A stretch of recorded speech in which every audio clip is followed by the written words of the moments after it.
Hello, everyone. I salute you again. Thank you so much for making time to watch Gutembe TV.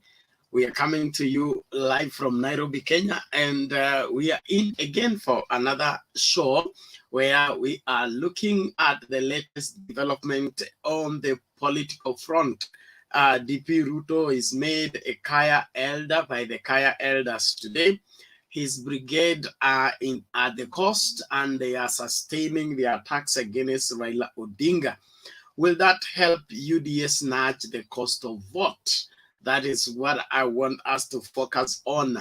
All the tricks, the turns, the twists that are being played right now on the political front. Everything is becoming interesting with every passing day. Use the link right there in the comments to get into the studio. Let's get talking. Is being made a Kaya elder? What difference will that make in relation to getting cost of vote? Sustained attacks on the person of Raila Odinga, will that translate into votes, or it will repel the UDA brigade at the cost? Let's get talking. As much as we all need to see to it that we secure the nation, it is good for us to scrutinize everybody, especially those seeking to occupy the highest office in the land. Well, welcome to the show. Elvis Wakwao, thank you very much. Ninasema hapati. Pula Jackson Okinyi, thank you very much. Ruto haendi mahali. Let's keep talking, let's keep sharing, let's invite as many as we can to join into the discourse. It is time for each one of us to say what is on their mind and what is your valid argument on the same. What do you analyze of all these games being played? Politics is becoming interesting with every passing day. Let us get talking. Samson Mulua, the broad stake to make us bond and unite together as Kenyans. UDA ndani kabisa. Huyo ni Samson Mulua. Thank you very much. Bashir Muhsin anasema William Ruto is unstoppable, mom. Si shindani hapo. Okay. John Rono says Ruto next preso. Welcome to the show, everybody. Let's get talking. Apula Jackson Okinyi say mimi sitaki mambo ya Ruto. Haya, maoni yako hayo. Nicholas Ochieng, Ruto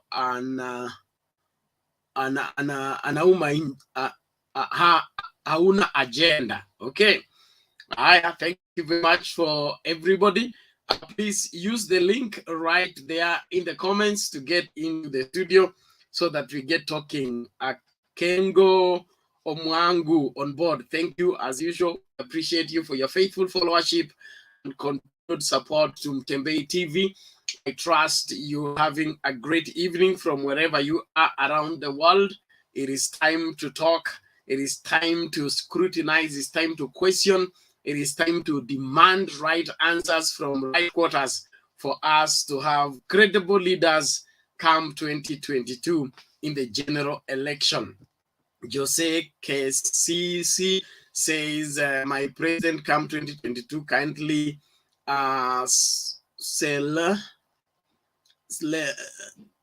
Selegon youth are suffering because nobody care for them. Okay.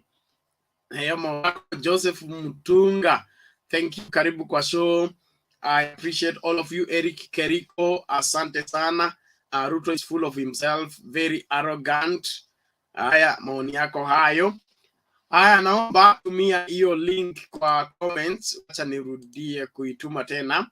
Alafu tujiunge ndani ya studio tuanze kujadiliana masuala haya kwa kina.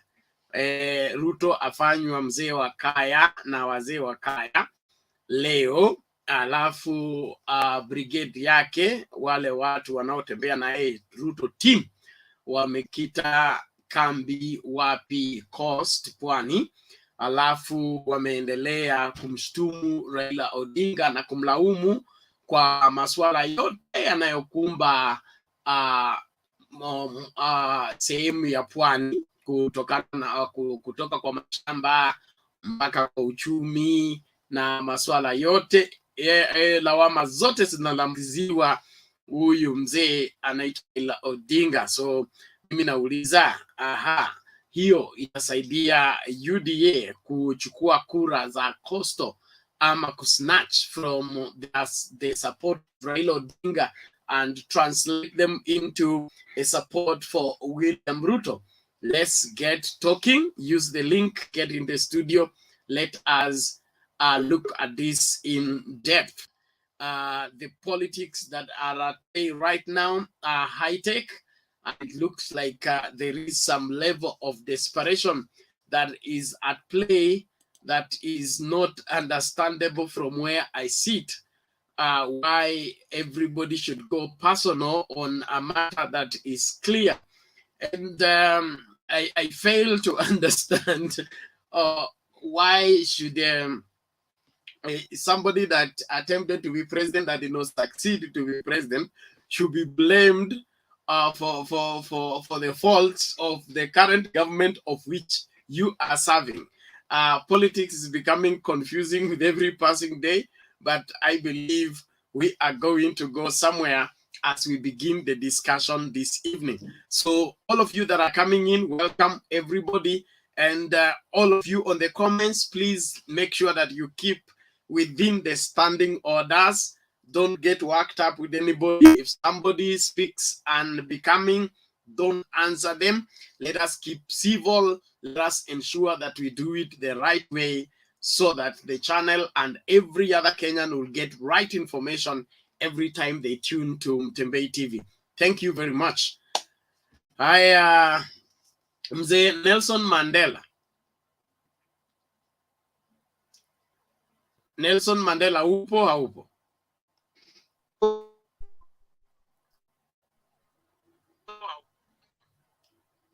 Tukusikii. Hatukusikii, umefanyaje audio yako?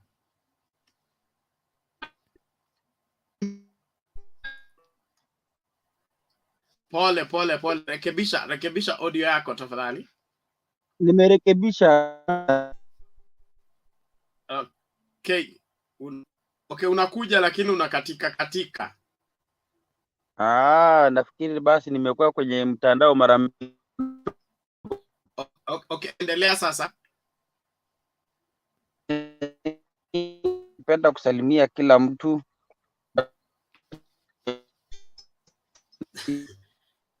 Net yako ina shida. Naomba fanya hivi, rudi, toka alafu rudi, ubalance mtandao wako vizuri. Kama unatumia simu, azima simu, uanzisha fresh ili mtandao uingie vizuri. Hakuna flow poa, maneno yana katika, sentences zako hazikuishi, kwa hivyo ni ngumu kufuata. That is Nelson Mandela. Alan, vipi? Freshi sana Bernard, mambo? Poa. Uko sawa? At least leo nimepata chance ya kuingia kwa hii stream ya bana. Huwa nasikiza tu. Lakini nice kuingia leo. Nimefurahi kukuona. Karibu sana. Shukran kabisa. Haya sasa, tunasubiri mchango wako. Wewe unaona haya mambo yanaenda vipi? Ruto amefanywa mzee wa kaya leo na wazee wa kaya wa pwani. Alafu timu yake imeendelea kumshtumu Raila Odinga kwa matatizo yote ya pwani. Hiyo inatupeleka wapi? Hiyo mi sidhani kama hata kumfanya bwana William Ruto kama mzee wa kaya itamsaidia sana kunyakua kura za pwani, kwa maana kule pwani kuna viongozi ambao wana usemi mkuu na pia wako na ile fursa na uwazi kwa wananchi wao. So mimi sidhani hata kumfanya bwana William Ruto ambaye amekuja pwani hivi majuzi, ukimwangalia ni naibu wa rais, na pia kuna wale watu wa Kenya ambao wataangalia kama yeye kama naibu wa rais ni nini ambacho amesaidia kule pwani, unaona. Na hata ambapo wakati alikuwa anatengeneza hiyo time yenye kulikuwa na 50-50 government, uliona jamaa alipatiana all slots za cabinet, alipatiana kwa jamii moja. Lakini sasa hivi atakuja aseme yeye anatetea Wakenya wenzake wengine ambao wanatoka sehemu tofauti za hii nchi. Na hiyo swali jambo ambalo lenye umesema wanamshutumu Raila Odinga kwa sababu ya shida nyingi ambazo zinakumba wapwani. Unajua shida nyingi ambazo zinakumba wapwani, wanaongelea mambo ya ardhi, si ndio? Kila mara kwa mikutano utamsikia naibu wa rais akisema ako na wabunge 156 wa UDA. Unaona? Hili jambo linafaa lijadiliwe wapi? Parliament. Sio katika rooftops of vehicles na kupiga kelele na porojo tupu. Unaona? Naam. Asante Bwana Alan, tuendelee kujadiliana na kushukuru kwa maoni yako. Nelson Mandela, umerejea, uko sawa sasa?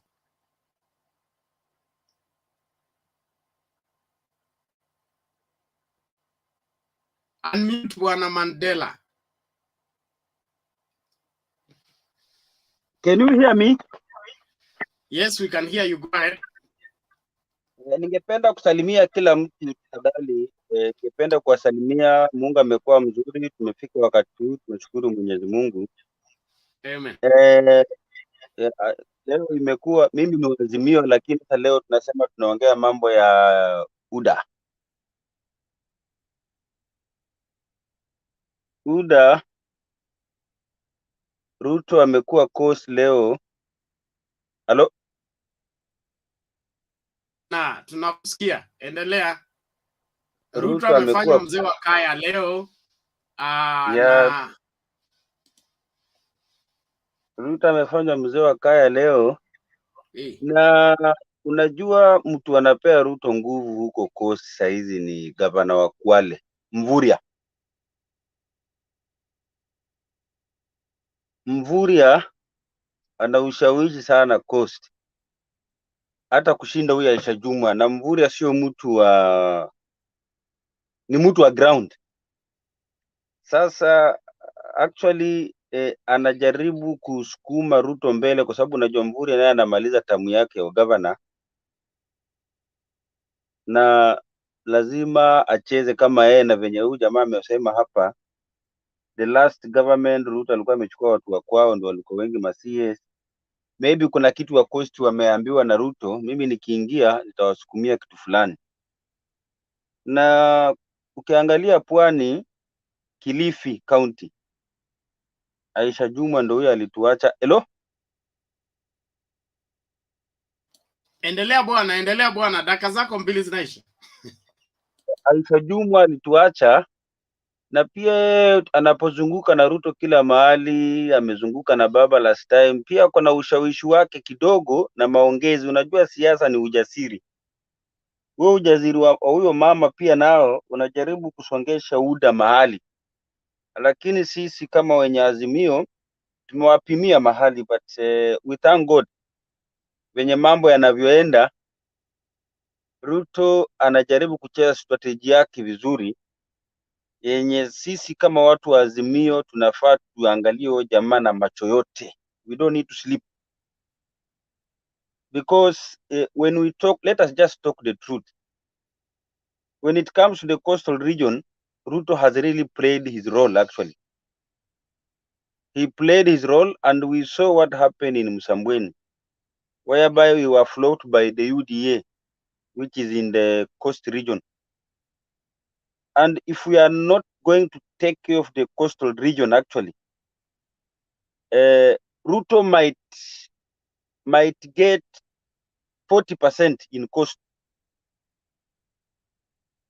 Na Ruto akipata 40% in coastal region, my friend, sisi watu Azimio atakuwa ametuzima.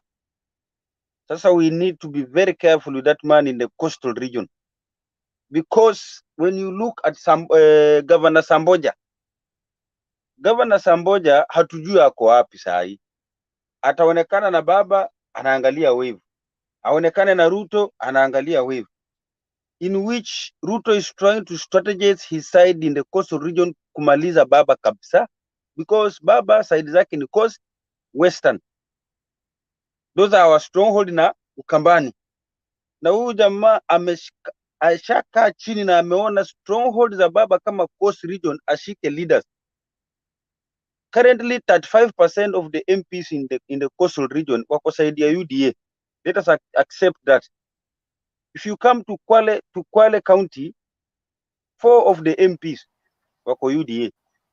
Ukikuja Mombasa County, 1 of them wako UDA, which is Ali. Ukikuja Kilifi, there are Aisha Juma na hao wengine, there are 3. Na ukienda kwa Samboja huko Taita, Ruto ameshika huko. Tusione kwamba huyu jamani kitu rahisi huko Mombasa. We need to strategize as Azimio la umoja, na huyu jamaa tusipomzima atatuzima Mombasa coast, because he is strategizing from the ground. Na ndio maana hawa watu wa Kaya, let us wait and see wenyewe sasa, wale wa Kaya wenye walivalisha baba nguo, tunakumbuka last time what they will say, because it's political. Those who are the really Kaya people will come. And somebody had said in the during the day, nimesikia TV hapo, kuna mtu alisema one of the wazee wa Kaya, one of them was with Ruto today from Kwale. When it comes to Mombasa, wazee wa Kaya, most of them they come from Kwale County. Correct me from that actually. Na ndio unaona Uhuru Kenyatta last time when Joho was not there, Uhuru Kenyatta hakuhitaji Joho, he just needed Mvurya, because the coastal region is mostly controlled by the Kaya, the majority. Na ndio unaona Ruto ametushika na ametufinyia hapo, my friend. Hapo napo tukubali ametufinya, if ametufinya ukuta hapo na amekubali. Nelson. Inaonekana umekuwa kwa bureau ya Itumbi leo ukifanya research. I have not been in bureau ya Itumbi, but unajua Bernard, let us talk the truth. When you look at kwanza, subiri. Wazee wa Kaya walimfanya Raila mzee wa Kaya, wakamfanya Kalonzo mzee wa Kaya, wamemfanya Ruto mzee wa Kaya. So hii Kaya inafanywa kila mtu, na kama inafanywa kila mtu, ina ushawishi upi kisiasa? Okay, mimi chaenda kwambia kuna ule mzee wa Kaya mmoja anaitwa, I think anaitwa Muhammad, I think somebody Muhammad. Let us wait tuone huyo mzee kama ataongea, because yeye ndiye anakuanga mkubwa wa Kaya. Because wewe hii habari unayoshare, okay, inapaswa kufanyia udadisi, lakini nashukuru kwa maoni yako. Tuendelee kujadiliana, tupate habari. Game came from the ground. Yeah, but Bernard,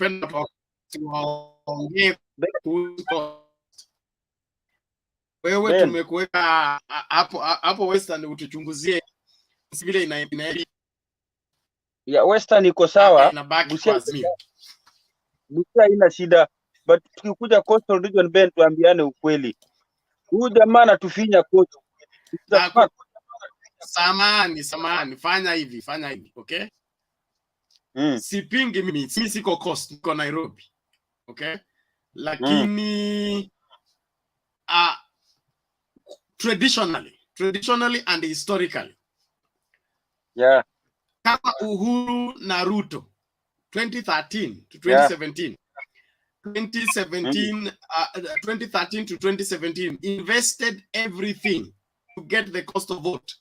They still did not get it. Mungaro left ODM to go and join Jubilee. What did that translate into?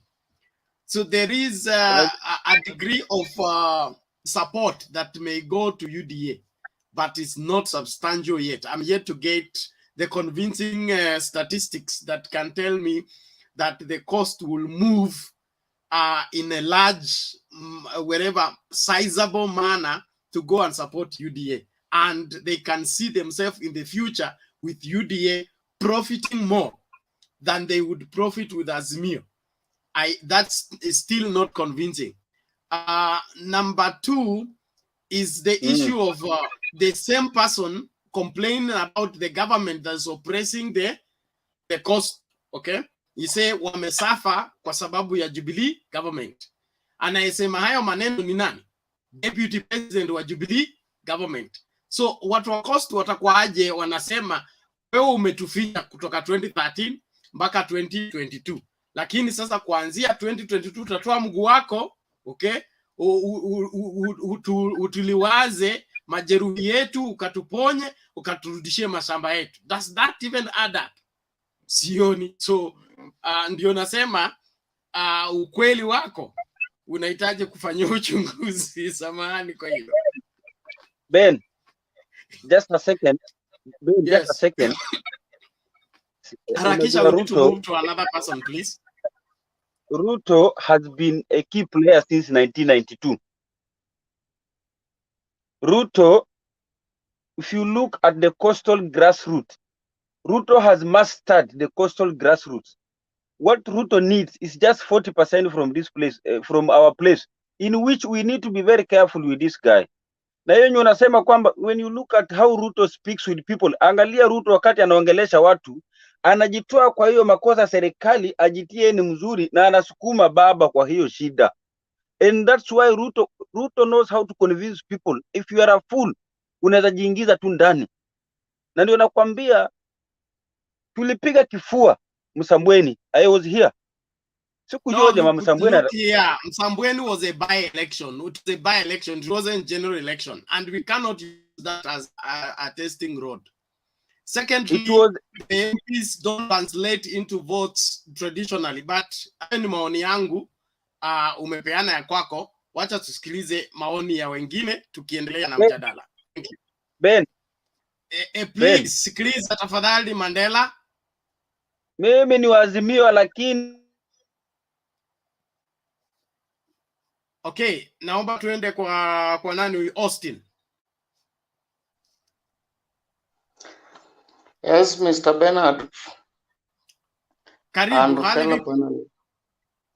Shwari kabisa, labda za kwako. Tuko wazima, tunashukuru. Nashukuru pia pamoja na panelist wenzangu na wasalimio wote. Good evening. Good evening to you. Kwanza kabla niende kwa heading, I want to clarify something for my friend ambaye ana claim ni wa Azimio, Nelson Mandela. Mandela is a coward. Mandela ameogopa. Maybe kwenye amekaa anaangalia anaona ni kama anazidiwa. But let me tell Mandela one thing, that one, the by-elections that were recently conducted, I want to remind Mandela that the deputy president, Mr. Ruto, alianza kucampaign back in 2017. Immediately after the general election, Ruto knew that they are through with the 2017 election, and therefore he forgot he was to do something. He had some duties, and then he left the duties for the president and started campaigning immediately. And because Ruto has sensed something between him and the president, he had a strategy and he had an option. And he took action immediately to counterattack the 2022 election. So he thought he was smart enough to start campaigning by then and winning the by-election. Let me tell you that the by-election that Mr. Nelson is mentioning, Ruto campaigned alone with himself, competed alone with nobody campaigning against him. And therefore, nobody could know whose mind is this and whose mind is that. Even you can count all the by-elections and nobody commented about it because it was not something important. By the way, by-election of a award, yes, it is in the ground, fine. But then, aliangalia hiyo. Another thing, Mr. Nelson, don't get scared by the crowd. Eti Ruto akienda pahali uone crowd imefika huko amesema nini, you start umeanza kudaorea. Come on, be a man, believe in what you trust. A majority of the people are moving towards Ruto because of the handouts. In fact, I'm in Western and I'm also in Nairobi. The majority are moving where Ruto is because of the cash. A number of these people are moving where Ruto is just to see who is this Ruto. Let us not convert the crowd into votes and start saying this guy is gaining popularity. Come on. Siasa haijaanza. Let's wait for the parliament to be dissolved. Let me tell you one thing about Raila Odinga. Raila Odinga is somebody, a tactical politician. He's not just somebody you can just look and say, oh, I can play with money and buy people. Come on, that is not him. Get back to 2002. Who knew that Raila was going to say Kibaki Tosha? And they carried the day. Get to 2005 referendum. If you were there, like I was there, who knew that Kibaki, whom Raila said Tosha, could turn against him and Raila could still win against him? Nobody knew that he could do that. And there is where ODM was born. Moving to 2007-2008 general election, nobody can compromise that. Raila carried the day, not because of Ruto. If Raila was to carry the day because of Ruto, why could Ruto carry the day and say he has carried the day because of himself?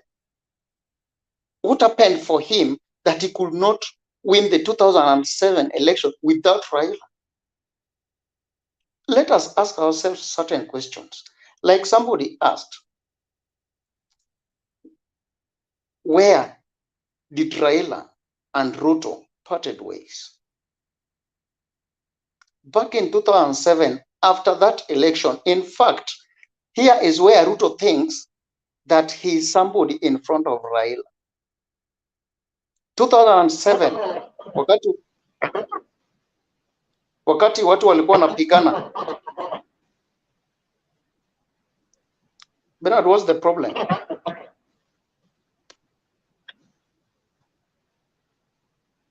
Can you hear me?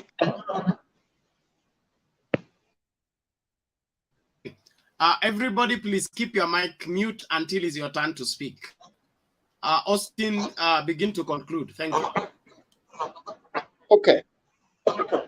As I conclude, that is the point of Nelson, that let us not undermine any candidate who is there as a presidential candidate.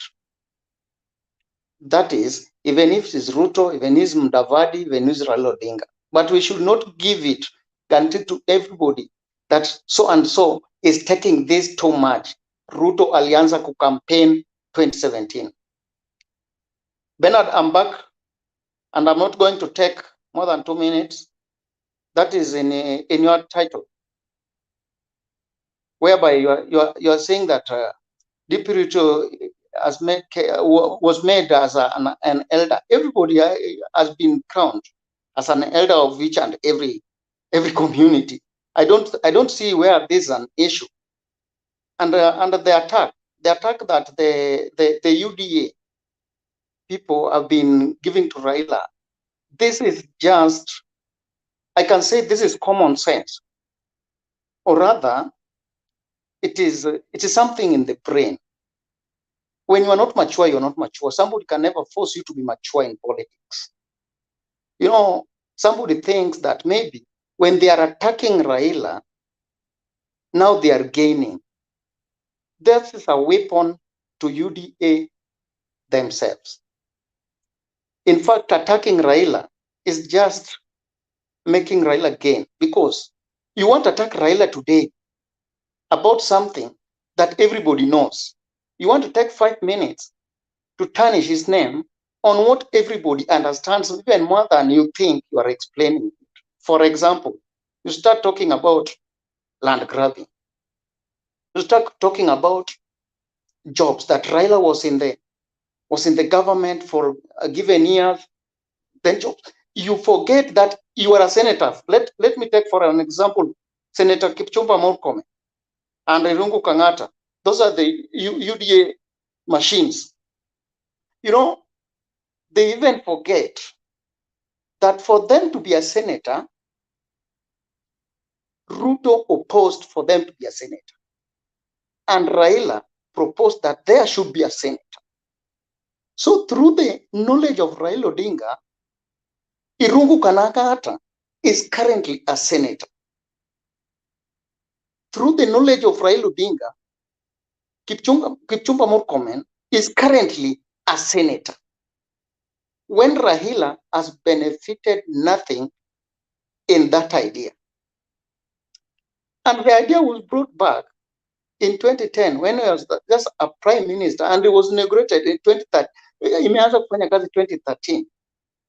So when they are attacking Raila, they tell us that they forget where they have come from and they don't have a future. They are not focused. Currently, just the same way as they opposed the current constitution, the same way they are opposing upgrading the constitution. It means these people, they just have their stomach. They don't have Kenyan at heart. So I can just say that his brigade are just attacking themselves. They are not attacking Raila. And that will not help UDA at all to snatch, like, let's say, like, for example, Coastal. There's no day, there's no time, there's no second that Ruto, William Samuel Ruto, can win against Raila in Coastal, in Western, in Nairobi. No day. Because they are foolish people. But not all people are foolish. So the few who are foolish are the likes of Muhammad Ali. Chunga maneno yako tafadhali. Ulikuwa umemaliza vizuri. Malizia hapo tafadhali. Thank you very much. Okay. Thank you very much. They are not foolish, though. They are not foolish people, but they are people who attempt to fool others. Thank you. Thank you for that correction. So as they are fooling others, like, for example, mtu ana hata party being counted as an UDA member of parliament, I don't know when. So if you have an opportunity to be in this panel, let us realize ourselves what is good for us today, what is good for us tomorrow, for our children and our grandchildren. because Raila Odinga just wanted to make something good for the grandchildren and our grandchildren. And Mr. Bernard, thank you very much. I leave it there. Thank you, Austin. Please, let's try and be as concise as possible. The queue is very long, so let's restrict ourselves to the 2 minutes or 3 at most. And you have to share everything at once. We are sharing in parts, although you will need to be patient until the second round comes in. All the same, let us also be factual in our presentation. Thank you for the people at the comments. Please give your comments and stay out of vulgar language. Calling people dogs and calling people Wajinga is not allowed, please. Calling people Waizi, no. Let's just civilly give your points. Like Themba says, don't raise your voice, raise your reasoning, raise your point. Let us argue on points, not on sentiments and getting emotional. Let's move on. Francis Pius or Pius. Unmute and speak, sir. Unmute first.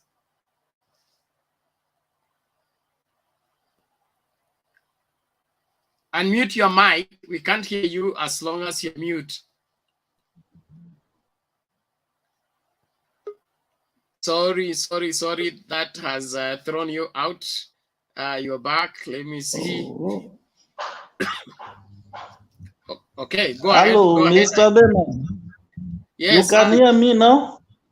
Yes, I can hear you. Okay. Kwanza nataka kuweko sentiments Mr. Austin. Hello. Yes, endelea. You have the floor. You have 2 minutes. Go ahead. Yeah, sasa hapa huyu jamaa hizi vitu anafanya zinashtua kila mtu, manake kila mahali tunaona, kila mahali akienda kazi yake ni kuattack tu Raila. Sasa kuattack Raila kwake na watu wake kutamaanisha ati atagain ground. Alafu kila mahali akienda anawekwa kuwa mzee wa hiyo area. Sasa atakuwa mzee mara ngapi? So according to Austin, ni kupoteza, wanapoteza na wana keep on building baba.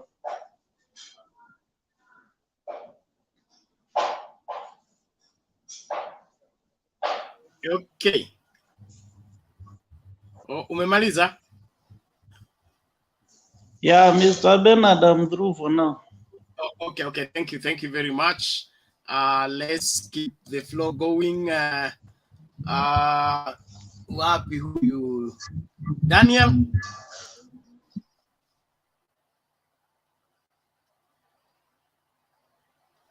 Daniel, upo au?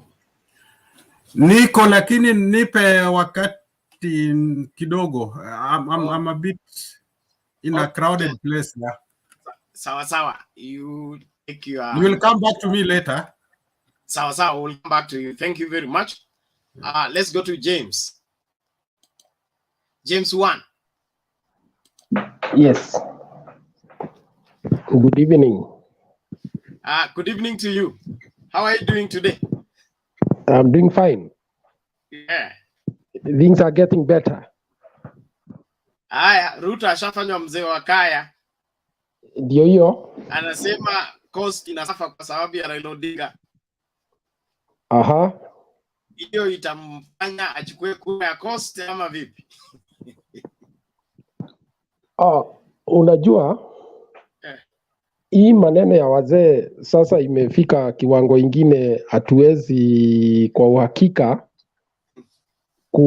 kuchukua tu kwa dhamana kubwa, sababu kumekuwa wazee walafi ambao kwa uhakika hawafuati ile desturi na mwelekeo ya ile tulikuwa tunajua kama ni baraza la wazee kwa kila jamii, na sana sana pahali iko hela huwezi jua kwa uhakika kwamba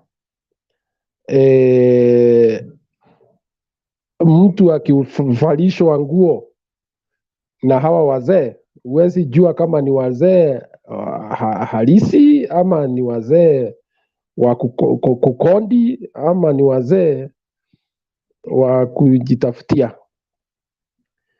Sasa mimi nasema hivi, siasa ya mkoa wa Pwani ni siasa ngumu kiasi, na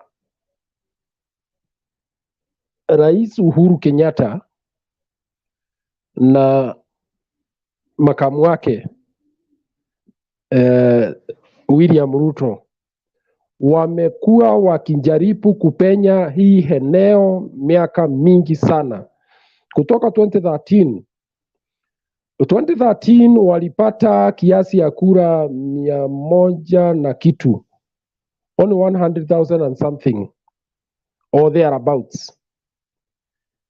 2017 ndio wakaongeza another 100 and something to get to 200 and something.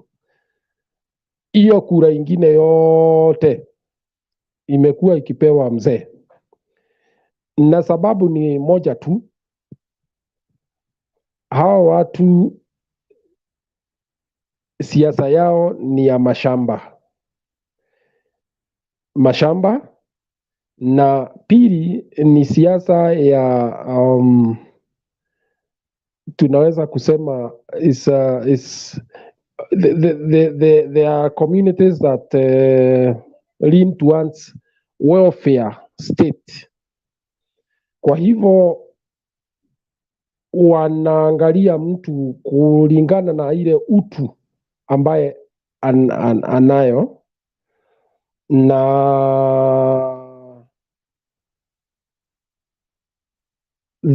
that way that's how they have always supported Raila Odinga, because they see in him a person who would put in programs that will uplift them from below.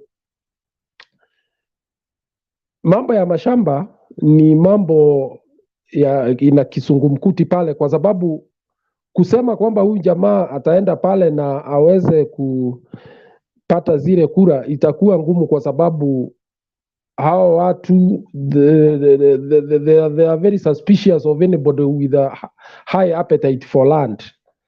Hawata kupatia ile inaitwa confidence haraka vile unafikiria, sababu anaona kukiingia mtu ambaye tamaa yake ni mashamba, basi watakuwa katika hali mbaya, kwa sababu shamba zao zingine hazijawahi kuwa demarcated. Kwa hivyo watapoteza.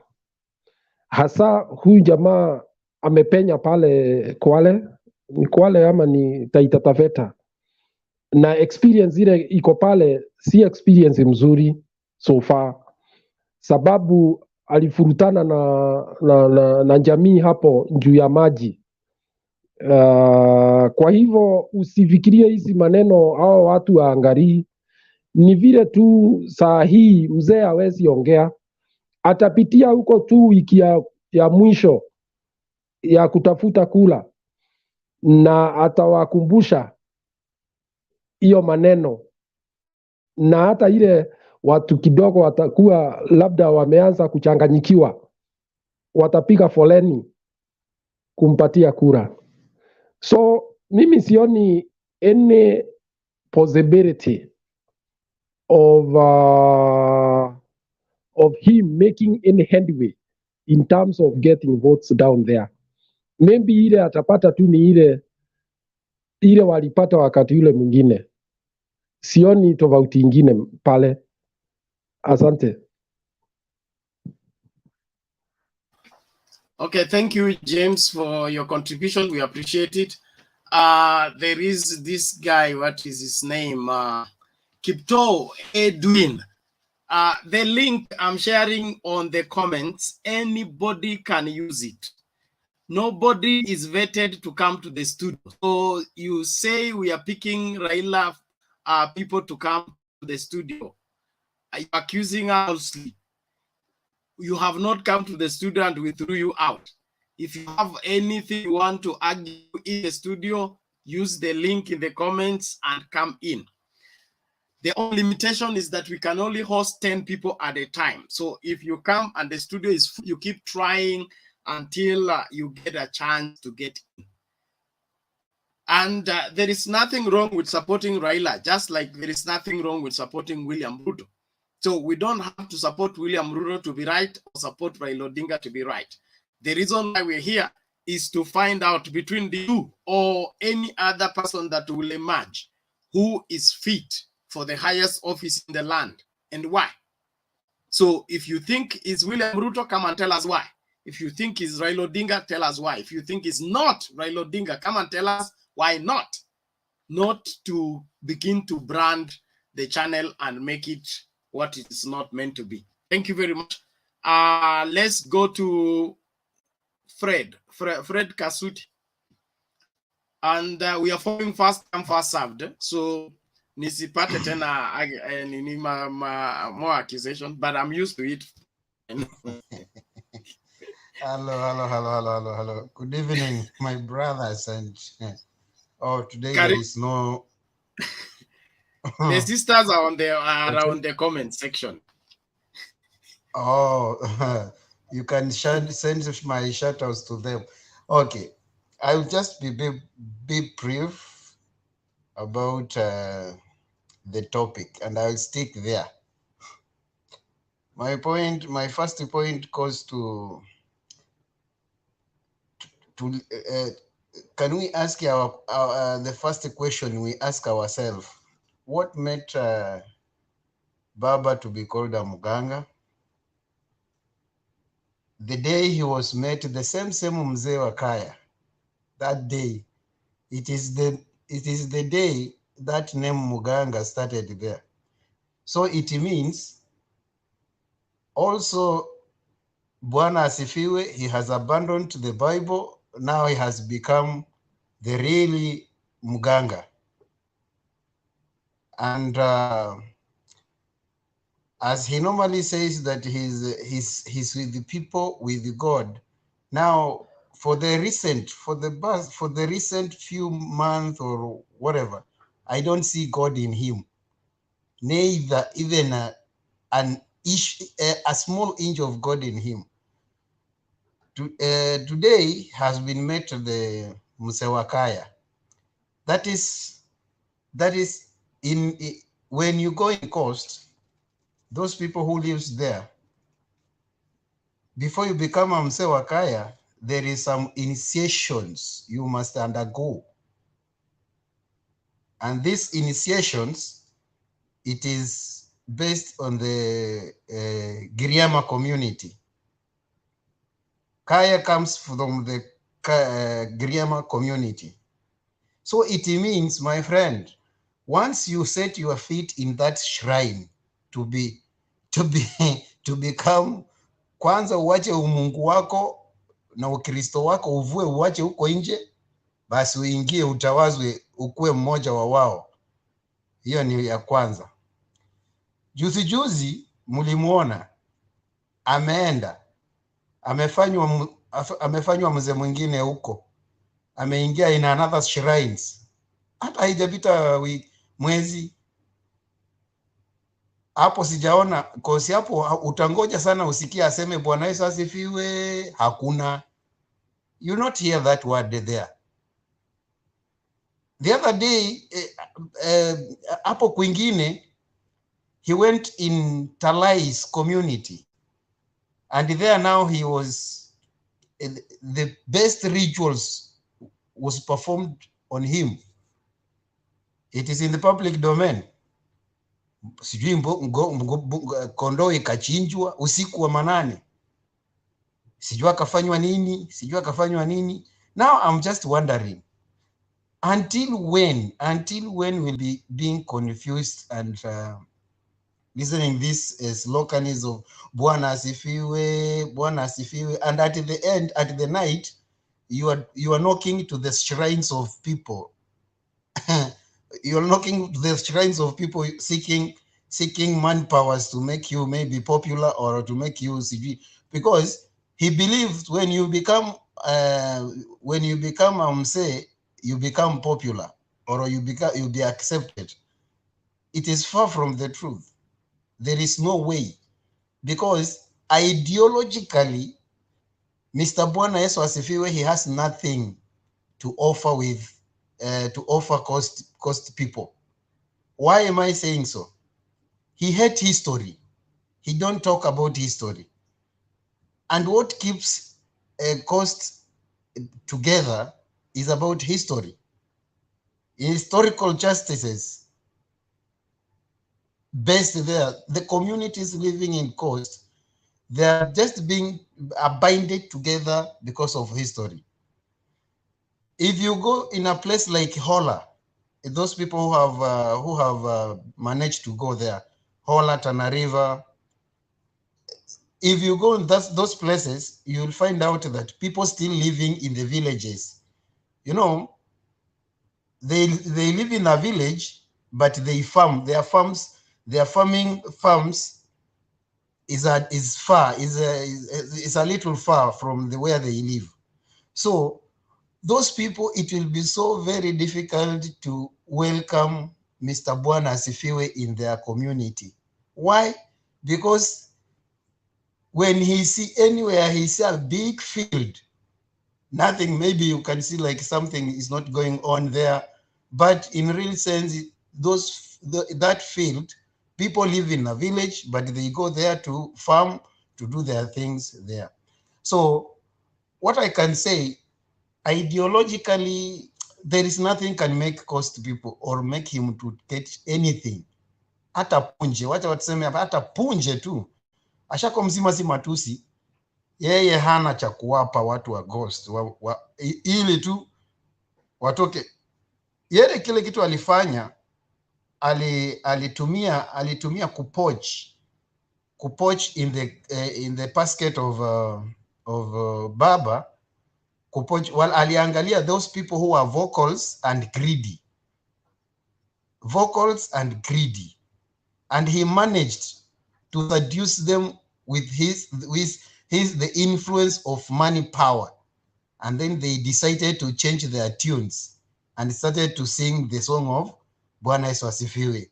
But ideologically, I don't think that they have anything, because, and mark my words, those people who are poached from the Baba's basket, they will not live to see any parliament or any seat, because they deviated from their original course.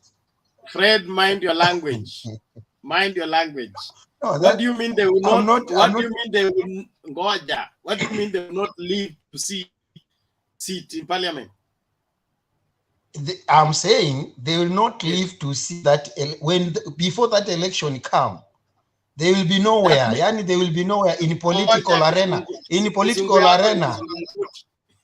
Ngoja kwanza, hiyo kizungu inakurusha cha basi. Not live means they will die before the elections. No. No, nobody is talking here about dying. You can die politically. You can die politically, my friend. There is so many dying. You can die politically. Okay. You can die spiritually. You can die emotionally. You see, you can die. There are so many deaths. I know you are a theologian. You will find a route of escape. Conclude. Okay. Let me finish by saying like this. Acha nimwachie Bwana asifiwe tu neno moja. I hope watu wake wananisikiza. Biblia si kitu ya kufanyia mchezo wala kufanyia mzaha. Ukiwa umeshikilia hiyo root, wewe unafikiria wale watu walisulubishwa kwa sababu ya hii neno la Mungu, wakikuona wewe unatapatapa ukifanya hivi, watafanya nini? Watakuonea aje kweli? Wanakuonea 18. you'll get nothing. Double standard people, they get nothing, they receive nothing. Either ukue kwa Bwana asifiwe ama uendelee kusema kucheza hiyo wimbo ingine, na lakini hapo sioni kama kuna kitu itamsaidia at again ground cost. No. Hana ideology hata kidogo, hakuna kitu kinaweza msimamisha. Kamilisha. Nimemaliza. Okay, sina ingine. Asante sana. Asante, nashukuru kwa maoni yako. Tuendelee kujadiliana na hakikisha kwamba tunasonga mbele kwa kujenga taifa letu, kuhakikisha kwamba our discussion is adding value to the state of the nation and the direction the nation must take going forward. I want us to go to Mr. Ayaga.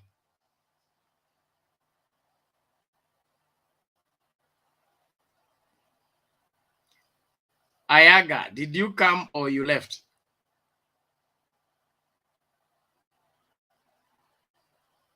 Okay, let's hear Mr. President and then we go to Jakindube. We Ayaga inaonekana amenaswa. How are you? Good evening. Fine evening. Evening to you. I can see today the panel is full of one-sided. That's why everyone is fighting for Baba. Only that I'm a UDA diehard in this panel. But today I'm going to point 3 points. The weakness of ODM. First, you overrate yourself, and that's why you people, after election, you usually say that the election has been taken over by the other side through illegal and straight way. Second point, never overrate yourself. Put down your agendas, let the people understand your agenda, vote from the heart. UDA candidate simply express their agenda in the rightful manner. That's why each and everyone, when we go to the booth, we vote according to what we can see it is possible to be implemented. But in ODM, first thing, Baba amezeeka sana. Nowadays, even he copycat everything which is being done. Before he was copycatting Uhuru, until he came to think that if he follow Uhuru, he will get Mount Kenya's vote. That's a very wrong decision, which he will not get. Second thing, after Ruto came with a bottom-up agenda,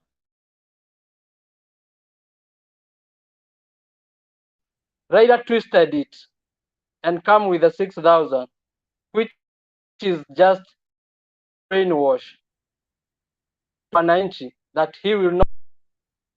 From first time, Raila rise to you people that there is Okoa, he took your money, he came with a pay bill, he take the money, he come back on 2017 to the second election.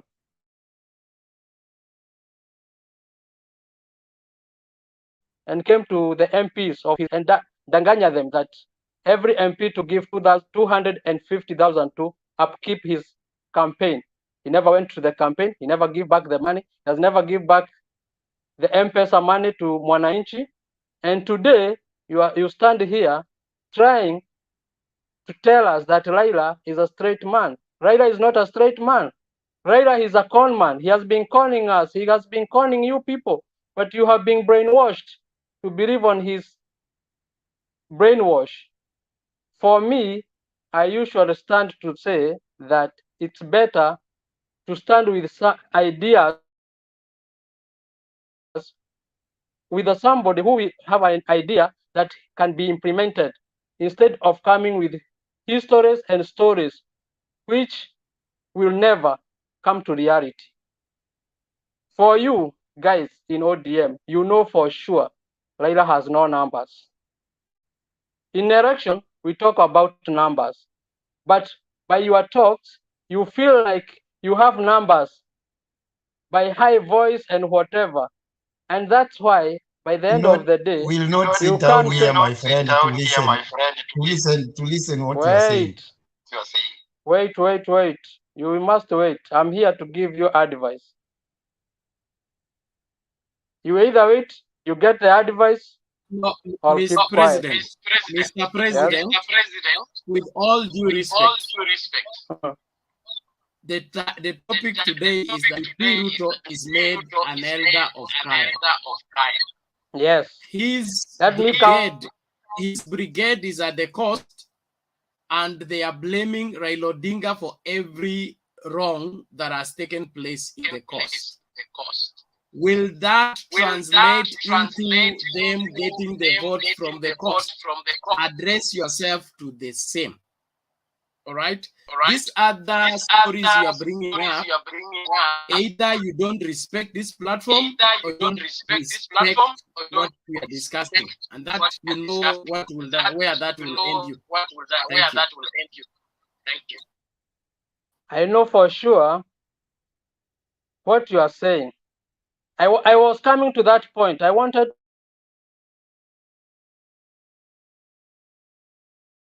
to bring my point to that point, but first I came to the end of my point. Ruto, having been a Kaya elder, does not mean he has left Bwana Asifiwe, as Mr. Fred is trying to propaganda and change that politically.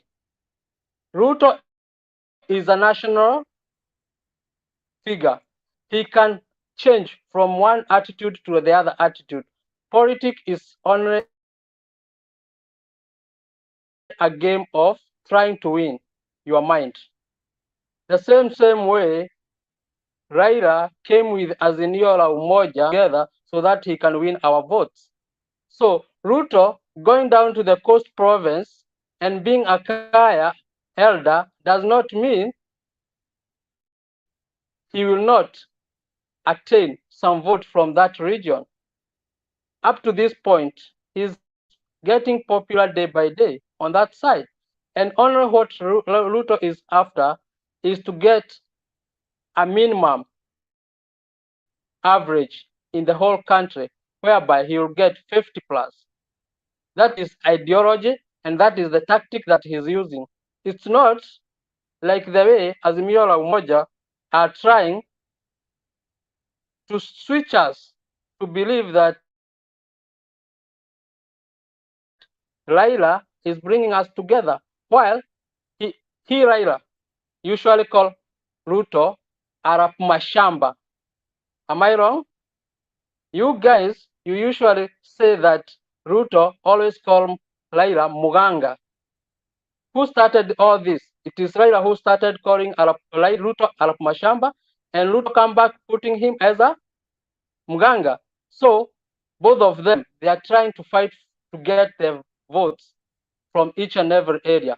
For me, to finish up, Ruto is very strategic, only to get a maximum vote all around Kenya. And that's why he's going to each and every area, bringing his way of getting the votes, and that is way of fighting to get the vote. That is his strategy. As the same way, Raila is coming with Azimio la Umoja as a strategy to basket his votes. So don't fight that strategy. It is his strategy, and he will win this election 2022. I'm done. If any question, I can answer. You mentioned me, my friend. You mentioned me, my friend. No, Kasuti, you're out of order, and you stay that way. Mr. President, I find it very difficult to compute what you're talking about, in the sense that if William Ruto has numbers, what is he going around the country for? Secondly, William Ruto has never run a presidential campaign as a presidential candidate in any election and succeeded. Where are these numbers being projected from? The only campaign he led was a no campaign in 2010 against the constitution, of which he only got a third votes. That is what we can credit to William Ruto. So historically, based on his performance, he can only get a third. Now, if he gets a third, does that translate into number to make him president? I don't think so. Secondly, if he had numbers, why would he get so scared about BBI going to the referendum to masquerade and ensure that it stopped before it goes to the referendum? Because he doesn't have numbers and knows if it goes to the people, he has know what it takes to stop it. The same thing that he's doing right now. So unless there's another William Ruto we are talking about. But if he's the deputy president, he has never run a presidential campaign, he's trying to see where he can win. And we wish him well. But him having numbers is neither here or there, except in your imagination and the rest of the people that think that he can go to the coast and convert it, go to Western and convert it, go to Nyanza and convert it. I am a preacher. We've been preaching this thing for years. To get a convert, it's not that easy.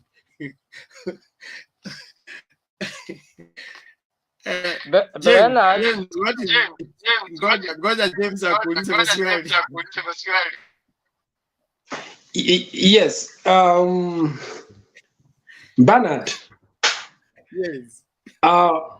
It's very interesting that we get, first of all, I do not want to go personal, but I think, Mr. President, that name is wrongly used. It does not reflect a mind that should be broad enough to understand this country very well. You know, we have a problem in this country. There's a group of hawkers and a group of people who used to get unaccustomed goods into the country. Unfortunately, most of them coming from my community, who talk among themselves, and because of the bitterness that they have, they think their sentiments are representative of what Kenya stands for. So they talk among themselves and think that they constitute the majority because none will talk different from the other. I think, first of all, that is one thing we should acknowledge here. Number two, I think it is also important, even as we try to tackle subjects here, to make sure that this forum does not descend into just a platform of spewing insults and personalized attacks, especially where you don't have evidence on specific candidates. That's why you have noticed whenever I make an allegation against the deputy president, I give evidence. I don't talk on the basis of just talking so that I talk, which seems to be the kind of language that has been adopted by some of those in Tanga, where you just you come here and try to derail the subject matter, then you go deep into what Raila is or what he is not, and so on and so forth, without even giving evidence. We can leave that to the politicians on the platform because that is what they do best. But here we interrogate issues, see if the statements that these people are making are correct ones or they are trying to cheat us. Right now, I said the Kaya thing is just something that will not add any value to this man. And I gave the reasons as being that the people of Coast have stuck with Mzee Raila Odinga, even against great odds. The government has tried everything, including the same man who is trying now. They tried jointly, now he is trying alone. And I do not see these people changing because the issues are the same. They have fear about their land being grabbed, and that fear, they know the person they cannot fear with their hand, and I don't think that it has changed. I don't think that stand they have taken since 2013 has changed. And beyond that, is that the people of Coast Province are more of they live in a social manner.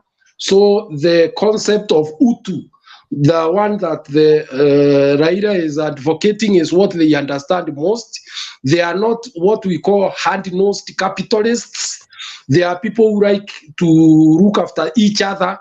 And I think they see in Raila somebody who supports that concept of life, and I don't see them changing anyway. So that is basically what I wanted to make clear. Thank you.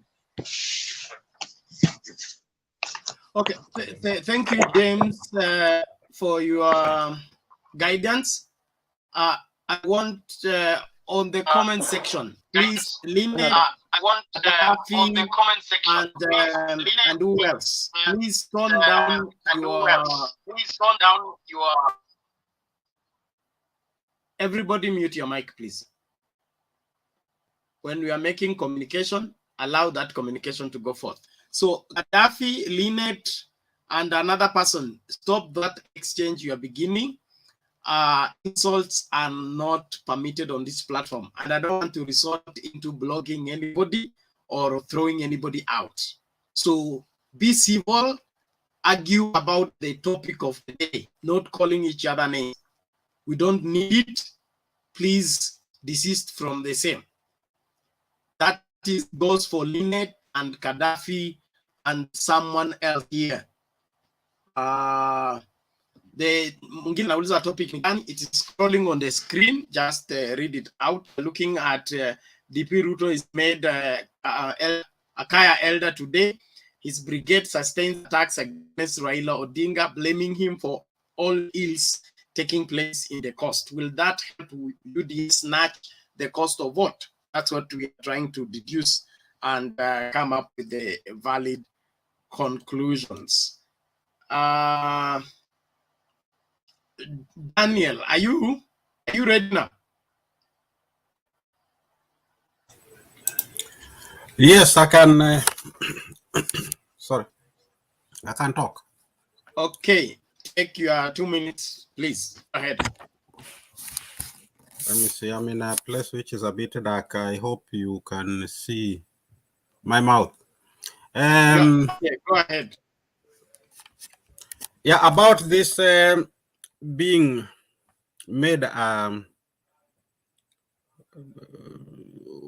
made a Kaya elder, I don't think those things mean a lot. That is not a parameter that we can use to measure the popularity of people. You know, you can pay some few money here and there to collect some few old people to put some clothes on you and put you to sit on some stool, and then the afterwards, and I don't think it means so much. Of course, we know there are communities where there are serious leaders or serious elders that they may guide people to follow certain people. But when it comes to somebody for whom we have seen a lot of missteps, then you can almost think that those people are both. Because usually we understand people depending on how they have been behaving. And somebody who leaves money on his trail, we know that money is working. Because if you go to a place and you don't leave money there, then of course they will question, why don't you give us money and you give money elsewhere? So I think there is money there. And that makes it extremely difficult to trust the popularity of such a person, because I think it might just be some old people who wanted some money, what we call in certain languages, Jodongaich. Jodongaich, they're people who mind about their stomach. So if you buy them sugar, they can easily sing you a song. But of course, as soon as the sugar finishes, then the song also dissipates. About the conduct, I don't like calling people names. And for me, I would call somebody corrupt if that person is corrupt, and I give my reasons. But these names, like loose names that people call one another, I don't like those things, because it shows some immaturity. Sorry to say that, but I'm not that immature. Even sometimes when I listen to Ruto calling mtu wa kitendawili, what is wrong with using kitendawili to communicate? So that if somebody is like Raila using kitendawili, what is wrong with him using kitendawili? That Ruto is so offended that any time he's talking about Raila is like yule mtu wa kitendawili. See, that tells you somebody who is not mature. Really, I wish Ruto could come to where I am and is meeting people. I would go there and ask him. I would ask him that, you vying for presidency, why do you behave like a young person who is calling other people names? You're bullying them. Is that kind of bully, if you put him to be president, atakojoa kwa watu. Imagine that alone is driving so many votes away from him. That idea that somebody talked here, who was that? Mr. President was saying here that Raila calls Ruto Arab Mashamba. Yes, he does that, but how many times does he use that? Ruto, anytime he's not in Nyanza, he calls Raila Mutu wa kitendawili or Mganga. He doesn't call him with his name. We want politics that are mature, people who are discussing issues, not yule Mutu wa kitendawili. What is wrong with using kitendawili? You see? So I think we should be we should put these people to task, so that once in a while when we get an opportunity, because I think once in a while, I think they also pass around these places and hear what people are saying.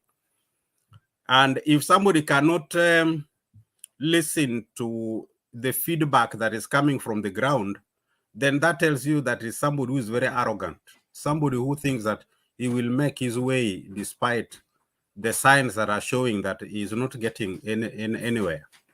Now, when it comes to this platform, I think because of the fact that nobody is vetted to come in, and we don't see so many people from a UDA, for example, it tells you that that party is not popular. Why are they not here? You usually find 2, 3, 4. I've never seen so many of them on this platform. And to me, that tells me that that UDA is not that popular. And people on the ground, I think you should point out that Mr. Ruto or Dr. Ruto is somebody who uses language just to, he speaks well, like promising things, but who doesn't know that there's something he wants? When he goes around telling people that somebody doesn't give offering, me as a pastor or Bernard, you know that you don't stand there looking at what people are giving. You don't announce. In fact, it is quite unfortunate that believers can listen to something like that and they don't point it out. We don't usually sit in the church to look at what people are giving. It is only Christ who once commended a woman who had given the list that she had. And because for him, he knows things that people are doing even without seeing. You see, but nobody is there to check how much people are giving in offering. So when somebody comes to play with the things of God, talking about huyu muta atoi sadaka, does he must people shout about sadakas they are giving out? That was quite unfortunate, and that is not a presidential material, I'm telling you. And for people who are bent on voting him in, it is only that we share the country. We don't want we don't want somebody to mess up our country, and then later on we say that we told you, we told you. We want people who are mature. I will end there for the time being.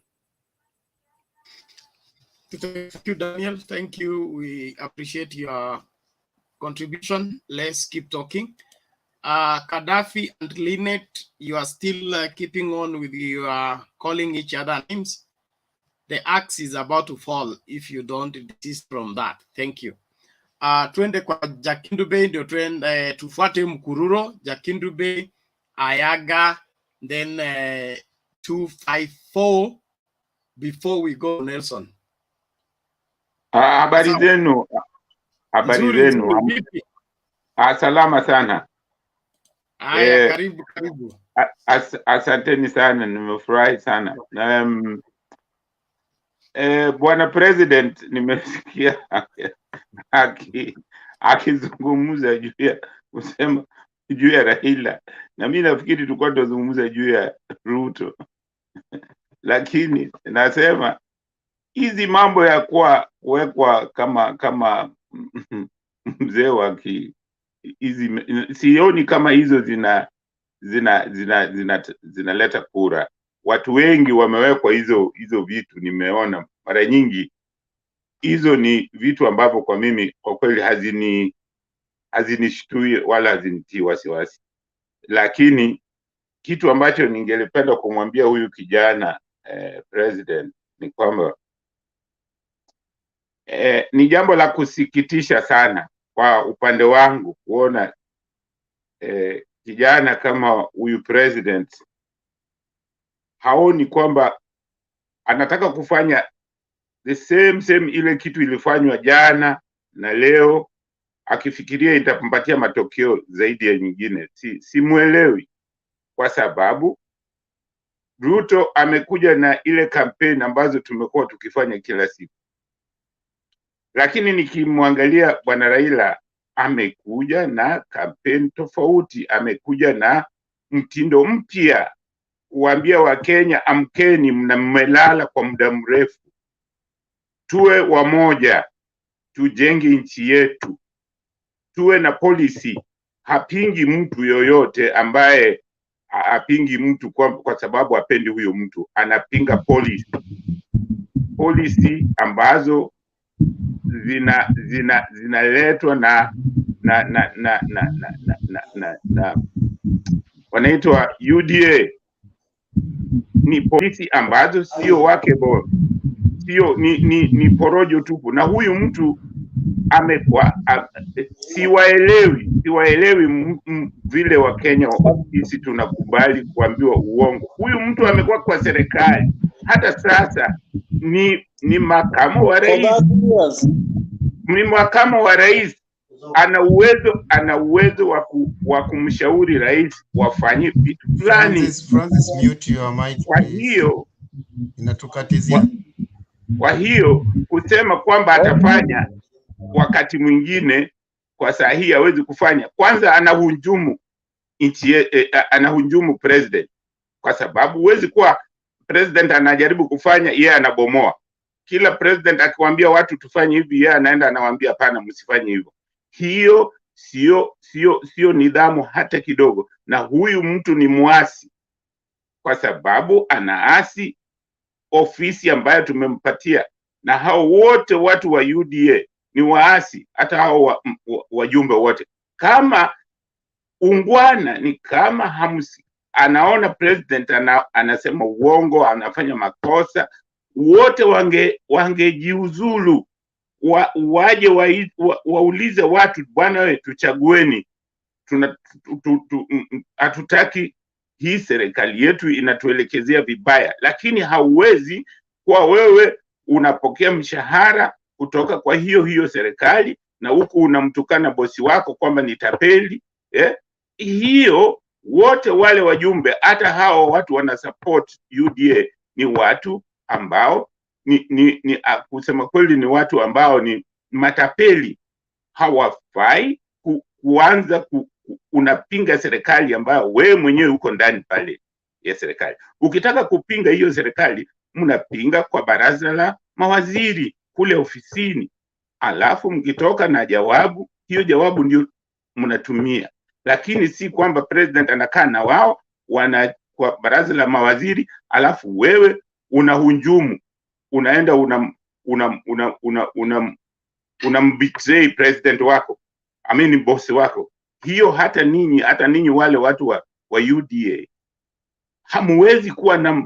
huwezi kuwa na kiongozi au mke wako au watoto wako, wewe unasema kitu na wao wanaenda wanaharibu. Hiyo haiwezekani. Kwa hiyo mimi nashangaa sana kuona watu wetu wanakubali uongo wa jamaa alisema stadium miezi 6, sijui miezi ngapi, miezi 3, sijui laptop. Hizi zote kweli hamuoni kwamba ni uongo? Hata hizi vitu wanazosema sahihi, kweli hamuoni kwamba ni uongo mtupu? Unawezaje kutegemea kitu fulani na unaambiwa president anawaambia tufanye hii hapa saa hii, alafu wewe unasema hapana, sisi tunakubali yule ambaye anatuambia atatufanyia wakati fulani? Hiyo ni uongo mtupu. Wakenya wanalia hawana pesa. Huyu jamaa anapita anasema atampatia ni economy ya namna gani? Sielewi. Ukimpatia mama mboga, ukimpatia pesa ya kuweka stock ya mboga, inataka mtu anijibu, kama mtu yuko wa UDA anijibu. Unampatia mama mama mboga, unampatia pesa ya kuweka stock. At the same time, wakati huo unasema Wakenya hawana pesa, hawana uchumi ni mbaya. Wale wanunuzi wanatoka wapi? Nani atakuja kununua kama Wakenya hawana pesa? Nani atakuja kununua hiyo stock? Kwa sababu inatakiwa unampatia mtu pesa kama kuna wanunuzi, na wanunuzi hawako. Kwa hiyo kusema unampatia mama mboga pesa, hiyo ni kutaka tu watu waone kwamba unasema mtu wa chini, lakini hiyo kumpatia pesa haimsaidii mama mboga. Mama mboga kitu anachotaka, anataka wanunuzi, anataka watu wa kununua mboga.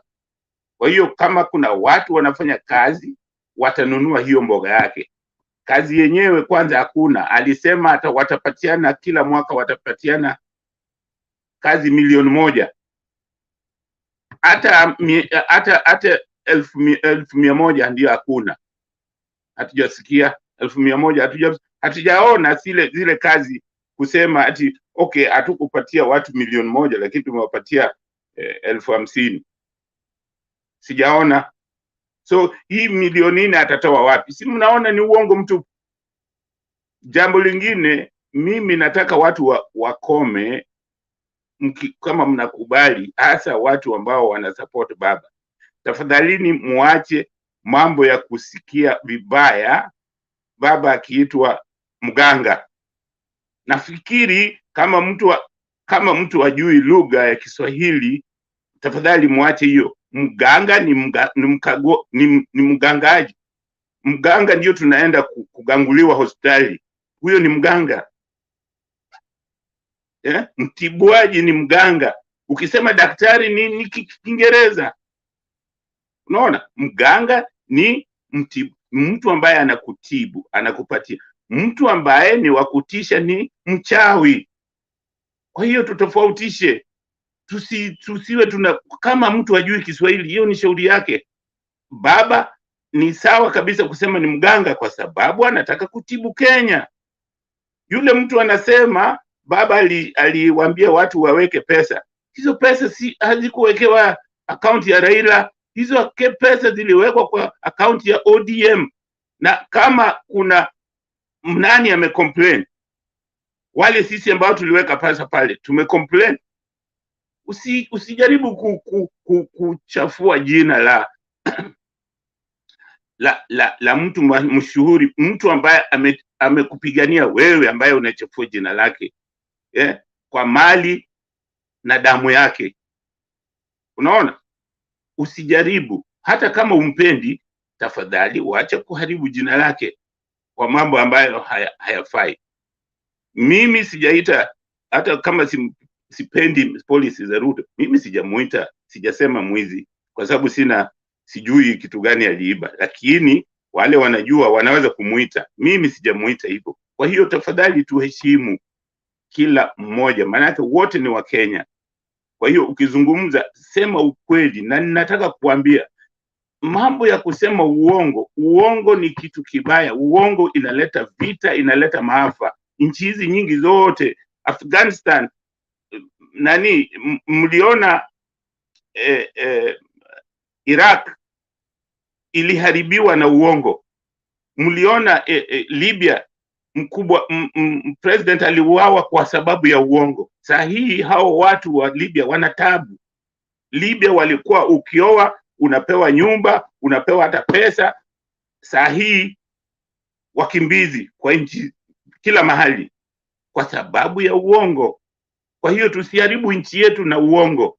Tafadhalini tuseme ukweli wakati wote, hata kama hiyo ukweli ni mbaya, but tuache tuseme ukweli. Tena tusijaribu kusema ati hii ni siasa. Sasa kama ni siasa useme uongo. Siasa inataka ukweli, kwa sababu unataka kusema vitu ambayo itaboresha maisha ya watu wetu na sisi wote kwa ujumla. Kwa hiyo huwezi kwenda kusema uongo. Uongo mwishowe hujitenga. Mmeona watu wa mlima Kenya walikuwa wanasema mambo uongo juu ya Raila. Mwishowe walikuja kurealize si jambo la busara, si jambo la heshima kusema uongo kwa mwenzenu.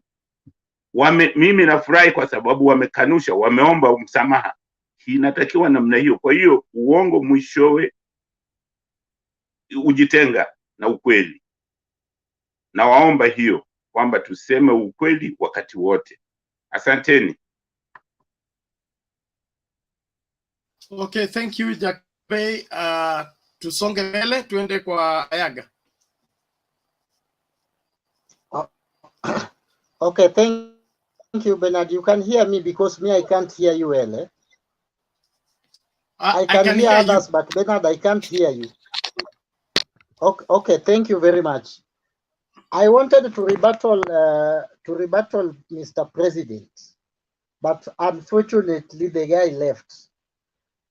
You know, that's how people fail in exams. You are asked a simple question, is going to be details of advising Raila and ODM.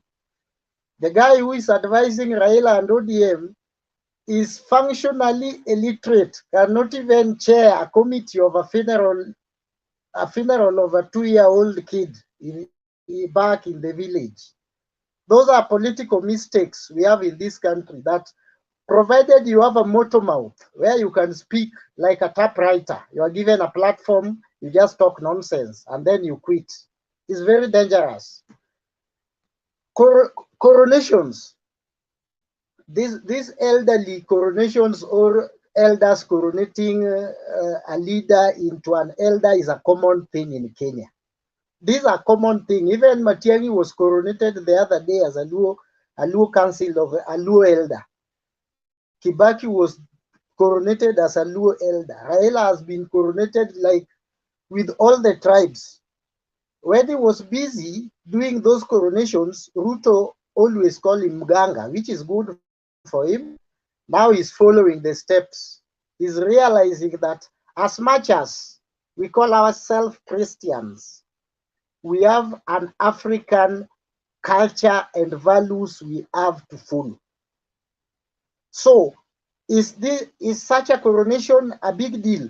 No, it is not a big deal. When it comes to voting, coastal people always have their problems before everything else. Number one is land.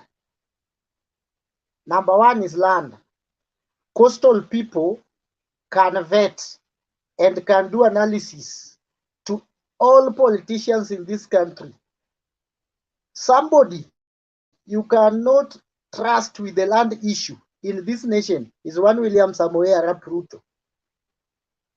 That is the only politician, and Waititu, I think.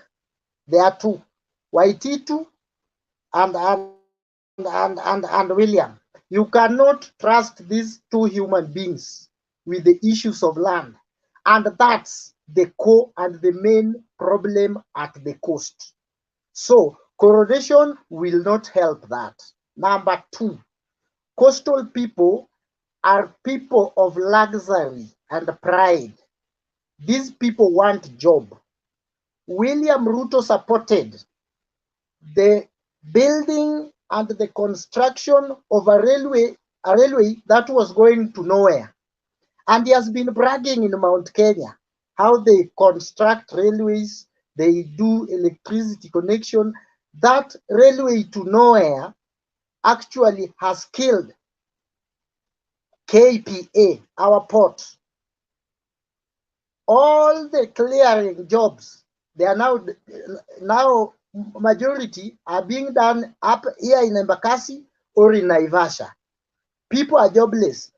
Coastal people who are long distance drivers, trailer drivers, they are now jobless. When the coastal people questioning him, particularly Joho, one William Samoei Arap Ruto went to a public, and there is a record, there is a clip on that, where he called Joho academic dwarf who cannot understand the nature of economic whatever they call it, Sijui revolution, Sijui whatever, that Jubilee government was going to do. Today, it is evident that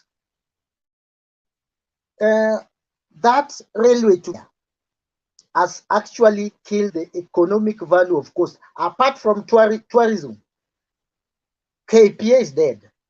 All things are being carried by the train, dumped here in Nairobi, clearing is done here.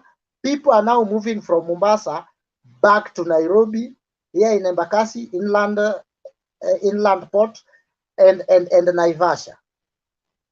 That was a very big mistake. These people could have estimated this train to reach Uganda, up to Rwanda. But where it is dumped there, though we have been cheated with another one, a locomotive that takes 12 hours, I don't know who will take 12 hours to Kisumu. 12 hours, and I used to go with 4 hours, 3 hours. I'm in Kisumu. In fact, I'm in Bondo, where I'm born. By mid-morning, 6 hours, I'm in Bondo, where I'm born. 12 hours taking to. So if these people could have just realized earlier, do what Uhuru Kenyatta did in 2 years, rebuild this old railway, we could have saved money, time, and job. So under those two factors, even if he can be coronated as Mejikenda, Giriama, he can go to Makonde. Makonde were also given a citizenship. The Makondes can coronate him. We have so many tribes in coast. The Mijikenda, I think there are 9. If Giriama has done that, he can go somewhere again. People can coronate him, but the real fact will be the land issue at the coast. And number 3, the coastal people are the people who propose Majimboism through Ronald Ngala in 1960s, when people were not aware of Majimboism. It is the idea of Majimboism that we developed years later to have counties. Counties which William Ruto opposed openly in 2010. The other day, when those counties were being added money to 35%, he openly opposed the formation, the increment of money. He opposed BBI. So coastal people, if they can hear me, this guy is an enemy of devolution which is very dangerous because I've gone now to Coast, Kwale. In fact, there are so many good roads they are done by Governor Mvurya, Governor Joho, and lower coast, Kilifi. Devolution is doing a good job. So any enemy to devolution is an enemy of the coastal people.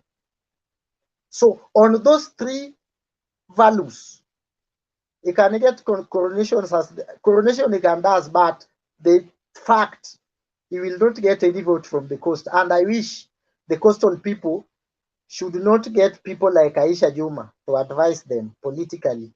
That lady is a political philafi, political confused. It is just moving because people are moving. It's like Mr. President. If they are given platform, they just open their mouth. Cash feelings. We should not vote with our emotions. You should vote with your brain. Put your facts down. You have an issue of land. Are you taking your sheep to be looked after by hyena? The sheep will be eaten. This guy is danger to the economy of the coastal people. Number 3 is against the devolution, which has actually bring the marginalized counties, which coast region is falling under the marginalized places in this republic. Thank you very much, Bernard. Okay, thank you, Ayaga. I believe that rest there. And Andy, before we take a new lot. I'm still following up on the debate. Just continue. Okay, thank you. Alan, you are the first one to speak. Yes, I was the first one to speak, but I'm still patient and waiting and listening to the good people here. But I would like to make my closing remarks on the issues we have been talking about. What I would like to say is that in this country called Kenya, some people are just ignorant. They don't want to learn or to know or even to go with the facts that are before their eyes. You see, we can say, like we have been talking right now about the coastal region. There's no place like in 2013 and almost in 2017 when the Jubilee government really tried to dismantle coast region from ODM party. They failed terribly. In 2017, William Ruto, being a smart politician, he went on poaching the MPs. You see, he thought by having the members of parliament like Aisha Jumwa, Jichopevu, he poached them, thinking that he will use them to dismantle coast region. He forgot that in coast region, like in coast region, we can say governors. He forgot that governors are like the presidents of the counties, you see, and those governors have created networks on the ground. You see, these networks, the governors can just use them to pass information. William Ruto will use the MPs.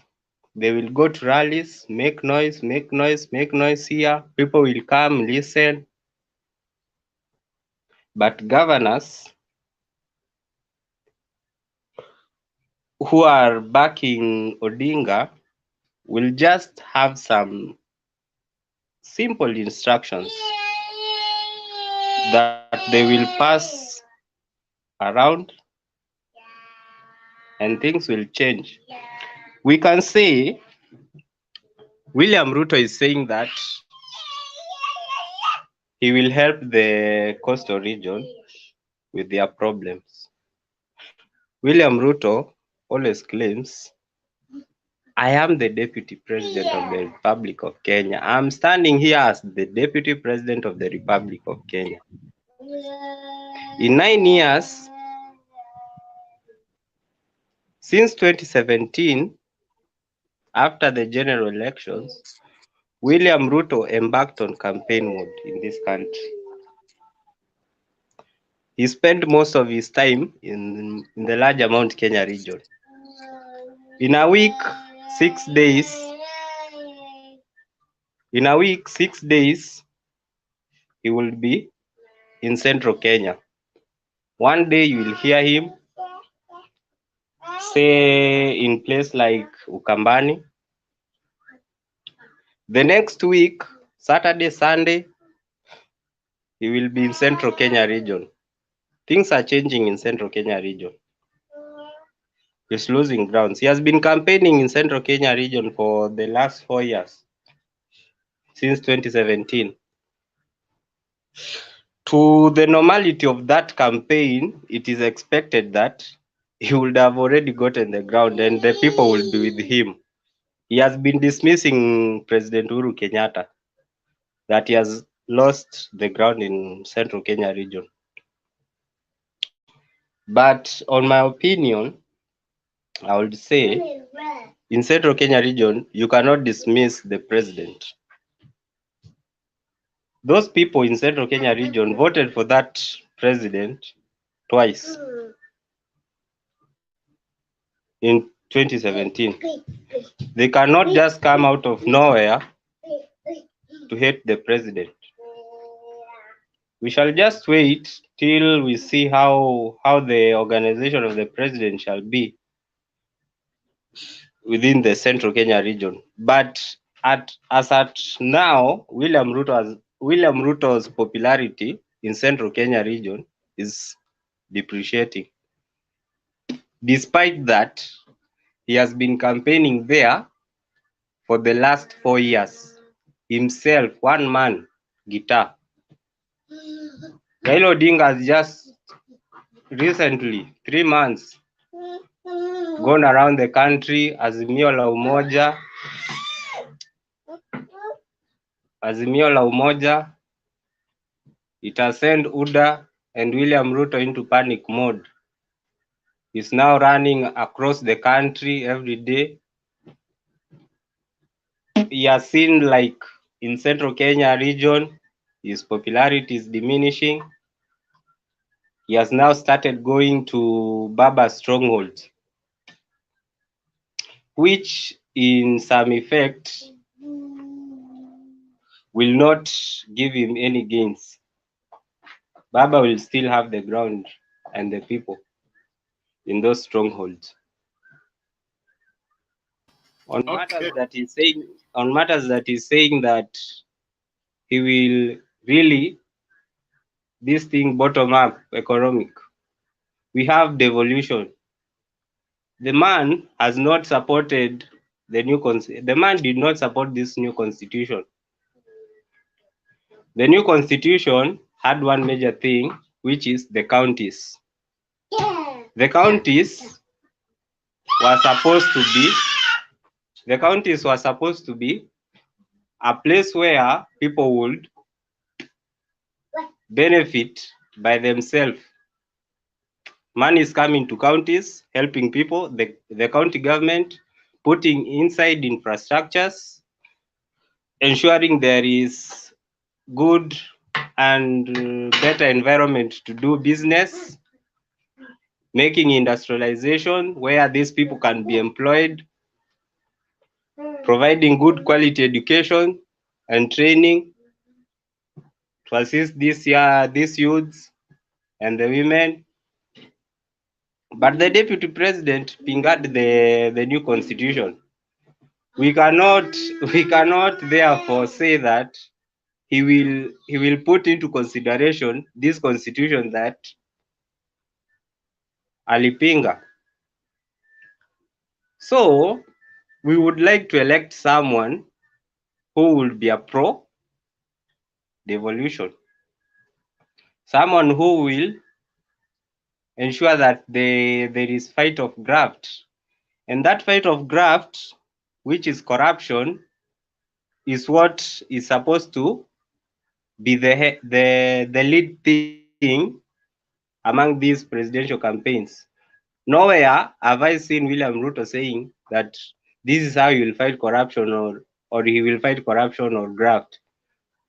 Bottom-up economics can be dismantled by devolution. The major thing which devolution can succeed in is the fight of corruption. Bwana That's Alan, where conclude yeah, this. that's where this thing called bottom up can be demolished.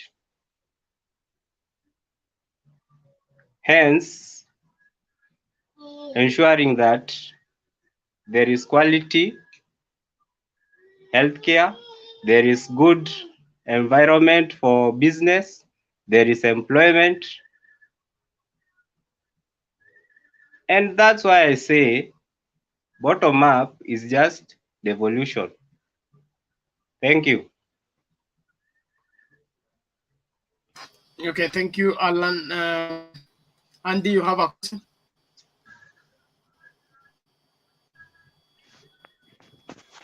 Thank you very much, Mutembei. Let me start by correcting someone here who said that William Ruto is claiming to be the deputy president. He is not claiming. He is the deputy president, elected deputy president of the Republic of Kenya. Number two, Raila Odinga has lost Raila Odinga has lost followers in the coast. Right now,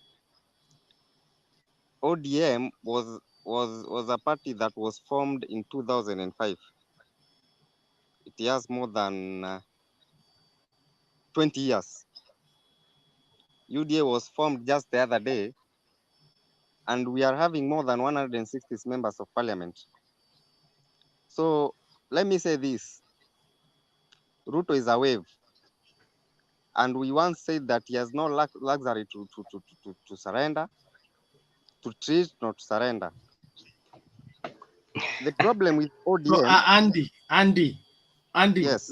Where are these 160 members of parliament for UDA? They are in parliament. UDA has one member of parliament. You want me to name them? Bernard. I am telling, allow me to answer Andy. According to the records from even the Speaker of Parliament, there is only one UDA member of parliament. In 2022, you will get to know where the Bernard, member of parliament are. Bernard, no, allow me to answer Andy. Don't share propaganda on this platform. Okay, Skliza. Give information that is valid. There is only one member of parliament in parliament who is a UDA. One. It's not 160. There are 160, and that's my stand. Your stand based on what? Your stand based on what? Don't come here to share your imagination. On members of parliament who are supporting you must confirm before we go anywhere. There is one member of parliament on UDA ticket. Is called Wanjiko or something. The one who doesn't even attend members of the assembly. He was being reprimanded by the speaker the other day. I know you are supporting ODM. And that's why it is not supporting ODM. You must give facts, Andy, and you are not new in this place. You come here with different names. All right? Today you are Andy, tomorrow you are Henry, the other one you are something else. Look here. If you want to share propaganda, that's the reality. There is not 160 members of parliament. Propaganda. We work on reality.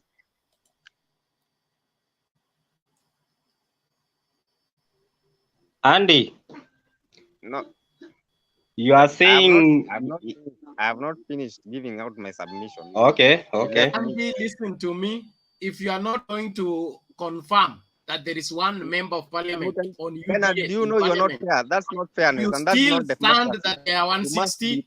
This is a democratic It is country. not being fair. I will not aid you to lie. I'm supporting William Samoei Ruto, and I'm Yes, supporting support UDA. William Ruto on facts. Unless you say Mtembei TV is a forum that only support ODM.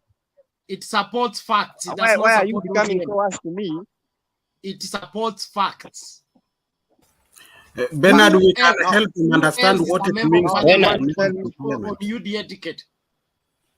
Apart from wherever, Kawanjiko, who else is a member of parliament in parliament today on UDA ticket? I'm speaking of members Name of for me parliament one. who are supporting United Democratic Alliance by now.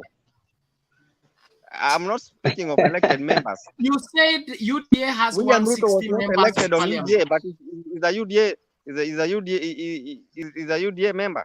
There is a difference between associating with a political party and being a member of parliament of a political party, and you know that you know that difference. So give facts the way they are. If you have 160 members of parliament who are supporting UDA, let it be like that. Not for you to come and claim here your party leader has been going around the country saying he has 160 members of parliament for UDA. Bernard. Yes. Even the Azimio la Umoja has no any member of parliament. Yes, and who has said it has members of parliament? Have you had anyone claiming that has 200 members of parliament? No, Bernard, this is an open forum. It is the movement now. This is an open forum. You should not rely on those people who are supporting ODM alone. It is what? This.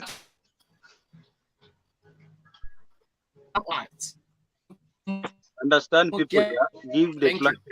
So the fact remains that over 160 members of parliament are supporting UDA as per now, and that will come to reality in 2022.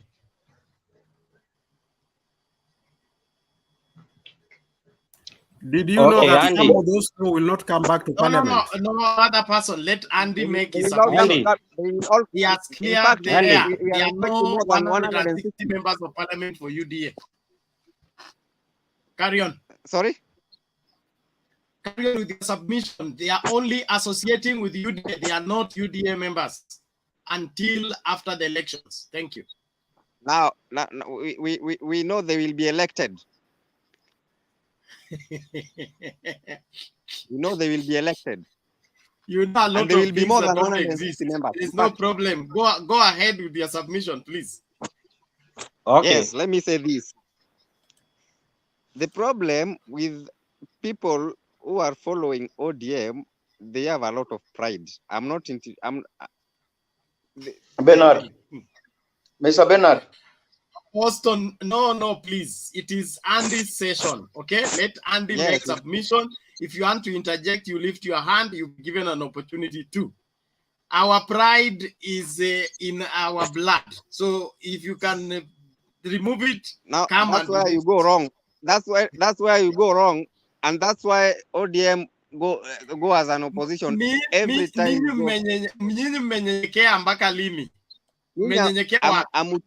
You don't respect democracy.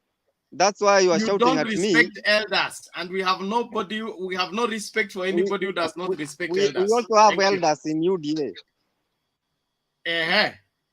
As you saw William Samoei Ruto became an elder in Coast. And you don't have elders in UDA. William Samoei Ruto became an elder. Hey. Now let me continue.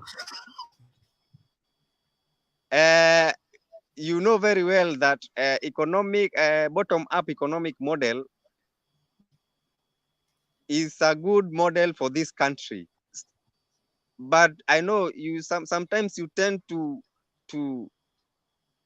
ignore because you are supporting Raila Amolo Odinga, and you know Raila Amolo Odinga does not support such kind of model, and he supports that because he knows William Samoei Ruto is supports that. So let me say this, Bernard. William Samoei Ruto is a wave, and come 2022, he will become the president of this republic. All right.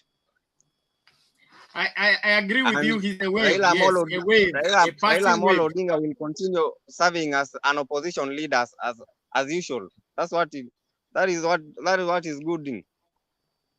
Okay. I can now allow James to ask you questions. Yes, let them ask. Okay, James, go ahead. Mr. Andy, have you heard any of the person supporting Azimio saying that they now have 200 or 170 or 180 members?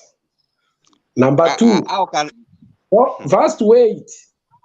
That is the first question. Have you had any? Why? Because even those you are talking about right now, they can only be counted on the other side after they go into the elections and are elected by what you are saying. Number two, are you aware that the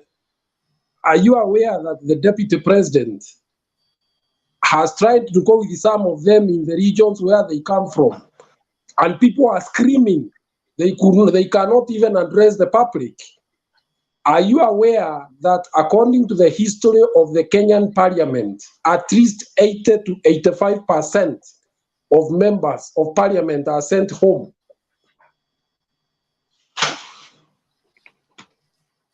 Andy, respond quickly, please. We move to the next person. Let me respond to the first question. Oka cannot claim that they have some members because they know there are 5. There are only 5 members in Okas. And those that is Mudavadi and Kinamalala, and they can be counted. They are not more than 10. They are not more than 10. This is and you know that, and that's a fact. This is not a forum for propaganda. If a party has 10 members, it has 10 members, not 20 or 100. The party you are talking about has only one known member. That is the member registered in parliament. The others have just voiced their interest of moving elsewhere. That's all what we know. Okay, James, Andy, please respond to Sonke kwa mtu mwingine. He told me the second. He told me that 80% of members of parliament, when we go for another election, they go home. Let me answer you this. We know where our people are right now. We know the majority are supporting members who are supporting UDA, and we are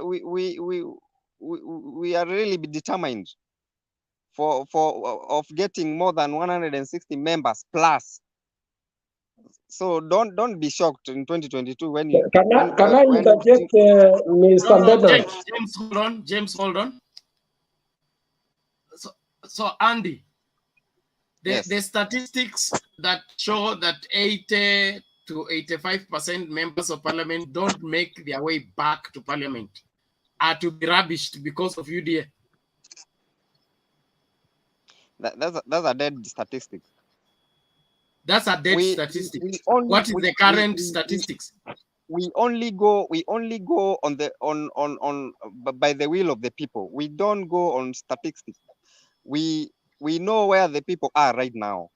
And let me tell you, Andy, if you don't go by statistics, where are you basing your argument that the Kenya people are? is a democratic country, and the people must be given chances to elect leaders of their choice. Right So now, Raila is waiting to be. The people who are sent home in the last parliament, okay? The people who are sent home in the last parliament, 80% of the former members of parliament that were sent home in 2017, were they not sent home by the people?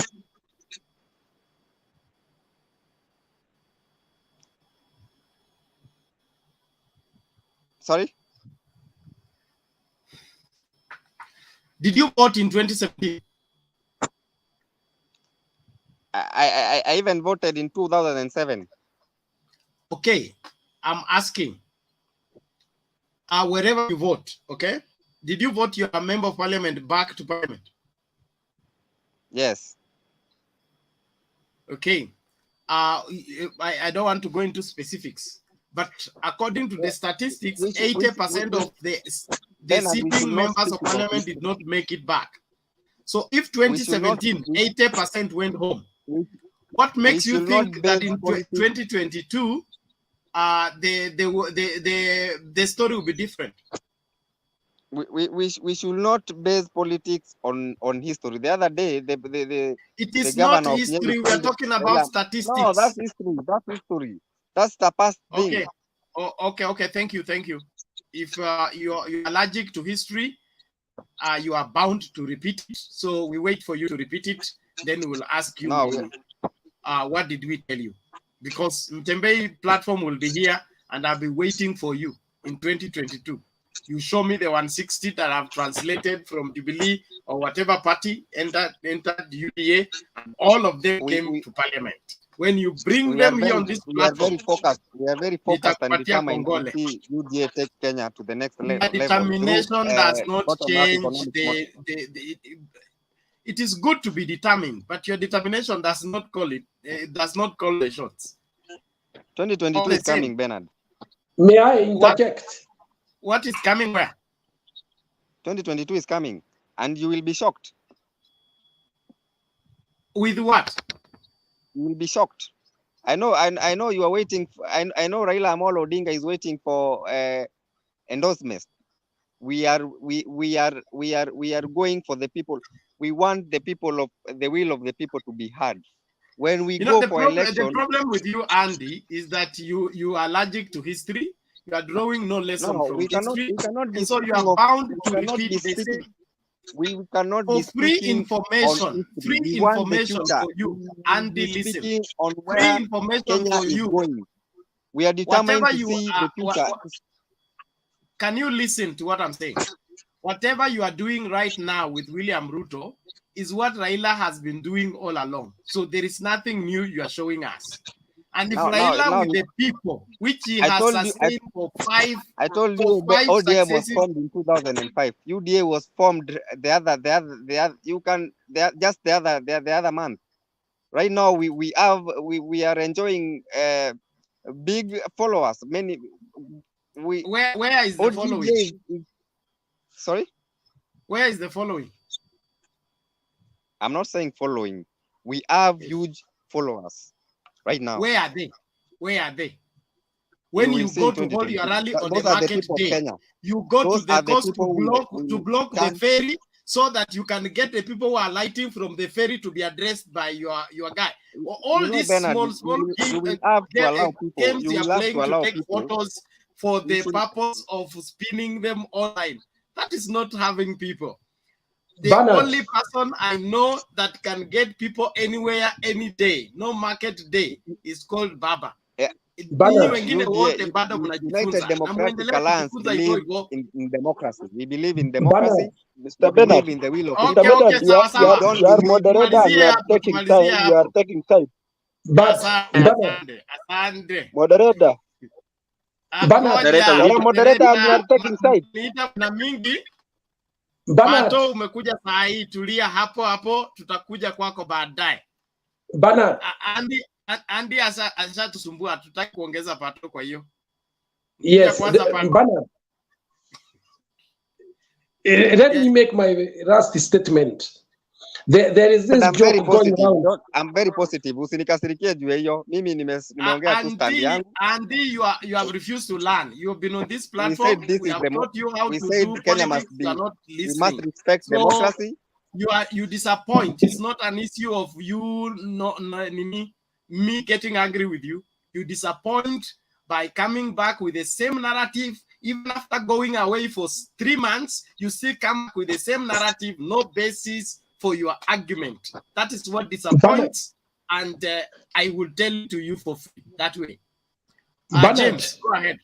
There is this joke going around that somebody was loitering in Coast Province when the other one was being taken through the rigors of government in preparation for taking over.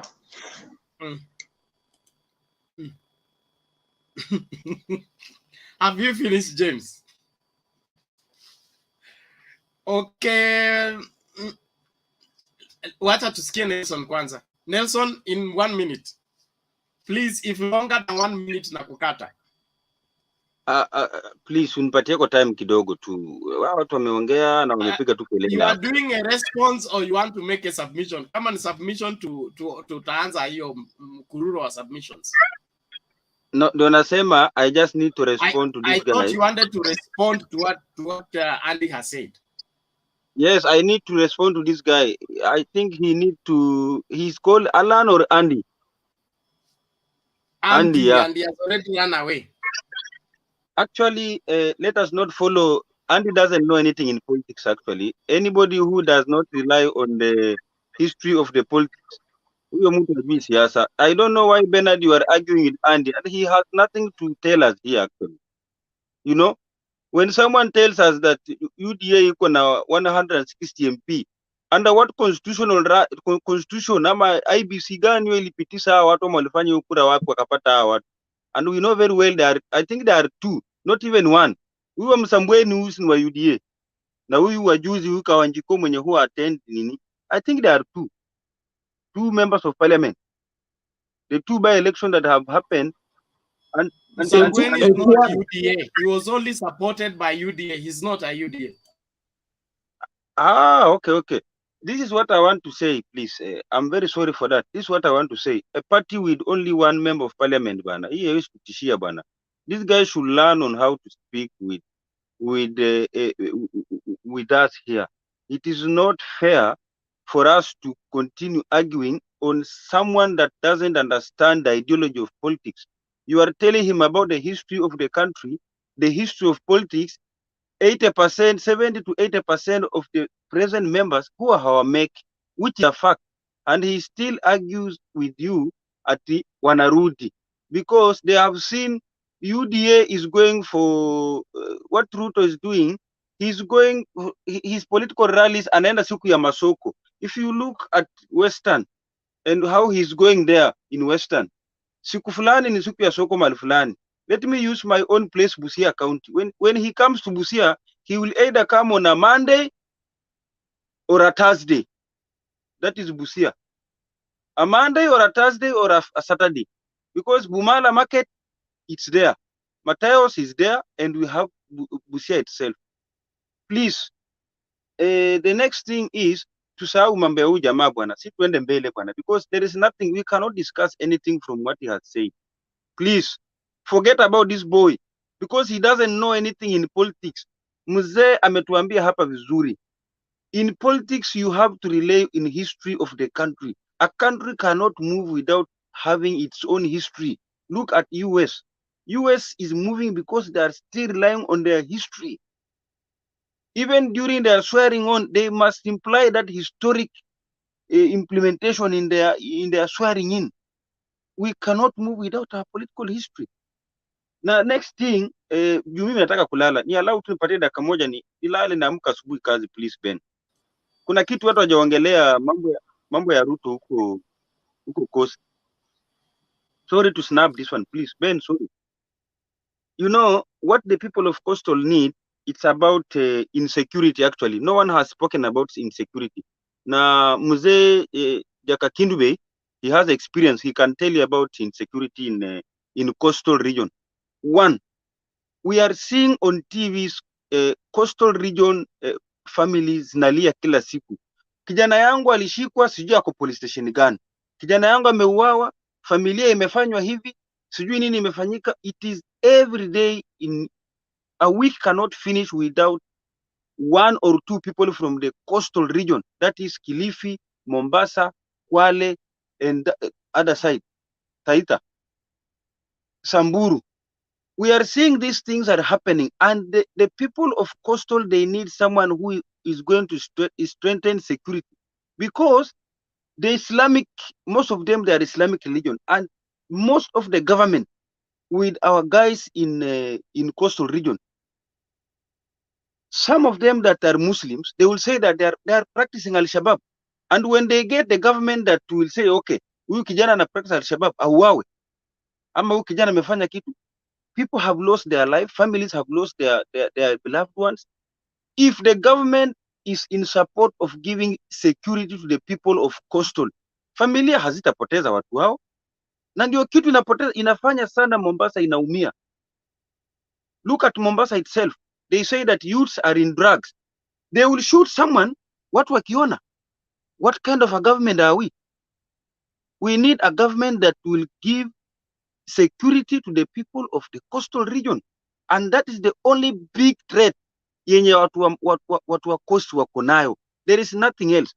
The second thing, they need someone who will respect human rights. The government that will be there for the human rights. Families of those who, the loved ones wamepotea. If they go to the police station, hapo wanaambiwa enda huku. Hapo atapatikani wiki moja apatikani. After 2 weeks utapatikana kijana yake alikufa. Tunaona Mombasa inafanyika every now and then. Every now and then. Somebody has said about claims, na kaulizia hapa ati DP Ruto is a deputy. Yes, he's a deputy president. But he claims to be the president and he cannot help the people of coastal region. Hata kama atapewa hiyo, apavalisho hiyo kitu. Look at how Mombasa port. Ruto was the first person to fight for the transfer of the port to Naivasha. When they were abusing Joho, yet Joho is an academic dwarf. Joho is an academic dwarf. And if you look the history of the politics ya Ruto na our president, how they did to Mombasa, Governor Joho. Joho was fighting for the coastal people. Angalia says there is no job creation. These people, they will feel so happy today, wakiambiwa sasa kazi nusu ya job itafanyika Mombasa na nusu ifanyike Naivasha. Nobody has brought that thing in the parliament. Mohammed tried to bring na akanyamaza, sijui alifanywa nini. He tried, okay, but there is nobody has helped the people of coastal to help them in bringing back ports in Mombasa. Mizigo zinafika Mombasa, zinawekwa kwa train, zinapelekwa wapi? Naivasha. Have you ever seen Ruto talking about that? That is job creation. And he will tell them, serikali yangu itawapatia kazi kutoka wapi? Kama hiyo ndio economic strength ya coastal region. They are talking about drug abuse. The government they need to have people that will fight and help the people of Mombasa to fight against drug. If you don't have job and create jobs in Mombasa, how are they going to stop using the drugs? Na ni kitu tunaona kwa TV daily. Let us not talk vitu zingine tofauti. Tuongee kitu tunaona kwa TV kinaumiza watu wa Mombasa. Watu wa Mombasa wanaumizwa insecurity, watu wanauawa kila siku. Watu wa Mombasa walinyang'anywa port ikapelekwa Naivasha. Ruto cannot talk about that, and I've never seen Ruto kwa politics yake ya kwenda huko coastal region. I've never seen even a day Ruto talking about how they are going to bring back ports in Mombasa. But they took it. Where are the youths? Magari zilikuwa zinabeba vitu, SGR walisema SGR peke yake itabeba. Hizo magari zilipakiwa. Atasaidia watu wa chini na anasimama from bottom. Na akirudia bottom, nyinyi mnapiga kelele bottom. Atipale chini. Huko chini. Huko. Atasaidia watu wa huko chini, kama hawa watu wa huko chini amewanyang'anya kazi, amepeleka huko coast, huko Naivasha. Kitu next ni hii fisheries. And somebody talked about Majimbo. Mzee Jaka Kindubei, I love this Baba. I love him so much. Because if you listen to what Mzee huongea, Ruto has been against each and everything that Raila was fighting for the people of the coastal region. How comes today the same person is coming avalishwe kitambaa kwa kichwa na anaambiwa sasa yeye ndio leader? No, the coastal region people, they know who is their leader. The same person 2017 has been telling them things that Raila atakuja kuwasaidia wataleta, and they never did to the coastal region. Look at fisheries. The government is not helping the people, the coastal people in fisheries. Look at the current statistics on the fisheries in the coastal region. There is nothing yenye serikali imesaidia, and Ruto claims that he's the deputy president, he cannot do it now, and anasema si mimi ndio deputy president, si nitaanzia bottom, si bottom up, si nimefanya. Si hatuambie kwamba fisheries nitawarudishia, kazi zenu za port zitarudi, vijana wale wa drugs utawasaidia hivi, na wale insecurity hapa wa familia zinapoteza watu wao, my government will stand with. He has never talked about that. He has never talked about these things. They might be very little things, but he has failed. Hata siku moja sijasikia. Nasikianga tu bottom. Pale bottom sijui nini iko pale bottom. Nothing else. Bottom down, bottom up. Please, the people that are here. Mimi sio ati kelele, sauti yangu iko juu. But if anybody is creating his submission, I thank God tuko na huyu mzee Jakakindube here. He normally gives things venye ziko. He has an experience, and he's an experienced person that is with us. We are youths, we are young, and we learn from him, and he also learns from the current youths and the current generation of 2021. We need to understand the things that Ruto himself anakuja kuwa kingpin atasaidiaje watu wa Mombasa. Look at land. Hata mtu yote akisema but Raila atashindwa Mombasa. Has Ruto ever fought for any land for the people of coastal region? Mwenye ako na evidence hata Google aniangalilia niambie. Raila has been fighting for the land issue in the coastal region. Hata shetani najua. Ile unasemanga sijui nini. Even Satan itself knows. Hakuna mtu amefaitia mambo ya mashamba Mombasa coastal region kama sio Raila. Nobody else. We have been seeing even on TV, mtu ananyang'anywa shamba, Raila will go there. That was, I remember 2002, 2003, ile wakati wa Wangari Maathai, mambo na environmental conservation. How Raila partnered with the Wangari Maathai to ensure that the environment is conserved. Hao watu wa kuiba mashamba na nini to conserve the environment. If you look at Kwale County itself, najua Ben anataka kunimaliza hapa. Ben kidogo tu dakika moja baba. Dakika umeongeza kutosha, kamilisha in a half a minute, we moving. The people of Mombasa, they need a person that will support them in religion.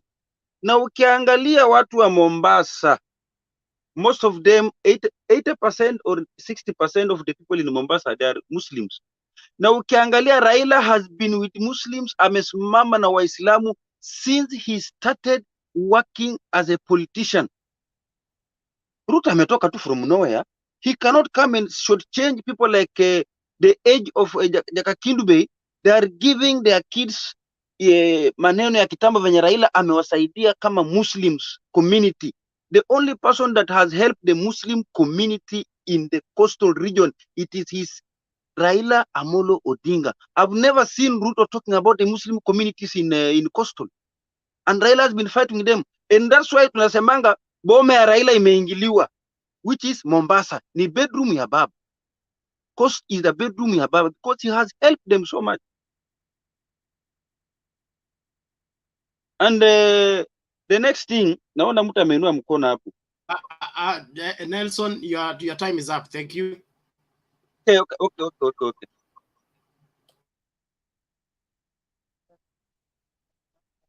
Vijana wanauawa daily bana. 254.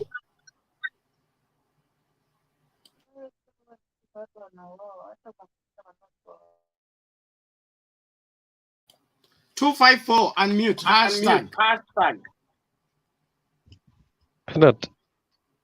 Good evening. Yes, go ahead. Yes, go ahead. You can continue with somebody else first. I'll come back later. Oh, you come back later. Austin? Yes.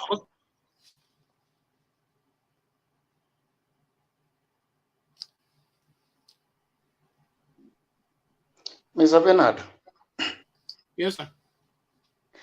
Okay, I didn't want to make a submission, but I just wanted to clarify something, or rather ask a question to Mr. Andy, who had left, but I'm sure Andy is watching, or maybe the like of Andy, another person is watching.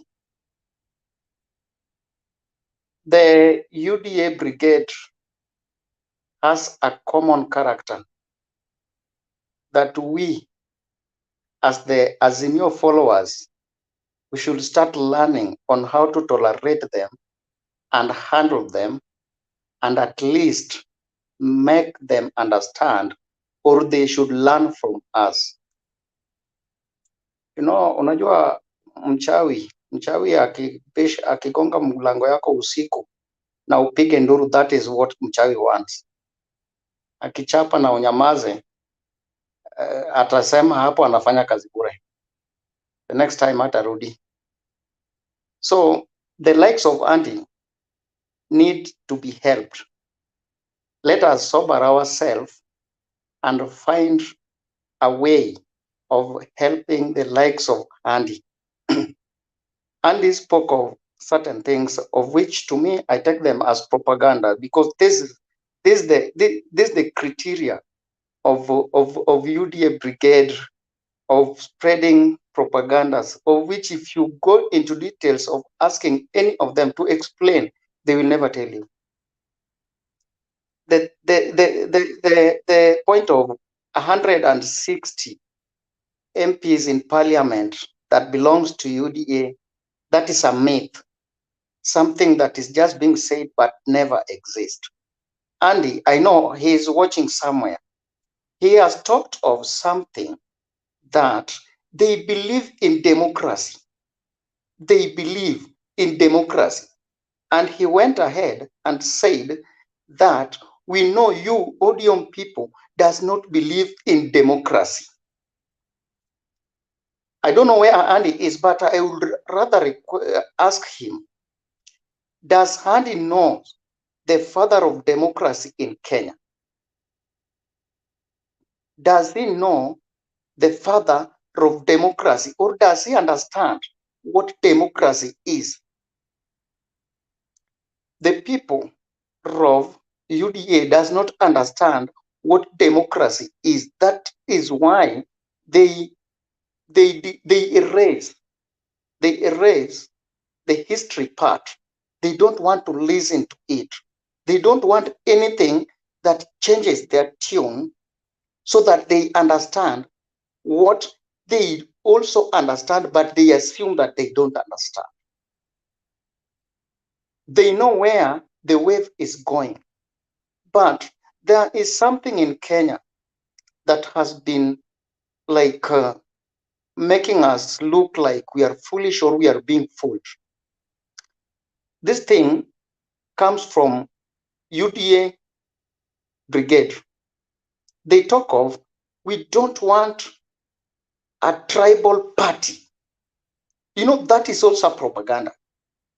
Which one is a tribal party and which is not a tribal party? That UDA is a national party. How? Why are they saying that UDA is a national party when other parties are tribal parties? When did they justify that UDA is a national party when ODM is a tribal party, or when ANC is a tribal party? These are certain propagandas. If you call any of the UDA member, they will never explain it to you. They just want to use it to rubbish our mind so that we don't concentrate on the reality, because they want power. So the likes of Andy need to be helped. They should not focus on power that they want, but they should focus on the agendas that are going to help us today, tomorrow, and in the future. This is why Okay, you will find Austin. Point taken, point taken. Conclude, please. this is why you'll find the likes of Andy, they submit the propaganda, then they escape. They don't want to be told the truth. So you from Bernard, learn on how we can tolerate them so that they get the point. Thank you. Okay, thank you, Austin. Inawezekana? Yes, thank you, Mr. Bernard. Leo niko nyuma ya curtain because of some reasons. I would like to like echo what Mr. Austin has talked about and what Mr. Nelson Mandela has talked about. The topic of today in Ahusu is talking about the way William Ruto has been made a Kaya elder and his brigade sustains attacks against Raila Odinga. You know, William Ruto as a presidential candidate, I think akona lengo tofauti when compared to his counterpart ambaye ni engineer Raila Amolo Odinga. I believe that William Ruto just wants to make sure that he has clinched the presidency to avoid some unknown things, you know. He is doing whatever it takes to be in that position. He is not haongelelei clearly what the common Kenyans need, what kitu yenye mwananchi wa kawaida anataka. He formulated some several things that that would be popular, so that he would popularize whatever he wanted to say, and he thought, or he knew that whatever he would popularize, Kenyans would love it, and that is what will get him to State House. And of course, using some touch of money here and there. Kila pahali anapoenda anamwaga pesa. So things like popular things like to say that sisi ni mahasla, we are poor. He knew that his advisors knew that this is what most Kenyans would wangefurahi sana kukua to be identified with, you know. When you look at it clearly, it does not make sense. This one in a divide Kenyans. Unapata ana divide Kenyans from the rich and the poor. His supporters, they don't, the way Mr. Austin has talked, his supporters, they don't want you to tell them what is there. They just want to believe in what they think they know, and life moves on. They don't want to be corrected, and they believe that they are the majority. Giving an example of Mr. Biden when he was campaigning compared to Donald Trump, Mr. Donald Trump was all over, making all manner of noise all over the US. But you know what Mr. Biden did? Mr. Biden was telling people, you stay indoors, you can vote using mail, and they were the silent majority. This is a good example. This reflects the Kenyan voters that are behind Baba's presidential candidature. Sisi tumenyamaza, sisi we know what we are doing, and the few that are on Ruto's side are the ones who are making a lot of noise without any solid points to support Mr. Ruto, you know. So this one should be clear out there. Don't make noise. Try to listen to what the other side is making, what the other side is saying, and try to make sense out of it. So hii mambo ya kuwekwa Kaya leader, we cannot trust it because we know Ruto is a guy who gives out money. I strongly believe that these were just people. I don't want to use wazee. It feels offensive, but these were just people who wanted to be given money so that the word can be out there that he has been made a Kaya leader. With that one remark, I hand over, and I will comment later. Thank you. Okay, thank you. Inawezekana, we appreciate your contribution. People on the comment section, please stop that your tribal whatever profiling. Tafadhali. And then the UDA guys, statistics that you people don't want to hear about. It's very simple to carry out statistics. Very simple. For example, when we are on this platform, how many are you? Take the fraction, convert it into percentage. On the comment sections, how many are you? Take that plus over everyone else, get your percentage. So these numbers from the air are the ones that are going to cause you problems. Get the numbers that are practical. Story ya kwenda soko wakati kila mtu amekuja soko, wazimu wote wamekuja soko, then you say that is your numbers. Hiyo ni kujidanganya. Tuseme tu ukweli. Mnaenda kuzuia feri, watu wakitoka kwa feri eti mchukue picha kuspin on the nini to say how much you are loved and how much you have a huge following. It doesn't add up. If you want to be a politician, you work at it. You don't fake it. You work at it. Build your political stamina so that you become an enigma the way Raila is. He has grown from wherever he was to become who he is. Everybody must go through those classes. You don't jump classes and graduate. Even if you graduate, you will not perform hata ukipewa doctorate. So it is good that we follow the required pattern of how people get into politics, build their political stamina, and then they become too much to be pushed.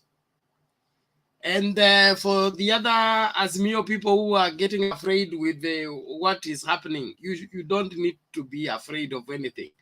And my advice to Baba is he should ignore and not react to what Ruto is doing, because hiyo league ni tofauti. Baba acheze hiyo league yake, tunaelewa ya kwake, okay, ambako it will take Ruto 40 years to catch up with that particular league. That is my personal opinion. Usinichukia tafadhali. Mimi ni Mkenya number 1, wengine wote wananifuata nyuma. Pato, umefika?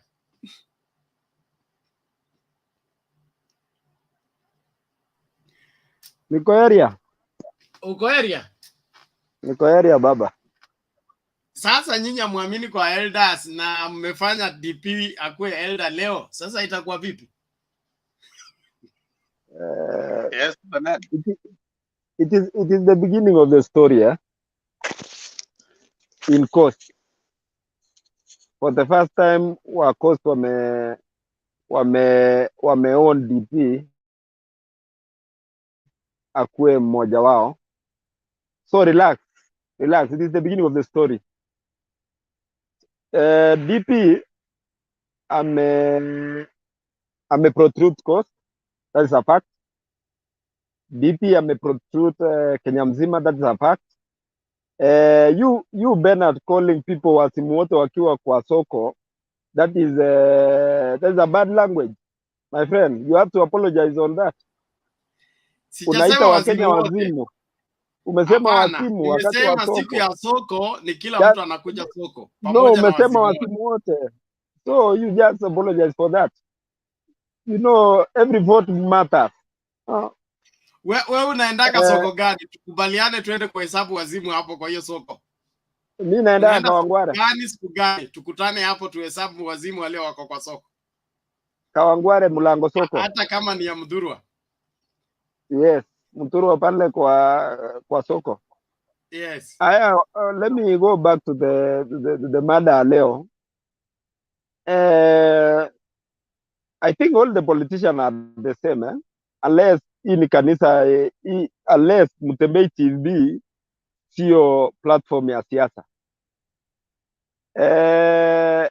It has been noted across the country that you cannot be elected in that region. Tuseme region kama Rift Valley, you have to be vocal, you have to be attacking the other person from the other side. Hata kwa Nyanza, Millie Odhiambo hatachaguliwa bila kutaja Ruto. That is a fact. Hii Kenya pia lazima ugawanyishe watu ndio wakufuate. That is a fact. You have to take side. That is a fact. You have to say Mount Kenya is mine. That is a fact. You have to say Rift Valley is mine. That's a fact. You have to say Coast is mine. That's a fact. when you are in court, you just, power is taken, power is not be given, my friend. So hii maneno yote yenye tunaongea, ukistuliwa na DP mnakuja kubweka bweka hapa, is okay. Hiyo ni kuingiza baridi. Mkuwe strong, musupport mtu wenu, lakini mkistuliwa kidogo mnaanza kubweka bweka, mnasema ametuzi mtu wenu. Mtu wenu ama ni mtu wa Kenya. Raila is not your person. Raila is for Kenya. Hata akituziwa namna gani anavumilia. Sisi mtoto akienda kutairi, tunaitaka maneno yote, hiyo majina yote anavumilia tu. Anasema waje hii siku iende ipite, nitakuwa nimetairi. Ambapo watu wote watakuja kukuambia usipoenda, na mimi nimepanda fare from Homa Bay mpaka wapi. My friend, Raila Odinga lazima tu atulie, akuwe slaughtered, na yeye kama ataimidi yeye atakuwa winner. So hii maneno ya DP kukustua, hiyo tu ni kukutia maji. So mrelax. Hata DP pia, you people. DP amestua nani wewe Pato? Wacha kuonini, wacha kuswim juu ya maji. Hata hawa wenye wako kwa panel wanapweka peka DP wacha kutumia hiyo lugha kubweka. Nani anabweka hapa? Hata wewe pena tunabweka sana siku hizi bwana. Tuachie space tungangana na. Nimekwambia hiyo lugha yako tafadhali utahama nayo. Acha nikwambie Mr. Bernard. Hata leo nilikuwa nafuata Joe me I'm following the current politics of the day. Hata Joe pia hata maliza statement yake bila kuguza DP. Na pale ati ni wale watu wawezi, wale wezi. We are just rebattling what is happening in Kenya.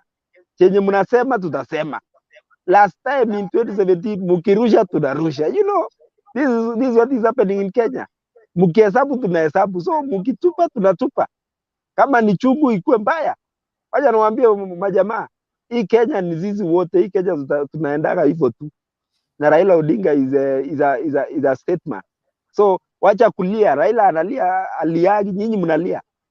Ruto aliagi, sisi wengine wanalia. You know, hata mkiita yeye mwizi kutoka asubuhi mpaka jioni. hata asikumuzagi hiyo anaashumu. Yaani wewe uko hapa kusema nini? Niko hapa. Watu wa kwanza kulia Matiang'i ni nani? Watu wa kwanza kulia kwamba system imeanza leaking ni nani? Sasa Matiang'i ni nani? Hata wewe mwenyewe Matiang'i ni nani? Kwa nini mnamlia? Matiang'i ni nani? Matiang'i ni nani? Surely. By the way, Matiang'i tunawachia ile ligi ya kina Osoro. Hiyo anamaliziwa Kisii na Osoro. So Matiang'i is nowhere, my friend. It is Bernard, I have a question. Mr. Chair, can I ask him one question tafadhali, Mr. Bernard? Can I ask him one question? Waja nimalize yangu bwana. Niende. Unajua nyinyi hamtanipatia time kubwa. Yeah, uliza. Thank you. Kubali nimeulize swali. Mr. Raila alituambia juzi ya kwamba kuna watu walikaziwa kuiba shamba ya pale Jamhuri. Ni Jamhuri ama ni nini? Ndio ikaitwa Western Hotel na Lang'ata Primary School. Sasa huyo tukumuita land grabber. Hiyo ni uongo, tumemuita muongo ama ni ukweli aliiba hiyo land yapo Lang'ata? Is it wrong to call him a land grabber? In fact, Raila is not listening to himself, eh? No. Yes or no. Yes or no. I'm the one answering you. So don't put what in my mind, in my mouth. I'm the one answering you. Don't put what in my mouth. Raila Odinga is not listening. Don't put what in my mouth. I'm the one to answer you. You relax. You have asked me a question. I'm coming there. Raila Odinga is not listening to himself. All the time from his political life, he has been telling us Uhuru Kenyatta has robbed the Uhuru family has robbed the coastal people their land, their right. Now he's dining with the same person. If you go even the story of the Lang'ata land, the Lang'ata land is in court, and court has not even tell us Ruto took away that land. In fact, in fact, the Uhuru Garden is not part of the Langata, is not part of Western Hotel. It's not part of Western Hotel. Even you are in Nairobi and you know the Uhuru Garden, where Uhuru Garden is. You know from Uhuru Garden, opposite to Uhuru Garden, there is a Ruby's, which is belonging to Uhuru Kenyatta. You go down. There is Amera, there is Sunshine. You know, you people, you are just living in denial. It is just a propagandist. You are just prosecuting things in TV. You know, propaganda is a propaganda. If you want to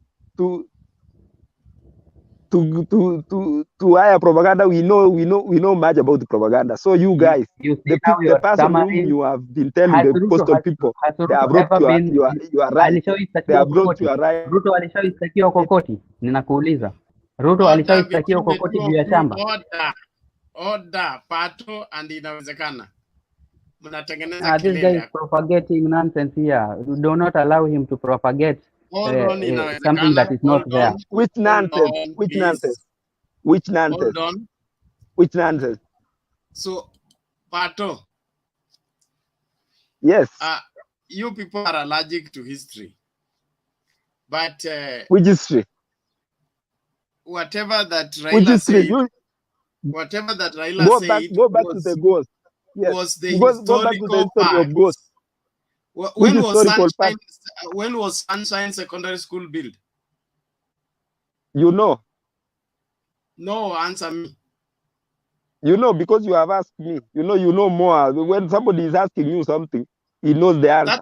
That's what I'm telling you. Your argument doesn't add up because Raila talked about colonial period and how Uhuru Garden was during colonial time, when the colonial masters used to arrest people and go and prosecute them there. By that time, there was no Sunshine. Sunshine was started by Moi. So the land grabbing that he's talking about, he is not even implying Ruto, only that Ruto likes to respond to anything called land grabbing or corruption. He was giving the historical on how the land was being grabbed. And then of late, Uhuru had to go at night to stop the grabbing. They were now updating the grabbing. After now the other grabbing had taken place, they had built a bar inside there. Then they were processing on how to transfer it and turn a national heritage into a personal property. Mr. Bernard. Yes. Mr. Bernard. Yes. You know we are living in denial. Eh? Anything which our forefathers crap, we are not. You people are not. You don't want to go to that direction because which of your forefathers? What did they grab? Bernard. Of course you know. Of course you know. Of course you know when we start with the first family of this country. No, Pato. Hold on, Kemba. 1 minute, and I want to hand over everything to you. Pato. No. Yes. Which of your forefathers? What did they grab? And you know, Raila. You know, Raila. I'm asking you. Talked about your forefathers grabbing things. Which of your forefathers? What did they grab? So you know, our forefathers. I can refer to our first family in this republic. So anybody who is owning land, anybody who is owning land, apart from even genuine, even in which way, in other way, is a land grabber. But so why can you go for the? Why can you go for Bernard, the? Can I ask Pato one question? Please. Hey, and you are too many with your question. Pato, how are you, sir? How are you, sir? I'm fine. I'm fine, Temba. Did you hear Raila mention Ruto's name on that day?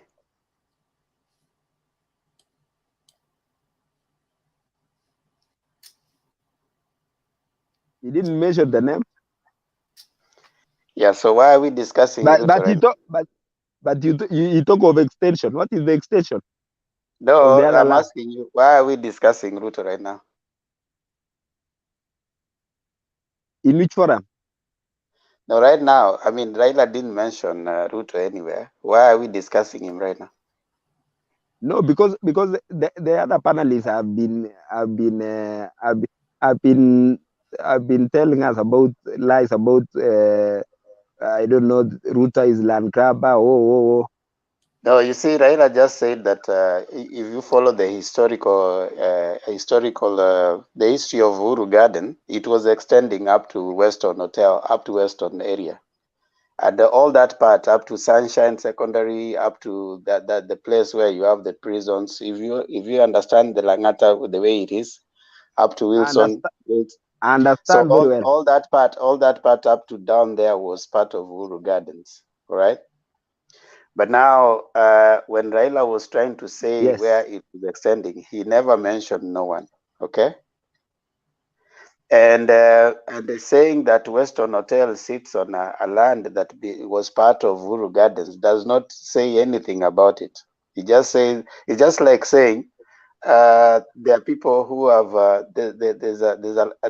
you remember the time they were making Uhuru Highway, and there are people who are building on land reserve. You remember road reserves? You see, when you say, hold on, but you don't just need to be defensive because something has been mentioned. It doesn't help much. You don't help the debate. Raila didn't mention Ruto anyway. All right. So, and you, more than anyone, if you're informed enough, you should have been aware. We as at now, Western Hotel definitely sits on Kenya Civil Aviation land, because at some point Civil Aviation took that land for their landing and their takeoff and their whatever. But now someone else took that land and later sold it to one Dr. William Samoei Ruto. All right. Now, as time went by, Kenya Civil Aviation wanted its land back. Now, the deputy president has said that yes, he bought that land, but instead of going back to it, getting it back because he's already invested in it, he wanted to compensate, to pay back. So that is where it is right now. But that does not change the history of that land. It doesn't change the history of the land, even in Sunshine, that Sunshine has been built there. It doesn't change the history of that land. So who grabbed the land? So yeah? Who grabbed the land? Now you can go to history. That is not the issue of you. If you are going to go there, you'll realize that even Moi regime, the people who were in Moi regime, and part of them was one Dr. William Samoei Arap Ruto, they grabbed lots of land, right? So let's not discuss that. So you cannot mention the first family here. No, I mean, it's up to you. It's up to you. So because you are aligned, it is because you are aligned to the one person who have looted the half of the coast. You cannot mention. You cannot say anything about. No, now you see, now it's not for me. It's for you now. When you are submitting to mention that, it's not for me. Not for me to mention. It's just like asking me to talk about I mean, Azimio la Umoja, but now it's up to you to mention if you think they have done that. Now in your submission, you say, I have first family, they have done this. Now it's up to you to do that. You see, if you think you have evidence against that, now the opposite side, those people who don't agree with him are the ones who do that. You cannot tell me to come here and then start telling you the bad things about Raila. It's for you to mention the bad things, and for me to tell you the good things. It's for me to tell you the bad things about Ruto, and for you to talk about good things about Ruto. That's how debates go. So you will not force me to tell you good things about Ruto. It's for you to tell us the good things about Ruto, and we challenge it. And it's for us to tell you the things we think are not working with Ruto. Calm down, Pato. Calm down, Pato. Now calm down, Pato. When you come here, hold on, thank you. Hold on, thank you. Two moderators with me. You know, two moderators against one person. Pato, we are not against you. And the moderators are taking sides. And the moderators are taking sides. This is how this. What makes you think that what part of Uhuru Garden was grabbed by the first family? No, let's not dwell on that because Temba But you have said that. has clearly tell us how the history of the Uhuru Garden. Let's not go to that direction because he has even tell the ODM guys. He has even told the ODM guys the person who grabbed that land is not the one William Ruto. The William Ruto is the willing buyer, willing seller. So don't even go to that direction because Temba has given us the right answer. Let's go to the today's agenda.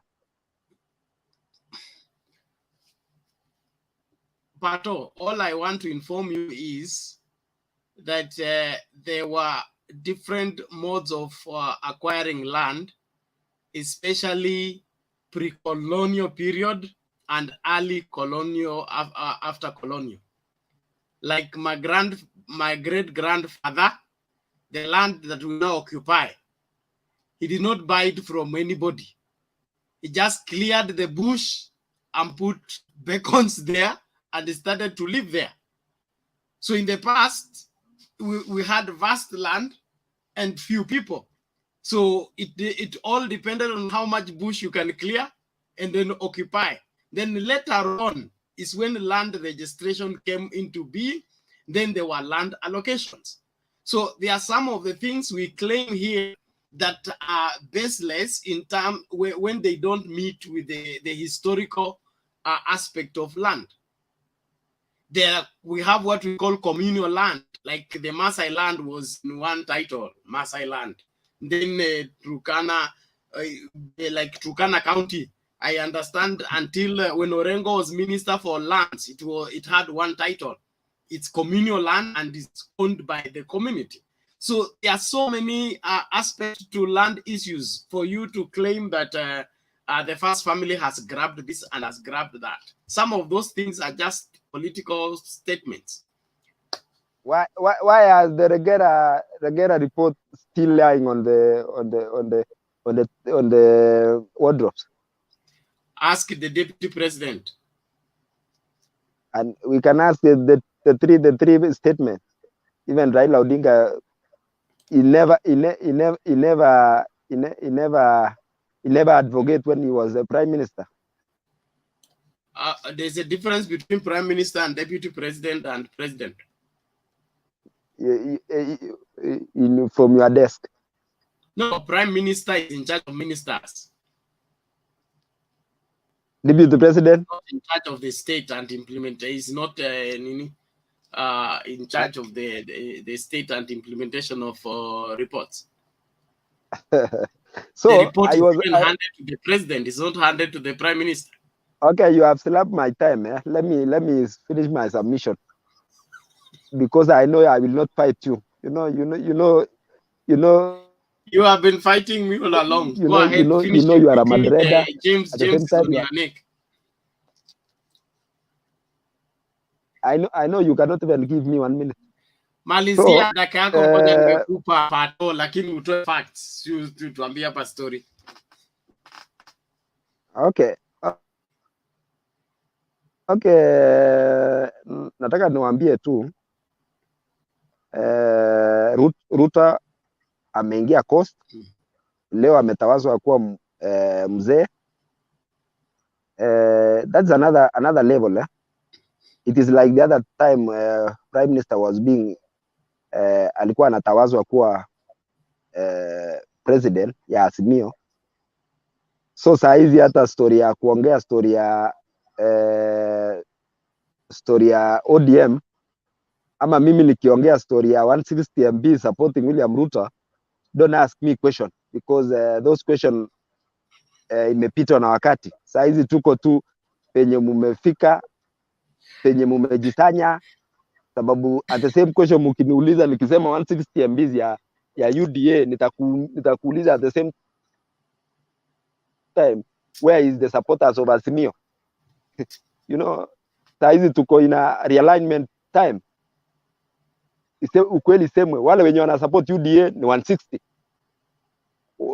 wale wenye wana support Azimio ni the rest. You can do your minus from the 400 MPs. So Pato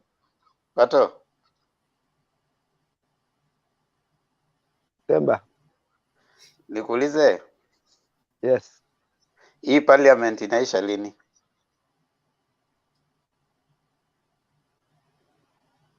mwezi wa pili. Inavunjwa mwezi wa pili? Kulingana na mimi, si unaweza sema yako, unajua sina una nini? So unajua ni mwezi wa pili. Parliament ikivunjwa,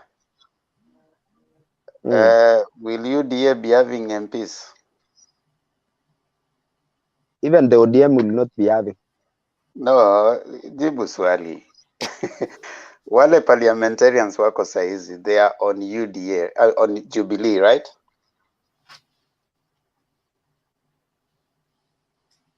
Yeah, wako Jubilee kwa nini kwa certificate, Sasa parliament ikivunjwa next year, kutakuwa na MPs wa Jubilee.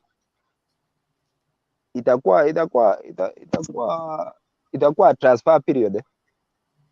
So that means therefore after next year parliament ikivunjwa, there will be no MP, right?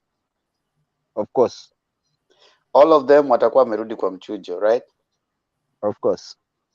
So don't you find that you are being dishonest to yourself? Ukisema UDA wako na MPs 160 na all the same MPs saizi wako kwa parliament na Jubilee ticket, the same MPs will be going back kwa mchujo kuanzia next year parliament ikivunjwa, hakuna MP. So what is this 160 you are talking about? I think in Kenya we are seeing we are being tunaamini in that group of people following a politician. So you are agreeing that there are you don't have MPs as UDA? Hamna, sindio? Even Azimio hawana. No, say yes or no. Si hata even Azimio hamna MPs, sindio? Hata Oka hawana MP. Equalization fund. Huyu anapenda tu equalization. You know, wacha nimalize nikisema let wananchi waamue. 2022 sio mbali. It is just around the corner. Tutajua mbichi na mbivu. I'm not siwezi nikasema Raila Odinga hana ufuasi hii Kenya. Ako na ufuasi sana. Na as I've been always saying, Raila Odinga is our formidable competitor because ako na chama ya kitaifa like the UDA. Ako na useefu kwa siasa like William Ruto. He has been an MP for more than 15 years like Ruto. He has been an MP for more than 15 years. He has been a prime minister. That is the highest post yenye mimi najua hata wahi pata tena for 5 years. Ruto pia has been in that highest is the most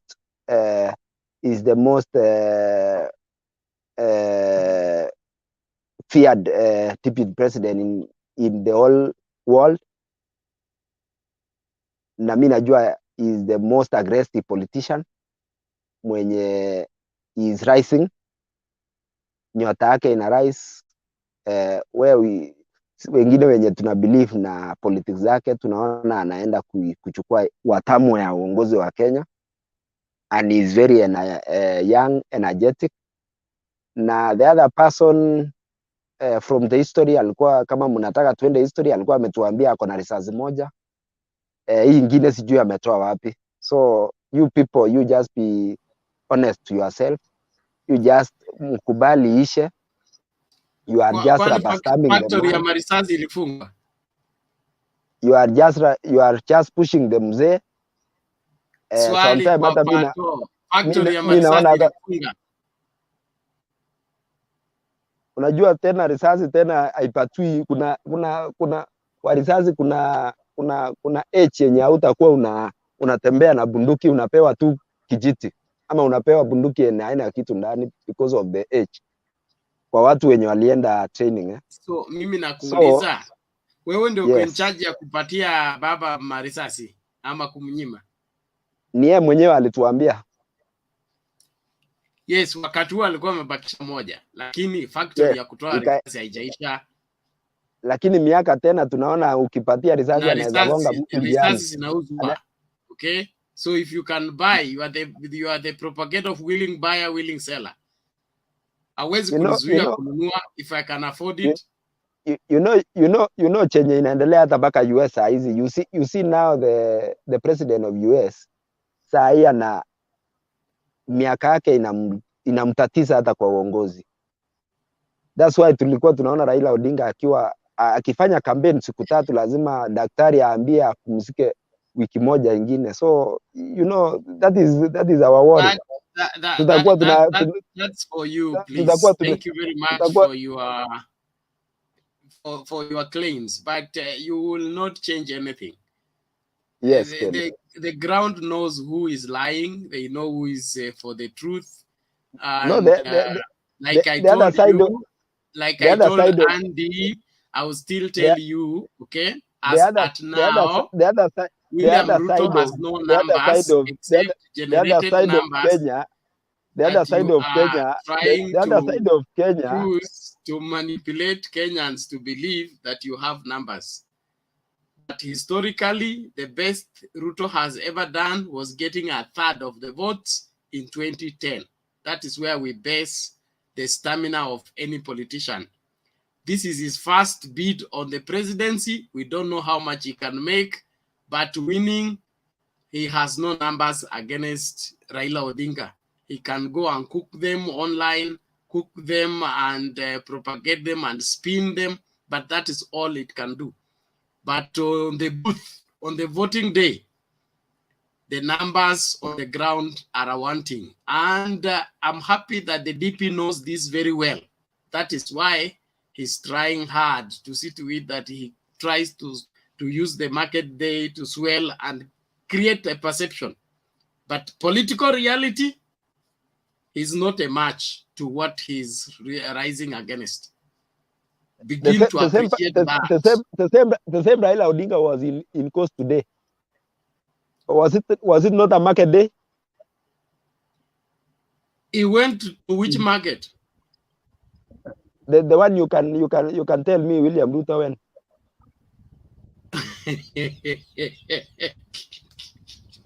Mwachaneni na Raila Odinga mwezi tafadhali, achaneni tu naye tafadhali. Naomba tusonge mbele. Themba. Yes sir, can I give my submission? Naomba upeane submission zako kabla nitoroke kuachie funguo. Atumai you are here to stay. I'm here mpaka Jakindu bet tunakaa naye hapo mpaka choke. Wacha nitoe my submission in 2 minutes. Sawa. You can call Wekesa too. Number one, the studio is full. Number one, I want to say that we need to tell the UDA supporters like Pato. They have believed 160 MPs. If they have 160 MPs as they claim, that is a number that right now can pass a motion in parliament and they give the counties and even the budgetary allocation and bills that need to help Mama Mboga right now and Mutu wa Boda Boda right now. If that number cannot translate into any bill that is meaningful to people right now, then that number is just hogwash. You cannot claim that you have a number that cannot help you anywhere. Number two is that as soon as this parliament is disbanded, all those MPs are going back to Mchujo, wanarudi mashinani, unless those people want to tell us that they have already passed those people unopposed. UDA has decided that those people are going unopposed. And if they are going unopposed, they are going to be voted against other parties. So you don't have 160. Those 160 MPs is just a number that is bandied around here. So they should stop telling us issues of 160. If that 160 can do nothing right now, it can't do anything even in future. And of course, 80% of them might not even come back, you know. So that is something that we need to tell Pato there. We also need to say that the UDA, the Hasira Nation, they don't need to be necessarily angered whenever things are mentioned. If something is mentioned, they become so angry. They should remember that after the parliament has been disbanded, it will be history that they'll be telling us that there were 160 MPs. So that will be history. So we want to tell them, in no uncertain terms, that they need, as a matter of fact, to go back and re-strategize. But we are aware, you know, Napoleon Bonaparte said that if your enemy is busy making mistakes, you do not disturb them. So we want them to continue. They're on their winning way, and they are going to win it, hands down. And Baba is going to go back to Bondo because of how they have strategized. That's very great strategy. Thank you so much, and keep doing what you're doing. Keep making those mistakes. Keep telling us about bottom up while you are not doing anything while you are actually working up bottom. Keep telling us that you have things that you're going to give Mama Mboga, and there's nowhere that you have even tried to do that. So we clap for you. Yeah, Baba is old. He's not able to work. He's not able to do anything. Thank you. Keep doing that. Now, I want to say this. The Ruto is made a Kaya elder. That's the biggest joke in town. I think we are waiting for so many other jokes that are going to be coming. And being made an elder, according to him, is going to win him votes.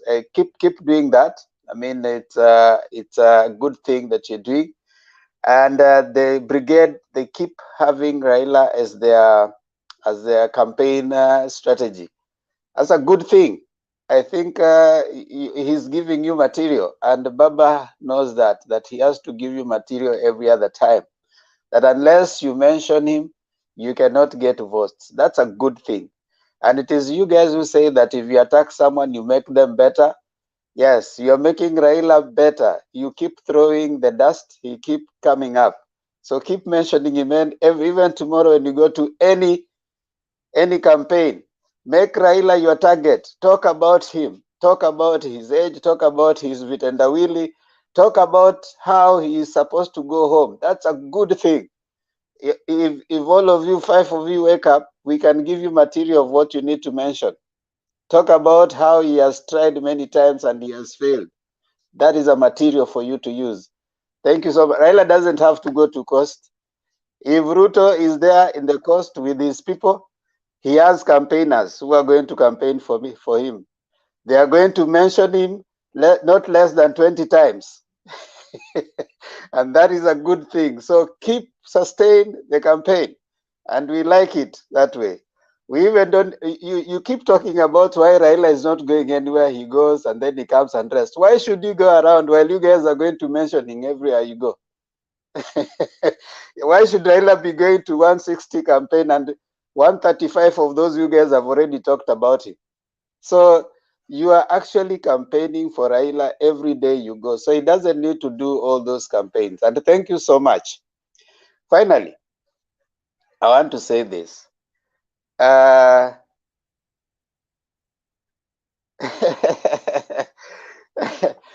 can hear Ibn Yusuf is telling me that niache makasiriko ni ya watu wa Hasira Nation. Hao ndio wako na Bernard, si unajua wale watu wako na hasira, yani wakiamuka kitu ya kwanza ni hasira. They don't know what to respond to. Now, there's something else that Gachagua was asked the other day, Bernard, as I finish. That when Gachagua was a DO some time back, in Limuru, there were people who were beaten very badly when they attended Nyanja's meeting. So he was told that were you a DO and people were beaten and you are the one who had directed that to happen. Gachagwa's response to that, he answered it in Kikuyu, but his response was that time, yes, he didn't apologize to the people that were beaten, but he said that time he was following orders from above. And that's why he decided that people have to be beaten. Now that one I was shocked at the response because number one, he was not remorseful, he was not apologetic. And that is the same person who is now pushing to us, Ruto. And by then, Ruto was also in Kanu. So the two of them actually oversaw the beating of people, while Gachagua was actually a DO. And there's also a writing somewhere where Gachagua actually decided to enforce, I don't know, Bernard, if you saw that. Gachagua decided to enforce the taking of levies from people as a Christmas gift, and he forced it as a deal. So that is the kind of a person that we want to have as a deputy president by one William Samoei Arap Ruto. There are two people who oversaw the single party system. There are two people wale walinyanyasa watu in the name of Moi. There are two people who ordered things by themselves. That is Gachagua. So we are seeing, and it is the same people right now, the deputy president said they want one party system. They want to take us back to one party system. They want to take us back to orders from above because Gachagua said he was following orders from above. He beat people because of orders from above. We are saying we refuse. Number one, Kenya is a multi-party democracy. Number two, we cannot accept to be ruled by people who have shown consistently that they do not care for human rights, they do not care for multi-party democracy, they do not care about anti-corruption. They don't care. So, because of that, reject. Thank you. Bernard. Thank you, Bernard. Themba. Bernard. What is it? See you Who is tomorrow. that? Huyo ni Pato. See you tomorrow, my guys. Thank you for Yeah, the show because the triangle inaisha. Fanya statistics kabla uende. Muzinigonge sana nikienda. Makasiriko Nation. Mi sina shida. Unajua mimi ni mwanasiasa. Mi hata Good night. See you later. sikazikaji. Lakini ukiondoka fanya statistics. Enda kwa comments uangalie watu wa UDM kwa wangapi. Hapa kwa Inategemea screen uko peke yako. Bernard, Weka percentage. Bernard, wacha nisome. Bernard. Wacha niseme nikienda. Pato kabla uende. Kiza Pato, Yes, kabla uende. Yes, sir. Yes, sir. Baonas in Kiamba division have now to contend with a new tax collected by the area chief and his team of administration policemen and decreed by the DO. The area DO Geoffrey Gachagua has written to all Baonas in the division demanding Christmas contribution for himself and his administration security team for having kept the peace throughout the year as the Baonas and their patrons drank and made merry. That was Gachagua.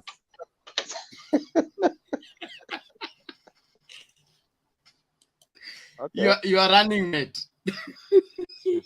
Bernard. Yes. Bernard. Yes, sir.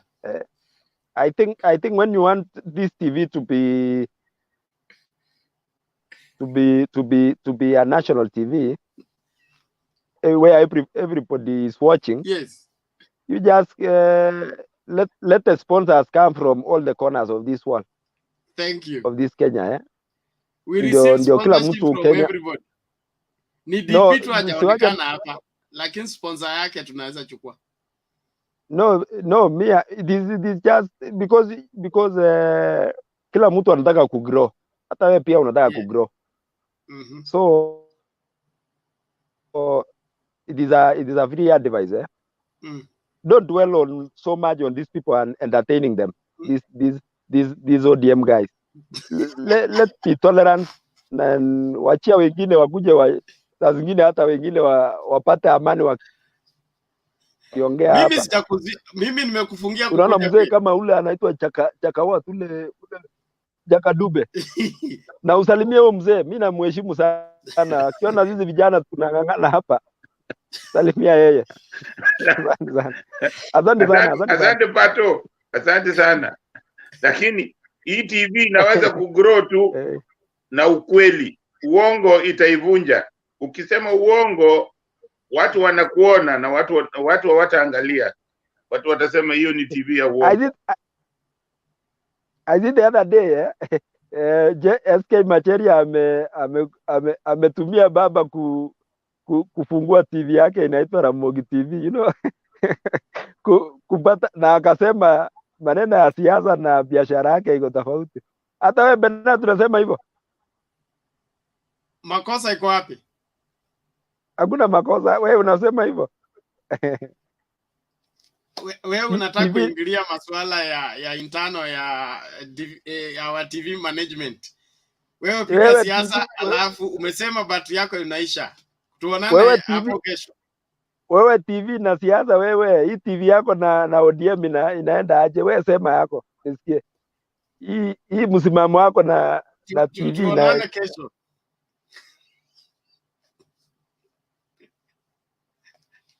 Bernard, wacha niseme kitu moja kidogo. Bernard, yes. Kitu moja tu. If I can honestly ask, from yes. What Mr. Pato has told all of us here, is there any convincing thing that we should join the Ruto side yenye amesema hiyo muda yote that we have been listening to him? Mtu atukumbushe kitu yote ya maana amesema yenye tunafaa tuende upande wa William Ruto. Is there anything? There's nothing to say. You see, you won't say anything if there's nothing to say.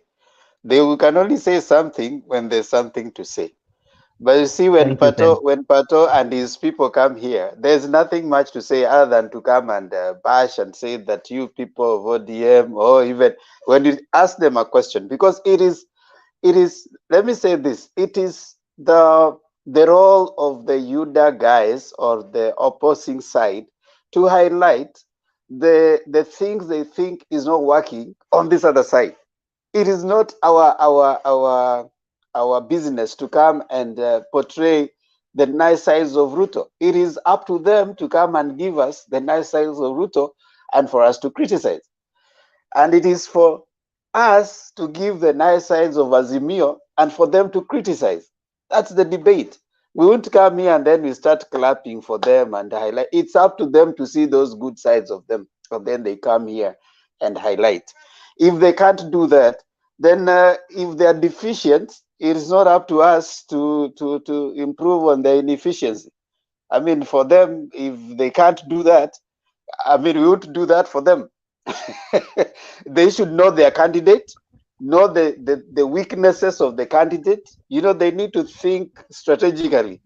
What are the sides that we are likely to be attacked? Then, of course, prepare a rebuttal. But if they come here and they do not have anything about the candidate, they have the same thing that has been repeated on the podiums, political podiums, that sometimes are hollow, are just meant to wipe up emotions. You will not stand in a debate. Yes, Demba. This is the one biggest problem facing, I think, our Kenyan politics. We are on two different sides. The side of Dr. William Ruto supporters and the side of His Excellency Prime Minister. We argue on two different roads. You know, their way of understanding is very, very different from our way of understanding, and they don't want to understand. They don't want to see that they are clearly few people, few guys making the loudest noise. They don't want to see that. They don't want to reason, and that is what the Deputy President was saying. Can we come together and reason together? They did not follow that. What the deputy was saying, you know. Okay, thank you. Inawezekana, I think that point is made, and like I said, I keep repeating, wewe fanya tu statistics yako. Hata huko kwa comments, we have two, three people who are in UDA and the rest are not. So, fanya your percentage. It will translate and give you the national outlook from different people supporting. And also, it should be uncomfortable to support somebody simply because he's your tribesman. Yet you are fighting, you claim to be fighting tribalism. It's important that you stake for facts. You don't stake for people because they are from your county or from your village or from your, they are your kinsmen. The nation Kenya requires nationalists for leadership, not village heads. So let's outgrow the control of the village limitations and the tribal limitation and dig in for leadership that is national and it can secure every other Kenyan. Daniel, you are back. I want you to make your submission, and Themba, you will take charge. I am out of here. See you guys later on in the course of our next show. Why are you running when I'm about to start talking? I am not running. You are walking.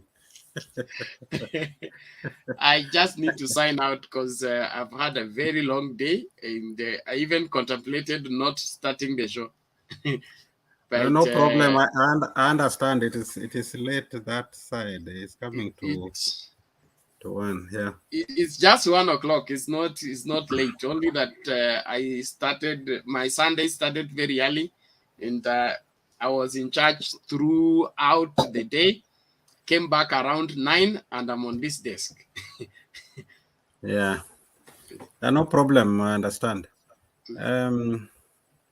I think sometimes we waste a lot of time with the people who don't want to listen. When I listen to people contributing here, I realize that the level of debate is extremely low. That it would have been good if maybe some people could just humble themselves and learn some few things, because they make a lot of shouting matches that are not helping in any way. And now that I think people are beginning to withdraw, that Sato, he was sent away or he just signed off? Who is that? No, Pato left. Pato ran out of. He said he didn't have power, so he had to leave. We don't send someone unless he's refusing to listen or is refusing to follow the rules. We don't just decide to send people away. Yeah. And you see, Daniel, there's a sense of tolerance when people come, because we don't sift through who is gonna join the channel. The idea is if someone is willing to learn, you need to have a permanent willingness to learn. So if someone is willing to learn, we have had situations where people have joined here, they had a different perspective, but after joining here, after a while, they were able to change their perspective. But as time goes by, we have always had that sense of engagement that hopefully someone can sustain a sober debate, open their minds up, because again, if they don't join, then you don't get to hear. I mean, you need to hear that so that you actually know what's there out there. Otherwise, if you have an elitist forum where you're only having professors and the elite of the society, you don't really benefit a lot also, so it's a balance, and we are hoping that as we move on, people are gaining. Much more is about the listeners are able to tell. That is good, actually. A platform like this, you may not know who is coming in. People are at different levels and environments and understandings, but how I would have wished that sometimes some people just listen, because like this argument where somebody, there's a lot of using what we call logical fallacies, where somebody sounds logical, but that is not what we want. We want to, like you are saying, we bring arguments from, if somebody is sympathetic to one side, you may not bring out the negative sides of the position that you are in. So it is the work of the other party to bring them out, because sometimes actually you may not see the things that are bad in your place. It takes somebody to point them out. So even people in the comment area, I can see sometimes people exchange very harsh words there. Some people are just throwing words that are not helping completely. And I think if we are lenient with them and we continue discussing, then some of them may get help. That said, I think for me, the fact that even in this kind of discussion where people are not being vetted to come in, like I mentioned in my first submission, it tells me that UDA and its people, the fact that the ground is for UDA, I wonder because it should also have representation in platforms like this. Because if they don't come here and make good arguments, we are winning some people. There are people that are coming to our side because there are certain arguments that somebody makes, and you understand. If you are somebody who can understand, you can understand that somebody is making good arguments. And so if they can't be represented in these platforms in the equal numbers, then there is something wrong. I saw in the comment area, some people were saying that this place is full of Luos, then I tried to look at people's faces here. They didn't look so Luo-like. And maybe some of us who have their names, like you can tell where I come from. But I don't think the majority in this place were like Luos. But if it is Luos, why can't they join and balance it out then? You see, so those kinds of arguments are there, and people are saying all manner of things. But I think the ground might not be pro-order the way they want to make it sound. As I usually say, those are things that they use so that should they get an avenue to compromise the elections, then they had already created the perception so that they may say that, yeah, we had the people. And this 160 MPs that they keep on talking about, they would be doing things in the parliament.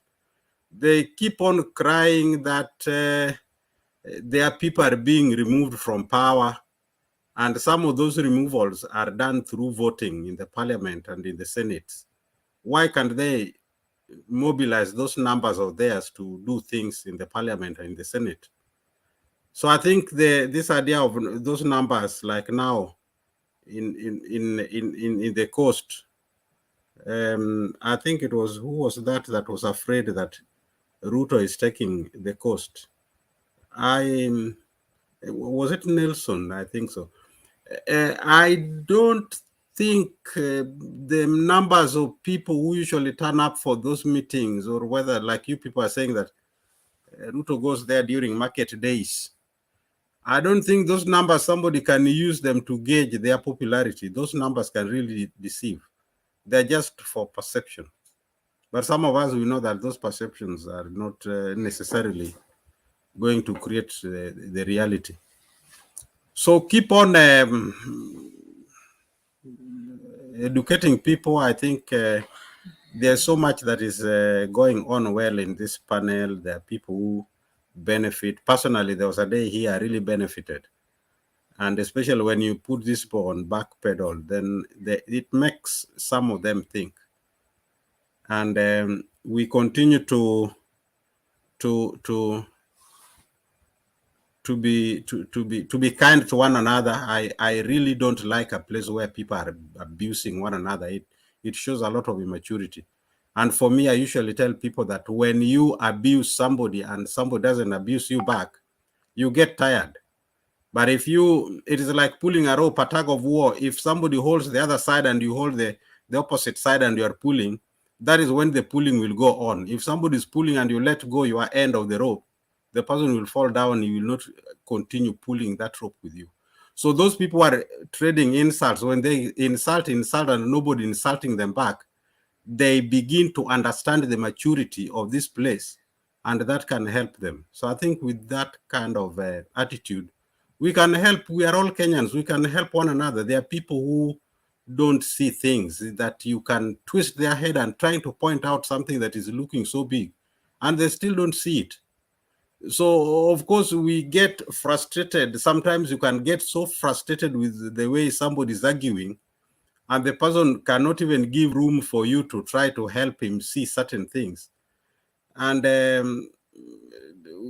so it needs a lot of patience to help ourselves as Kenyans. We need to be unified. We need to be one country. We need to have a country where anybody can be a leader. It doesn't matter where you come from. And we look at people, what they have done, their track record. Like me, I won't lie. I look at things very objectively. Ruto is one person that there was a day I even stopped following somebody on Twitter when he associated me with Ruto. I said that was, for me, that was an insult. I look at things so critically that if you can associate me with Ruto, that was an insult. I stopped following that person. I said, no, you don't know who I am, you see. Let us be sober, and let us not think that leadership should only be taken by our people. As I usually tell people, if these people are not winning through the ballot, they can do anything when they get to power. They can do anything. But if they win through the ballot, then people will be careful not to put anybody there. With that, I rest my case. Thank you so much, Daniel, for your submission.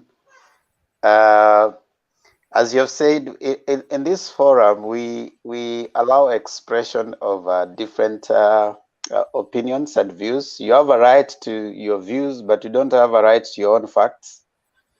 So when you come in, we don't have facts and alternative facts, you know. So facts will be facts, and one thing we normally say when you come in, be ready to defend your position, and of course submit evidence thereof if need will be, other than coming with assertions that are bandied without any proof. We appreciate those who come in and probably for any reason you are belonging to one side of the divide. Also those who are neutral. I keep saying here that you'll do more justice to your candidate if whatever submission you make, you target that neutral voter, because there are those people who already decided they are either UDA or they are either Azimio. So those ones, whatever you say, you just, as they say, you're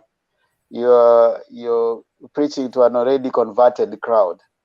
You need to try and make your submission to convince that neutral person that your candidate is a better one. So as much as we focus on that, then we'll make some progress for our candidate. So the point is, for a better debate, it's not up to the ODM guys or Azimio guys to come and yap on the positives of UDA candidate. And it's not up to UDA people to come and yap the positive of Azimio candidate. Is up to the respective supporters to come and give us the positives, what they think is better for their candidate. Then that will help the debate, and of course criticize the other side. So that way we are able to have a progressive debate. And if possible, the people that are here to learn, you can also pick one or two things. They say, as much as possible, you stop learning when you die. So every time you keep opening your mind into a new illumination. If you find something new, you pick it up. At the end of the day, ultimately, the ballot next year is what's going to separate, the men from boys. And at this time, all of them are in competition.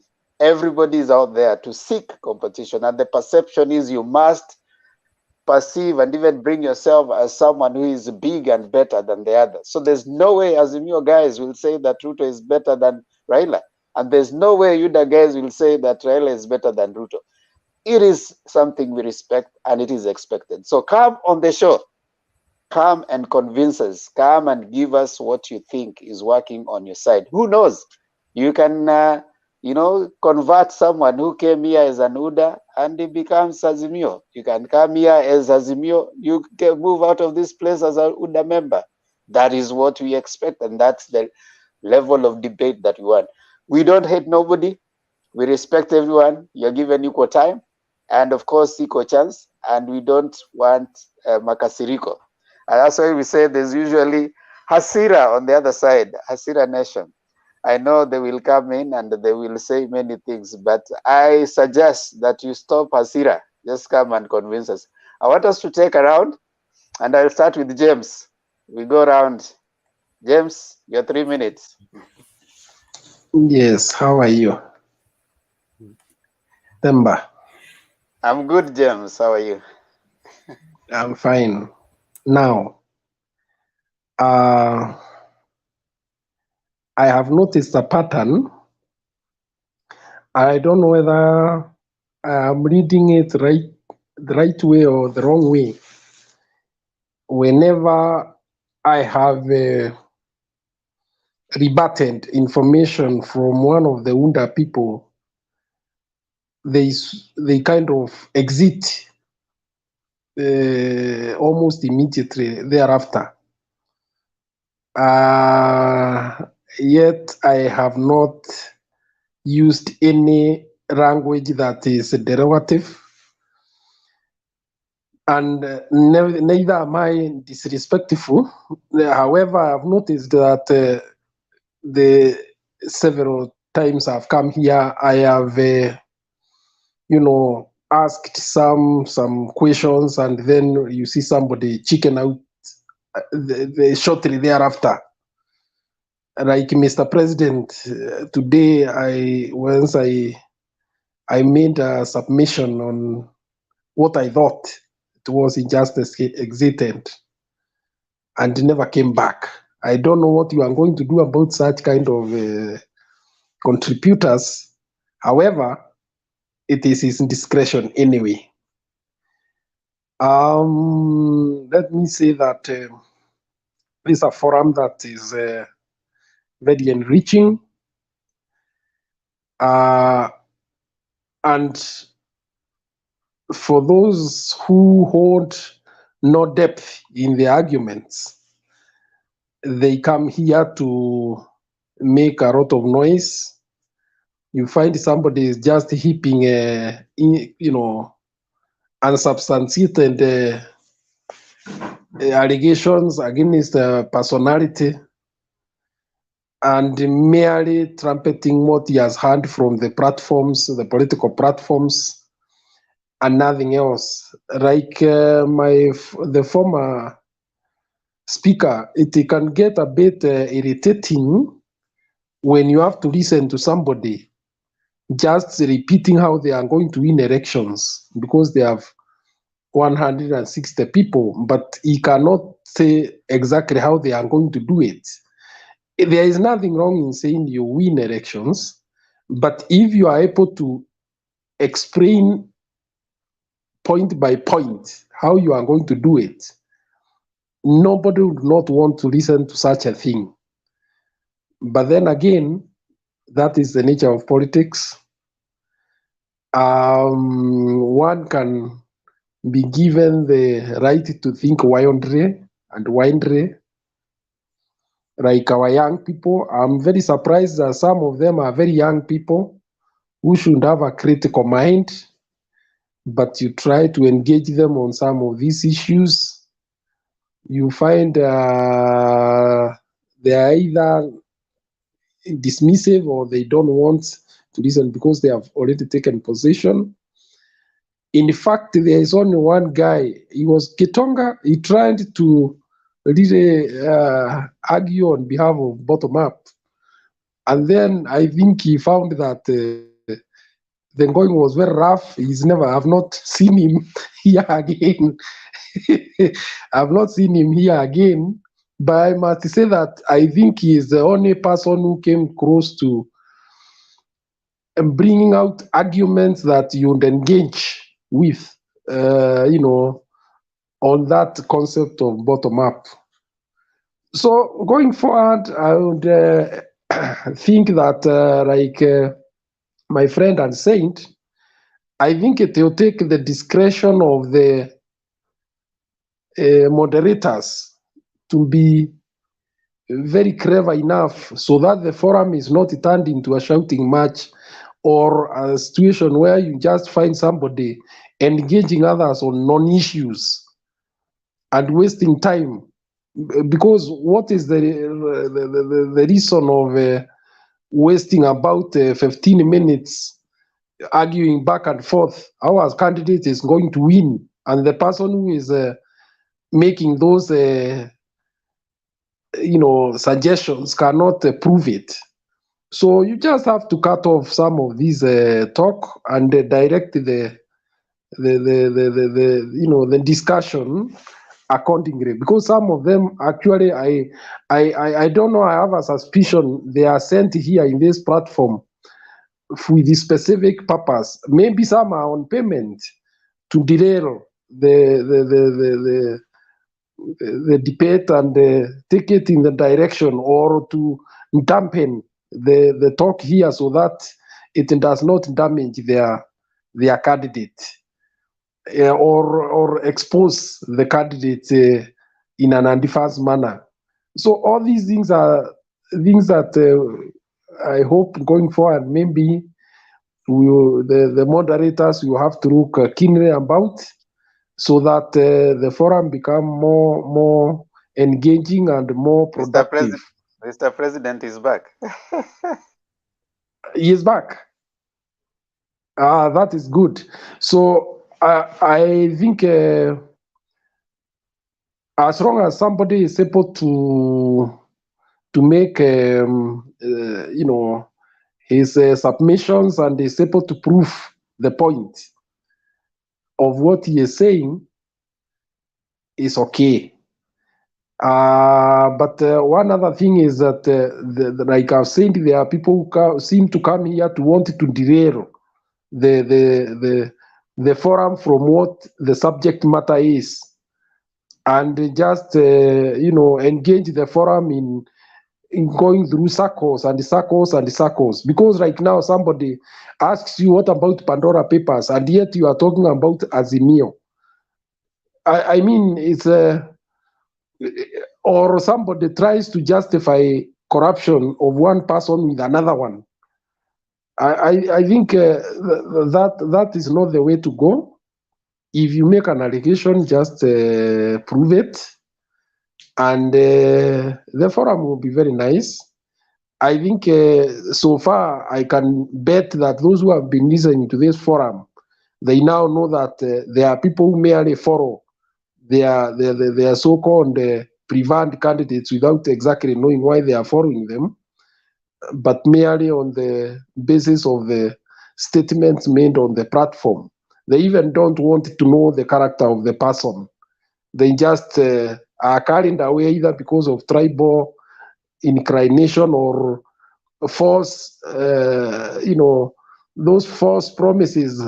Because right now, what I've come to know from this forum, there are some youths who think that there will be money, that you go to a CDF office and just fish out money and go to do what you want with it. I think they have understood it that way.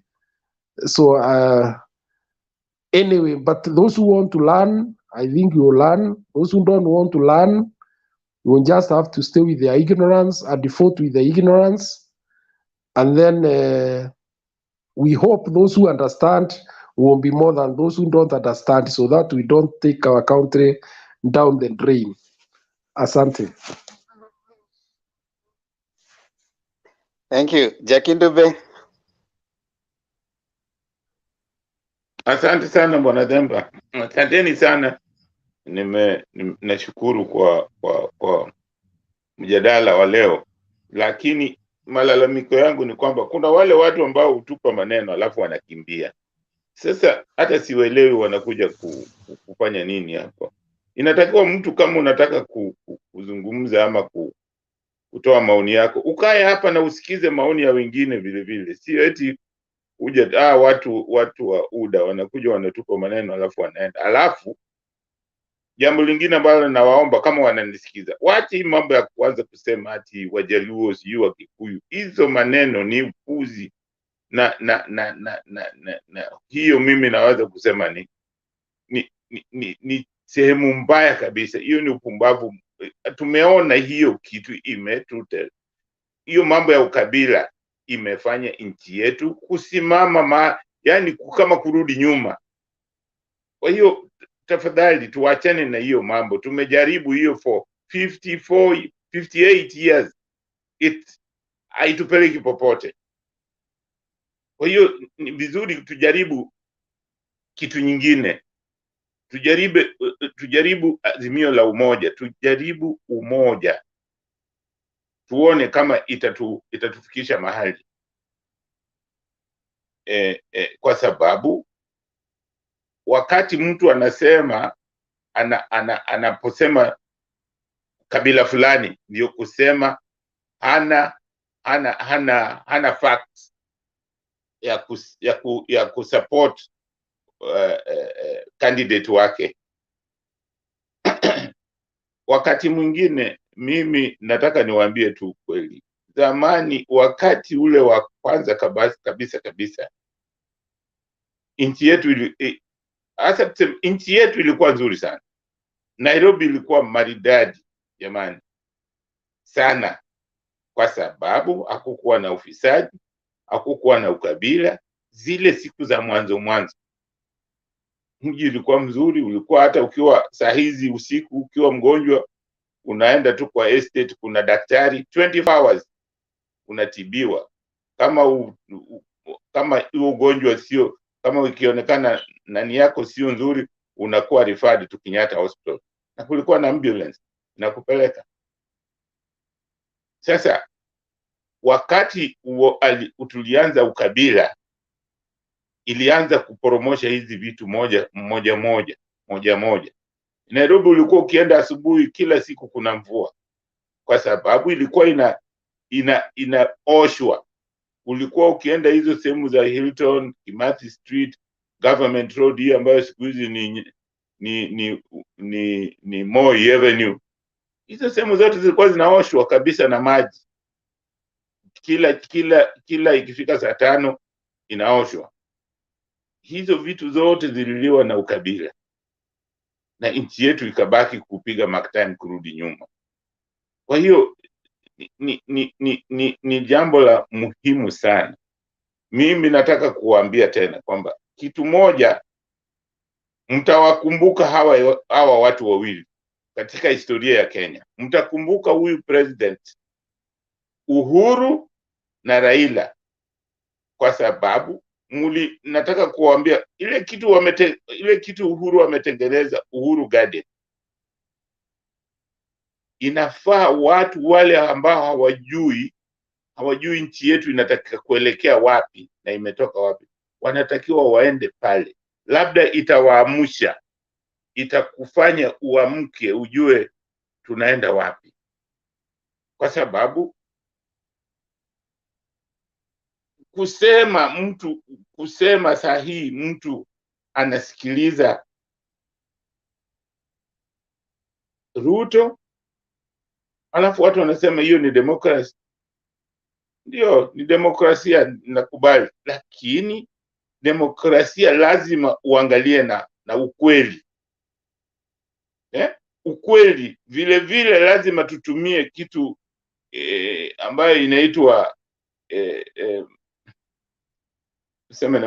niseme namna gani? Yani ukweli ambao iko vile una balance, unaangalia hii kitu tunaifanya kwa njia gani, itatufaa namna gani, kwa sababu tuko makabila mengi na watu wengi. Kwa hiyo lazima tu balance, tunafanya hizi vitu kwa njia gani jamani. Huyu jamaa kwenda Mombasa, kwenda kuwekwa sijui kuwa mkubwa wa Mijikenda, hiyo kwangu si muhimu. Lakini kile kitu ambacho ni muhimu kwangu, ni kitu ambacho inanishangaza, ni kwamba watu wanamshangilia wakati anasema uongo, wakati tayari ashawadanganya na bado wanarudi pale anawaambia uongo, watu wanashangilia. Hiyo ndio kitu moja inanishangaza. Kitu nyingine inanishangaza ni kwamba sisi wote hapa kwenye hii mjadala, au hata wale watu wa wote ni Wakristo, ni watu ambao wanasema ni watu ambao wacha Mungu. Mtu kama wewe ni Mkristo au wewe Muislamu, inatakiwa kusema ukweli, haitakiwi uende na uongo. Lakini watu watakuja hapa, anataka kusema uongo alafu anasema ni politics. Hapana jamani, politics ya uongo ni hatari. Politics ya uongo ni hatari. Mnaona ilivunja nchi ya Iraq, imevunja Iraq into pieces. Serikali ya mambo ya uongo. Mambo ya uongo ilifanya watu wa Hutu na Watusi, ambapo ni kabila moja, waliuana karibu wamalizane, Warundi, kwa sababu ya uongo. Kwa hiyo sisi kama Wakenya tujiadhari na mambo ya uongo, na Bwana Ruto na hiyo grupu yake ni watu waongo wote. Angalia marafiki zako, watu wanasema angalia marafiki zako. Angalia marafiki za Raila na uangalia rafiki za Ruto. Saa hizi wakati kwa nini watu wanasema watu fulani ni wanawezi, na wakitajwa wanasema aha, sisi tunashikwa kwa sababu tumetaja Ruto. Sio hivyo. Lazima tuafute ukweli mtupu, tuseme ukweli hapa. Ukija hapa, kuja na fact. Na mimi hapo namuungaga mkono Bwana Demba. Bwana Demba hana huruma. Ukisema uongo, uwe ni mtu wa ODM, uwe ni mtu wa UDA, hakupatii nafasi. Na mimi naunga mkono sana hiyo. Nakupongeza kabisa. Usiwaruhusu watu, na sisi wote hapa tusiruhusu mtu kusema uongo alafu tunamwacha hivyo. Hiyo uongo itavunja nchi yetu. Tunataka kujenga nchi yetu iwe nzuri, na ni jambo la muhimu sana. Mimi bado nitahimiza hii, hata watu wakitoka na huyu president, msimamo wake ni msimamo wa kujenga nchi yetu. Yeye na Raila ni kutuwekea msingi wa kudumu, kwa sababu hiyo tu ndio, tukiwa na political stability nchi yetu, hizi mashaka yote hizi tunazo tutaweza kuzitatua bila wasiwasi. Lakini mimi hiyo kitu ya ile ambayo ilikuwa kule chini, hiyo hainitishi hata kidogo. Sioni, maana nimeona watu wengi walitwishwa hizo vitu, na ikifika saa za uchaguzi hata hawajachaguliwa. Kwa hiyo hizo mimi sioni kama ni jambo la muhimu. Jambo la muhimu ni kwamba watu wasiseme uongo, na mnaona siwaelewi. Ruto ana undermine serikali yake, ambao hiyo serikali the same watu au wasupporter wa UDA wanalalamika kwamba serikali haifanyi kazi vizuri, sijui nini, na hiyo serikali bado wako wote hao watu mkitaka watu wa UDA wote wale wana support hiyo, wote hao wale ambao wanamfuata Ruto wote ni matapeli, kwa sababu kama wao ni wanaume sawa na watu wa ukweli, wangejiuzuru na waachane na waseme hiyo serikali hatukubaliane nayo, wajiuzuru. Lakini sasa hao watu wanapokea mshahara kwa serikali kwa tiketi ya Jubilee, na huko wanatusi hiyo chama cha Jubilee. Hiyo ni kukosa adabu kwa Wanakenya kabisa. Mimi nasema hiyo sisi Wanakenya tunakosa adabu. Unakuta hata mtu ameteuliwa chama imekuteua. Si haki yako uwe na, lakini wamekupatia mshahara wa bure. Alafu ukisha uteuliwa unaruka unaenda kwa chama kingine. Sasa unapinga hiyo chama, badala ya kuresign unataka kukwama kwa hiyo kwamba lazima tu upakete mshahara wa bure. Hiyo na watu waoni kwamba hiyo ni utapeli. Kama chama imekuteua, imekupatia hiyo kazi bure, alafu unaenda kwa pati nyingine. Kama utosheki na hiyo, jambo la muhimu kama sisi ni watu wa ukweli ni kuresign. Kwa hiyo Ruto na hao wenzake wote wanafaa kuresign.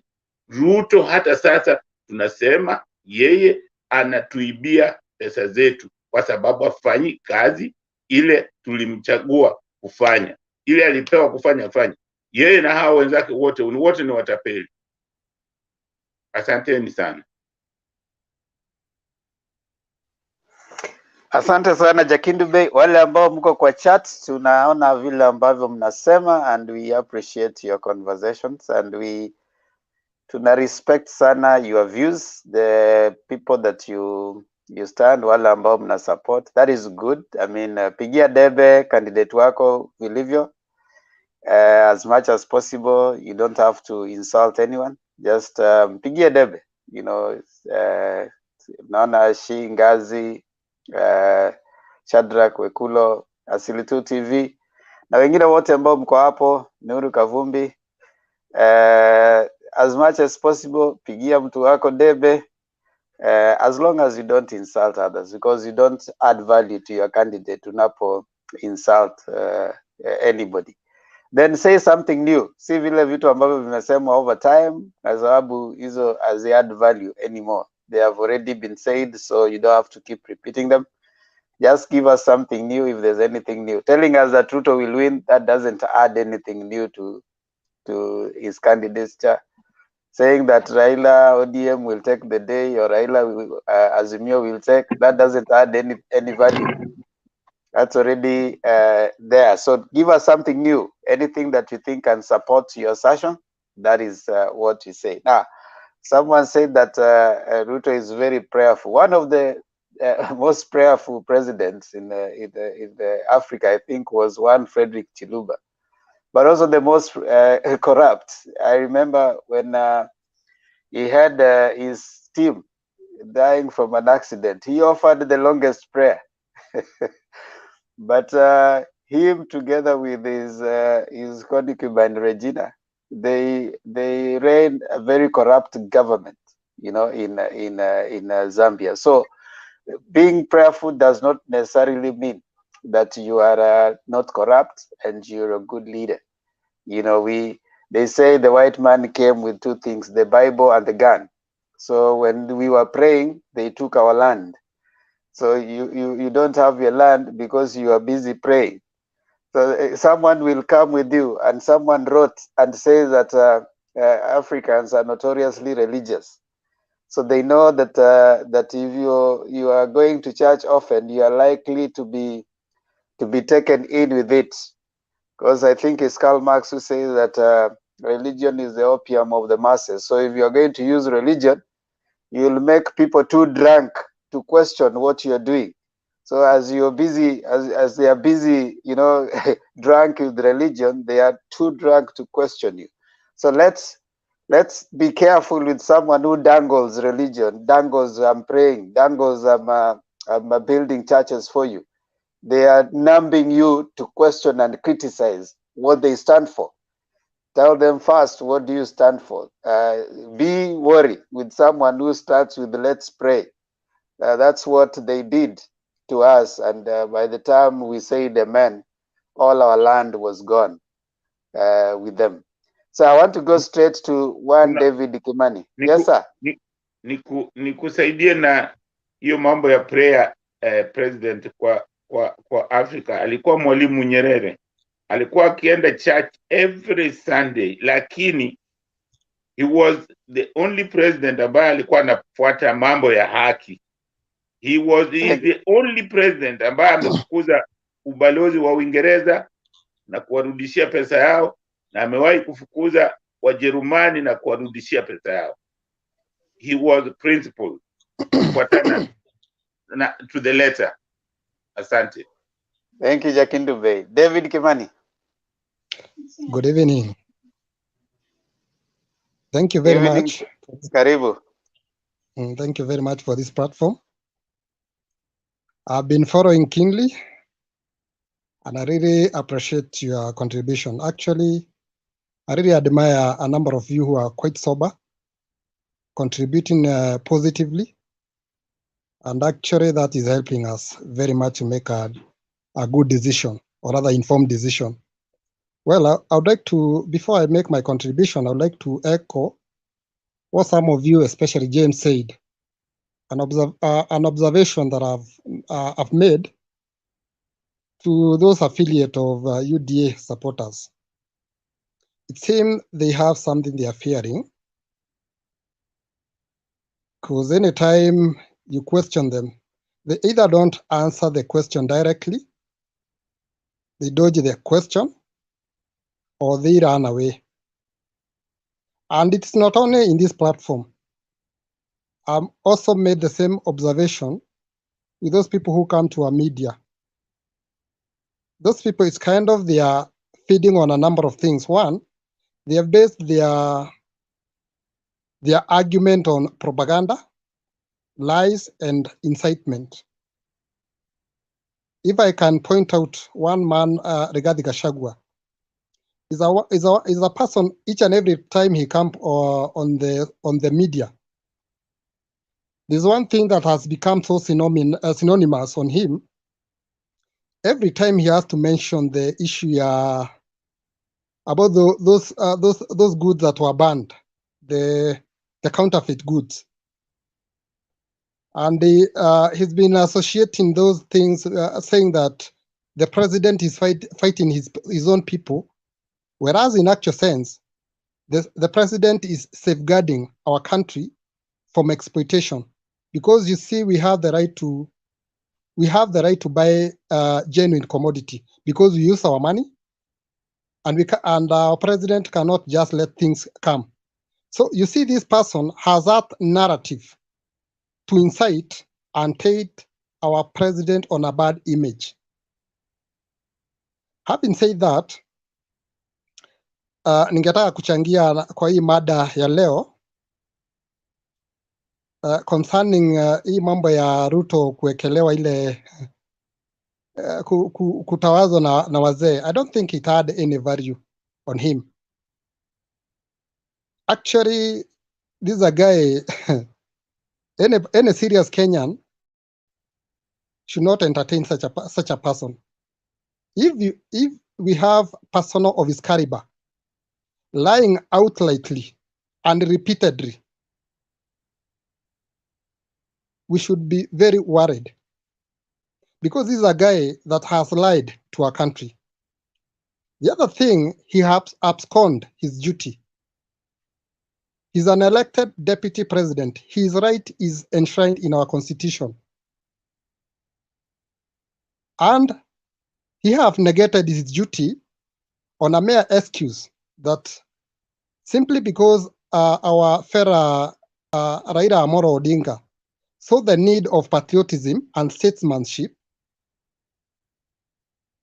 and decided to tone down and approach Uhuru for the handshake for the sake of our country.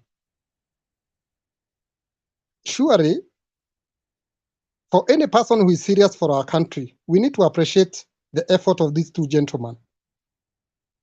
These people supported our country, and there is no country that can grow without peace. Hata tukiwa na uchumi bora aje, we can't go anyhow without peace. So, when we hear this guy making an excuse that saying that since the intrusion of one man, Raila Odinga, to the government, which is not true, that ati kazi yake yote ilipewa. It is true, part of his work were delegated to Matiang'i through the executive paper. And Uhuru did that deliberately because he realized Ruto was using that position for his own political expediency. One, he would commission projects that are not thoughted or rather planned by the government, with the name of having the kickback, and at the same time popularizing his name, and on the other side tainting the name of the president, because you cannot imagine you commission a project and then after 5 years that project haijafanyiwa kazi. You end up blaming the president, yet he was not aware that that project was commissioned. So we see a lot of hypocrisy with the deputy president, because he did not have the interests of the people in his mind. The other issue is about jinsi ametumia a number of ministries who are on his side, especially the docket of agriculture, the docket of energy, and the docket of treasury. Kwanza, the first victim ilikuwanga docket ya agriculture. Munaelewa jinsi alifanya na mambo ya cereal board. You realize the money that was being allocated from the exchequer by the government, maybe to buy for the product from the farmers. Instead, hizo pesa kununulia wakulima. The guy would link up with well-connected fella. They get maize from Malawi, from Ethiopia, from Mexico, and even our neighboring Uganda. And then hiyo slot ambayo ilikuwa imewekewa farmers, yeye mwenyewe ndio anakuja na anauza, analyas na farmers. Unakumbuka the other time Uhuru was complaining of one particular farmer ambaye alipatikana kona ati amelete 2 million bags, which is impossible. So these are things that are quite clear. The other thing is conflict of interest. We had a very president came up with a very noble idea. Hii mambo ya NYS kupatiwa kazi ya kutengeneza military uniform. And as you can see the impact of that, it has led to revival of ginaries and even farming of sisal and easy pamba that is. And actually hata hii mambo ya hizi kampuni ziko Rivertech, it was revived courtesy of NYS kuwa ndio wanatengeneza uniform, because they source our local raw material. And by so doing, wana promote our economy. But this deputy president were on coalition with the Matiang'i because he wanted to import things from China. I guess muko aware, actually that thing was on media. You remember Matiang'i complained of another person who was calling and trying to kujaribu control. So you see, this is a guy who cannot take our country anywhere. Actually, compare nafasi, we are doomed. But I thank God for having a visionary leader. These people, they mean business. I can see actually Raila lead the mind of our president and sees and perceive his heart. That is, when you talk of the issue of BBI, Raila supported that, not because of political reason, but it is because of this document is bringing about peace that we need. Because you have to know where we are going wrong. And 3 points. One, they realize issue ya inclusivity imekuwa a major issue in our country, and we had to solve that problem. The other issue was about poor representation, and that thing is well captured in the document. Plus the issue of revenue sharing, because when you look at the way revenue are being shared in our country, haiendi sambamba, and this thing need to be corrected. And the other very important thing ni ile kipengele ambao wametenga kwa BBI ya kupigana na corruption. They may not finish corruption, but at least when they have such a measure, because I realize walikuwa wamesema if this document go through, issue ya corruption, if anybody is tainted na amepatikana akiwa na corruption, kesi yake is not supposed to go beyond 2 years kama haijakuwa determined. So hiyo ingekuwa imecounter these people who are taking advantage, because you see somebody takes, mtu anaiba like like 10 billion, anatumia the same money ku keep on pressing injunction kwa court, na hiyo kesi inakaa forever. So hao watu wanakuwa na leeway. So these people are so smart, because if wakileta hiyo mambo ya 2 years, it would mean they are going to avert the rate of corruption. So I think I really don't see our person going anywhere. And another observation I've made, it appears majority of young people, let's talk of, although not a good chunk of people who are 30 and below, ndio wamekuwa wakisupport huu jamaa. But majority of people who are reasonable from the year of 30 and above ni watu wamekuwa wakimake decisive step, na I guess ni kama tunapata hope, because majority ya watu ambao wanajielewa hii ni mambo wameweza kuona, and that means this guy cannot go anywhere. And I remember one statement that was made by one guy Saboja. Sometimes they had a meeting wakiwa na Joho Coast, alichallenge DP akamwambia, cause not unless we are not serious. This guy during 2013, when he was given, when they were dividing the slot 50% each, hakuweka mtu mwingine wa tribe ingine kwa ministry zake, whereas on the other side president gave us a face of the nation.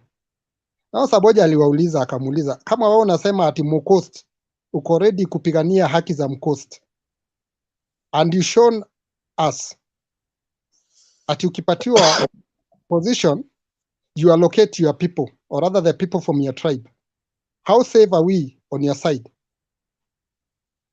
And to add on that point, we've seen how this fella is weak in terms of intrusion of institution. Take for example, under the leadership of Doked ya Kenya Power. Kenya Power is a monopoly company. Haina competition. But right now, it was heading to kuwa insolvent. Na ukiangalia ni mambo na corruption. I come from Rift Valley. This institution, Moi University, was one of the best institutions. Right now is on its knee. So watu ambao wana judge, I don't think they need to struggle. Thank you.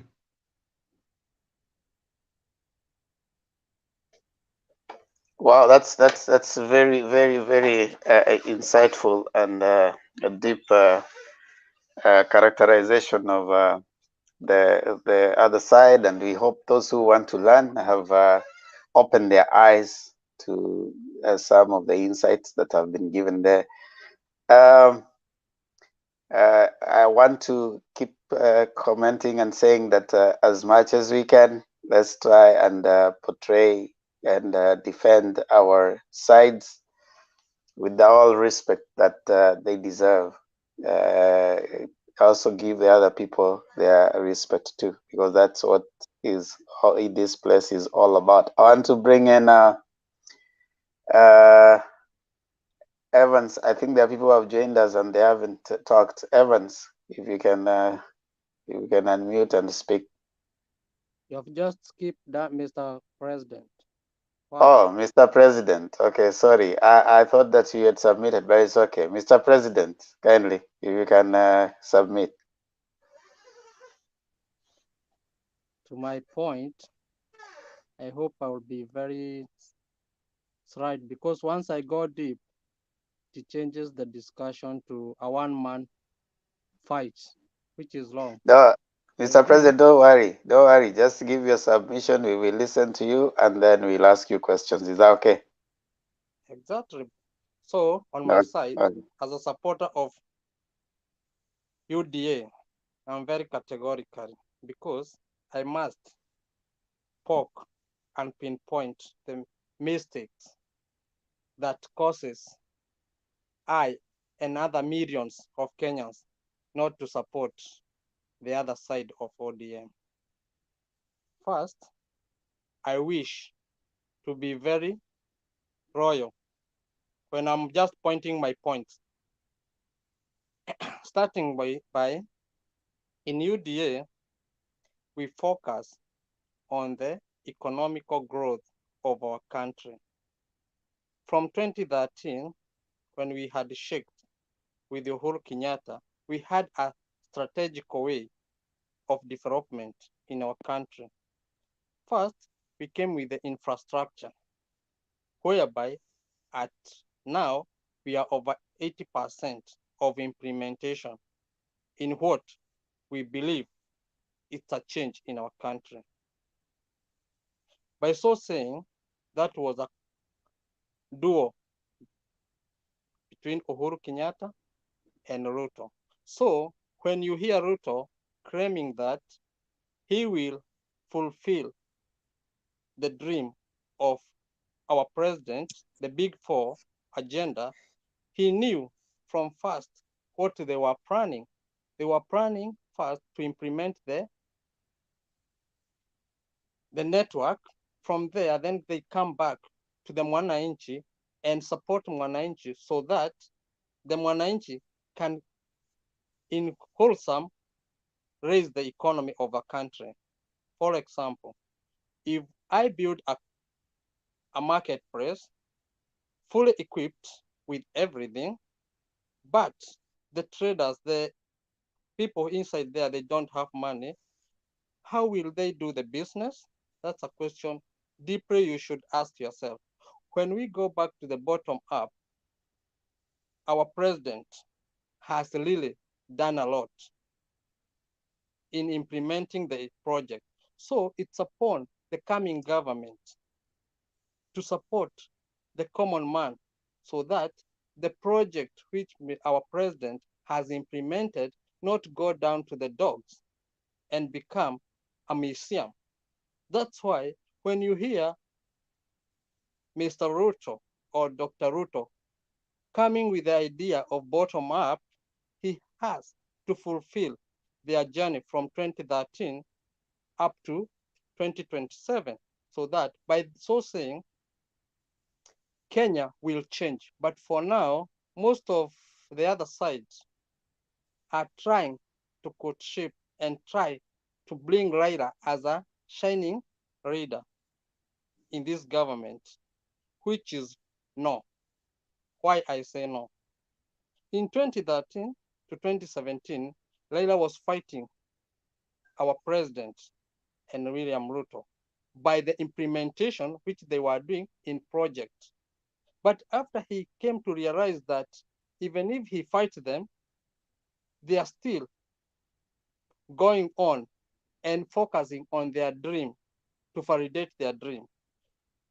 And that's why I came with this idea of pinpointing Raila as somebody who tried to brainwash most of Kenyans who believe and thinks that they are very strategic by coming in and now shrinking in to Uhuru Kenyatta and saying, I'm supporting Uhuru Kenyatta in whatever he do, so that he, in his mind, thinks that that will give him some votes, which is wrong. And that's why in Mount Kenya, we are very against on him. Why first time he fights? In first time, he fight Mwai Kibaki. Second he came to fight Uhuru Kenyatta. Now, after realizing that the Mount Kenyans who believe in development support anyone who bring development. Now he has just swept in to Uhuru Kenyatta and pretend to be a Holy Ghost who will do as per Uhuru Kenyatta. As per now, Ruto is the best person to inherit the government because he knew what they were planning, their manifesto from 2013 to 2017, 2017 to 2022. Only that Raila swept in and tried to push Ruto away. It's okay. I know most of you here, they are claiming that Ruto is the vice president or is a deputy president. Yes, you can be a deputy president, but your duties have been sidelined. What will you do? You will try to implement whatever you have in your idea. That's why most of the people here, they claim that the money Ruto is giving out is a hideout. No, it is not a hideout. He's trying to show the country that you can use 1 million, give it to 100 people, and the 100 people can use this money to uplift their life. These are physical show that after 2022, when he become a president, he will use, now he's using the money from donors, his pocket, so that to show that any money of a taxpayer can be used in the way, a well way, and that money help each and every person in this country. Last time I was here, I pointed something and it was very harsh to everyone. I said, and I'll come back with it again, so that maybe you can reason and open up and reason out in a bigger way. If in Kenya, we have every person having some money to do business, if you're a business person, if you are an educated person, to go and do investment on your category as per your education, it will be very normal and growing of the country in a very high rate in a very short time, because everyone will be categorized according to his living standard. When you hear the UDA talking about the wheelbarrow, we are ironically talking of wheelbarrow, but it is not wheelbarrow to the graduate. A wheelbarrow is whoever will benefit him, but the other person up there, he will get his lines of loan and implement or invest according to his category. So by politicizing that idea and trying to rubbish it so that you can bring another scenario whereby the deputy president don't know what he's saying, he's very light, and that's why multitude of people are following him. Yet, you people here, you are overthinking and believing that this person is misleading people. When Kibaki came to power, he came with the idea of border. Most of the other side of people, they said, border, we cannot work in our country. We have matatus and whatever. But he implemented the idea, and today it's helping each and every corner of our country. I'm telling you, in 10 years to come, the bottom-up idea will be implemented, and it will be helping even those who are fighting that idea today. But in 10 years, it will help you guys because the money will be with you. The investment that you dream to do will be with you, and you will do wonders, guys. So in this platform, we should not be fighting and politicizing an idea whose time has come. We should be reasoning and coming with idea, asking ourselves, how should we implement this thing? Which line should we use so that this thing can be a reality?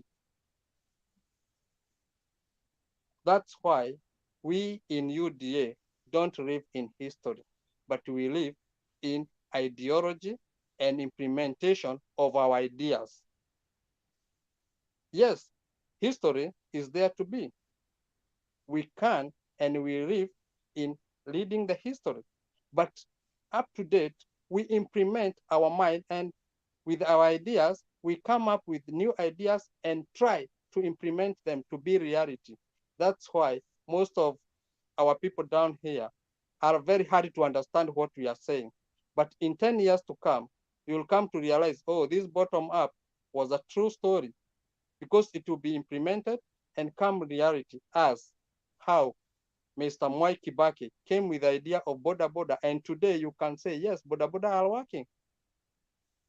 Up to this point, I wish to this forum not to politicize an idea, but to come a questioning, how will this work if yet the person who is claiming that he's bringing up the bottom up, how will he or implement the idea? But it is not saying that it is impossible. It is possible. Nothing in this world is not impossible. It is possible if we are using our brain and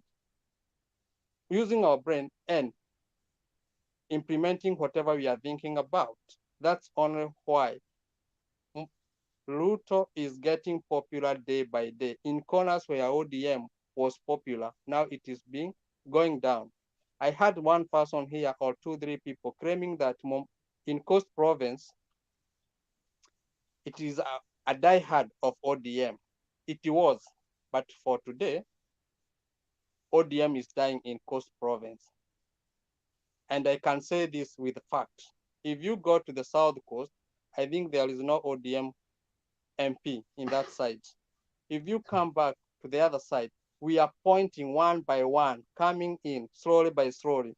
But on your side, you will say, no, these are diehard of ODM. It is no. The reality is there in ground. Come down in the ground, check and see. Things are changing. We are in 21st century whereby most of Kenya are reasoning according to the present economical growth. We want things which are tangible, not stories like the Azimio la Umoja, how they are trying to copycat our ideas and coming back, shining with them and coming back here now. Most of people saying Raila has said this and this and this. I'm telling you, I have been following the Azimio la Umoja, and I have been following each and every word Mr. Raila Odinga has been putting to the people. He's trying to twist whatever Ruto have been saying so that he feel like by so saying, he will get the vote from those other side. He has even today been going to the church, while in history, he never attended any church. Only what we have come to realize that he has not yet implemented his idea. Your idea, you can't implement it through going to the parliament and doing anything. You can implement, if it is impossible to implement it in the parliament, you can come down to the wananchi, implement it, so that when you get to the leadership, now you'll be telling your people that this is what I have been doing, and now I'm bringing it as a law in our government. That's it. If there is a question, I'm here to answer. Excuse me. May I ask a question? Okay. Before we ask questions, yeah, you will. I'll give you time to respond to my friend, Mr. President. I don't think he deserves our reaction, because even what he has said, there's a lot of repetition. He's gone round and round. He's contradicted himself, and I have noted so many things that we have said here. And he at one point says that you should not throw away what he's saying. Then him himself is actually throwing away what the other side is saying. He's saying that let's not make it political. Him himself, this is a political forum. Now, Mr. President, let me make this statement so that we are on the same page, all of us. Mr. President, it is your responsibility as a supporter of one Dr. William Samoei Arap Ruto. When you come to the forum, you tell us what is good about him, what is good about his presidency. We don't expect you to say what is good about the other side. It is your responsibility. It is the responsibility of the people in this forum to question you, to criticize you, to ask for proof. So when you're coming to the forum, we are not coming to clap for you, and it is not a church choir, where you're just conducting and we are now saying that this is what has happened. No. When you come into this forum, the thing is you'll give your presentation and members here are going to question. Like you see, they are ready to question. You don't tell them, don't question, don't ask me, don't say this. No. The expectation is that anybody coming to the forum to give a submission, expect questions. Expect to be asked very critical questions and be ready to answer. So I don't expect you to come here and tell us, don't ask, don't tell me, don't tell us. No, we will tell you, we will ask you, we will ask for proof. Secondly, this is a political forum, is a political debate. So you don't tell us to not to become political. It's politics, and politics is a way of life. So when you come here, be ready for questions. Finally, you are at liberty to question the other side. When the ODM people will make their presentation and submission, ask them to give you proof. Ask them to give you to support their assertions. Ask them to tell them why they have this particular point. That is debate. So when you come here, don't gag us. Don't tell us, oh, don't ask about bottom up. Oh, don't say Ruto did not do this. Oh, don't say, no, those are the questions you are going to face when you come here. If you just want a monologue to tell us what is good about Ruto, and then we start clapping and start saying how they are going to do that, I think that's not a debate. Having said that, therefore, in my view, I won't ask you any questions because I realize you have gone round and round and round. And even the questions I will ask you, I don't think in your submission, you will have even the capacity to respond to them, because I see you are very superficial in your submissions, and I'm not going to ask you any questions. But I'll allow people here to ask you questions because I know they are ready. I want to start with David raised his hand first, and then the other person was who? Jakindu Bay, and then there was someone else. Who? I'm here. It's Momanyi. Momanyi, okay. Let's start with David. Before they ask Thank you very much. Excuse me, before they ask the question, I wish to clarify one thing. One, once I finish my submission, I usually ask for questioning. Second thing, whenever I submit my submission, I usually pinpoint the mistake of the other side, and I bring up the ideology of my side so that if you believe on whatever I'm saying, you can cross over on the other side. If you don't believe on what I'm saying, you can spread the gospel to other people and they decide. Okay, I'm finished. Let me get the question so that I can answer according to that. Actually, thank you for the opportunity. I choose to frame, actually not to frame a question, but I need to explain to my friend why we don't think Ruto has the capacity. Give me a chance, give me a chance. Give me a chance.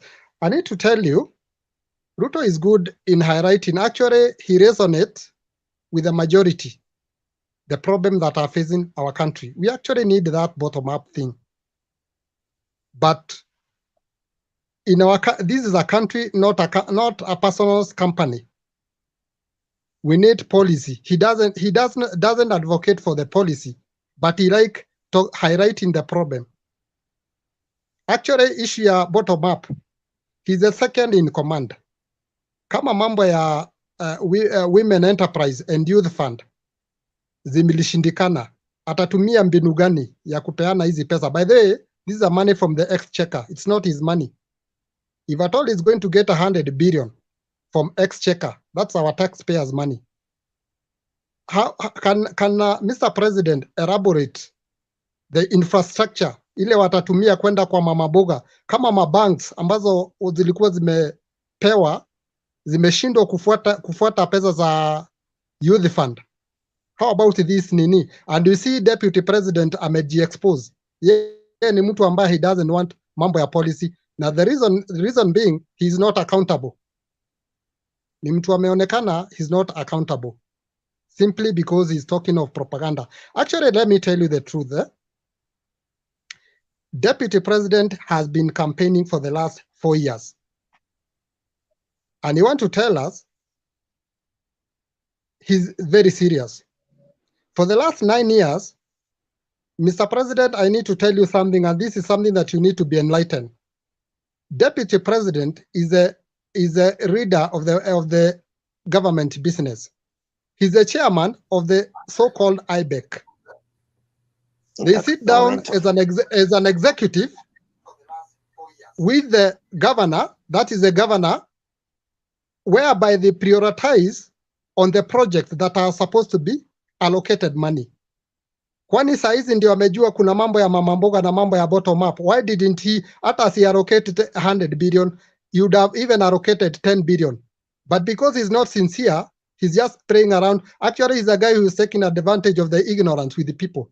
And unfortunately, Kenyan people today are enlightened.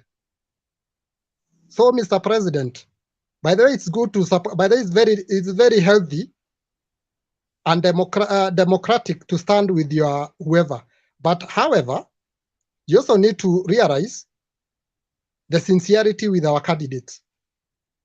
I have never voted for Raila, but this time around, I seem to side with him because of a number of reasons. One, he's advocating for peace. This is a person who is oriented, who is looking forward to solve the problem that are already there. But the other person is against solution. Actually, it is so hypocritical for this fella to say that he trashed the BBI, whereby we have the president advocating for the increment of the county allocation from 15% to 35%, and also allocation of 5% to the ward rep. And at the same time, anakuja kutuambia mambo ya bottom up. What is that bottom up? Because this is a well structured and na hii kitu inakuwa enshrined to constitution, lakini yeye hataki hivyo. So we don't see him being sincere. So Mr. President, kindly support your side, but in this case, we don't see hatuoni akiwa sincere. Thank you. Okay, you were to ask a question, but there is no question. Next person, I think you have agreed with me, so you cross over. Next person. Mimi nauliza bwana president, ni lini kulianza kuonekana makosa kwa hii serikali hii ambayo sasa bwana Ruto anataka kutengeneza? Hiyo makosa ilianza lini? Makosa ilianza Ijibu. Ndio. Makosa ilianza wakati ule waizi wa KEMSA waliiba pesa na wakapewa 30 days, wakaambiwa watapelekwa kotini, na up to now we don't have the 30 days has not yet been accounted.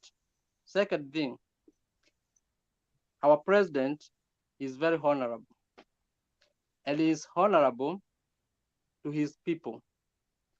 That's why whenever you hear our deputy president supporting the big four and saying the legacy of Mr. President should be fulfilled under his ideology, he will accomplish the idea of our president, and by so doing, grow the economy of our country with a bottom-up idea.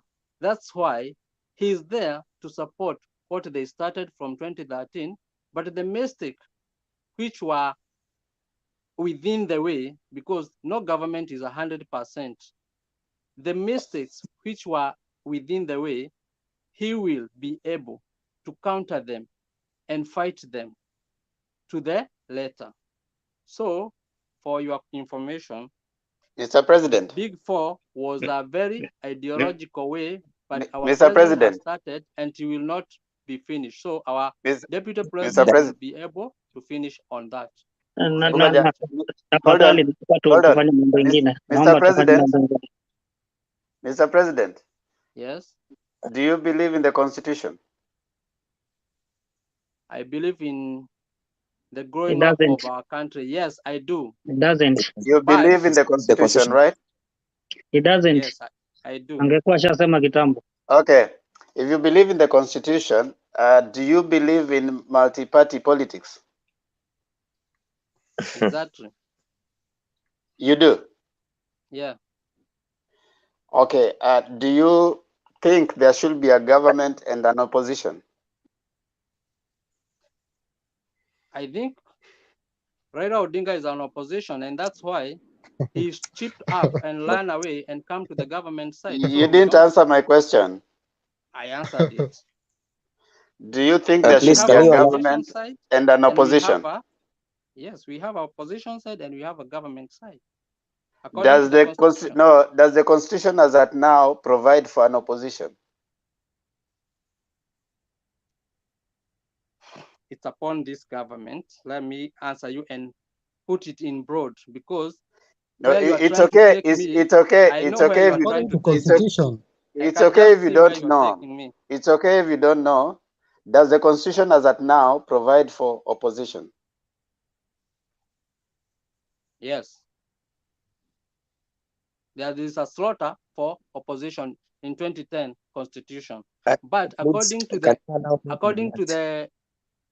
the new way of no, Mr. President. Now we say that when you come here, you come also to learn. So it's okay if you don't know. So number one, the 2010 Constitution does not give any provision for opposition. Wait. It has minority and majority in parliament. There are three arms of government. Who are minority? Listen. Who are the minority? Listen. Learn. It's okay to learn. The minority is the opposition. No, you see, listen. It's good to learn. Okay, Mr. President, when you come here, you come also to learn. I'm here. The Constitution, yeah, you can mute so that you learn. Just mute. Yeah, thank you. The Constitution provides for the executive, the legislature, and the judiciary, three arms of government. Now, in parliament, you have minority and majority. The party that has the highest number of MPs is the one that has the majority side, sits on the majority side.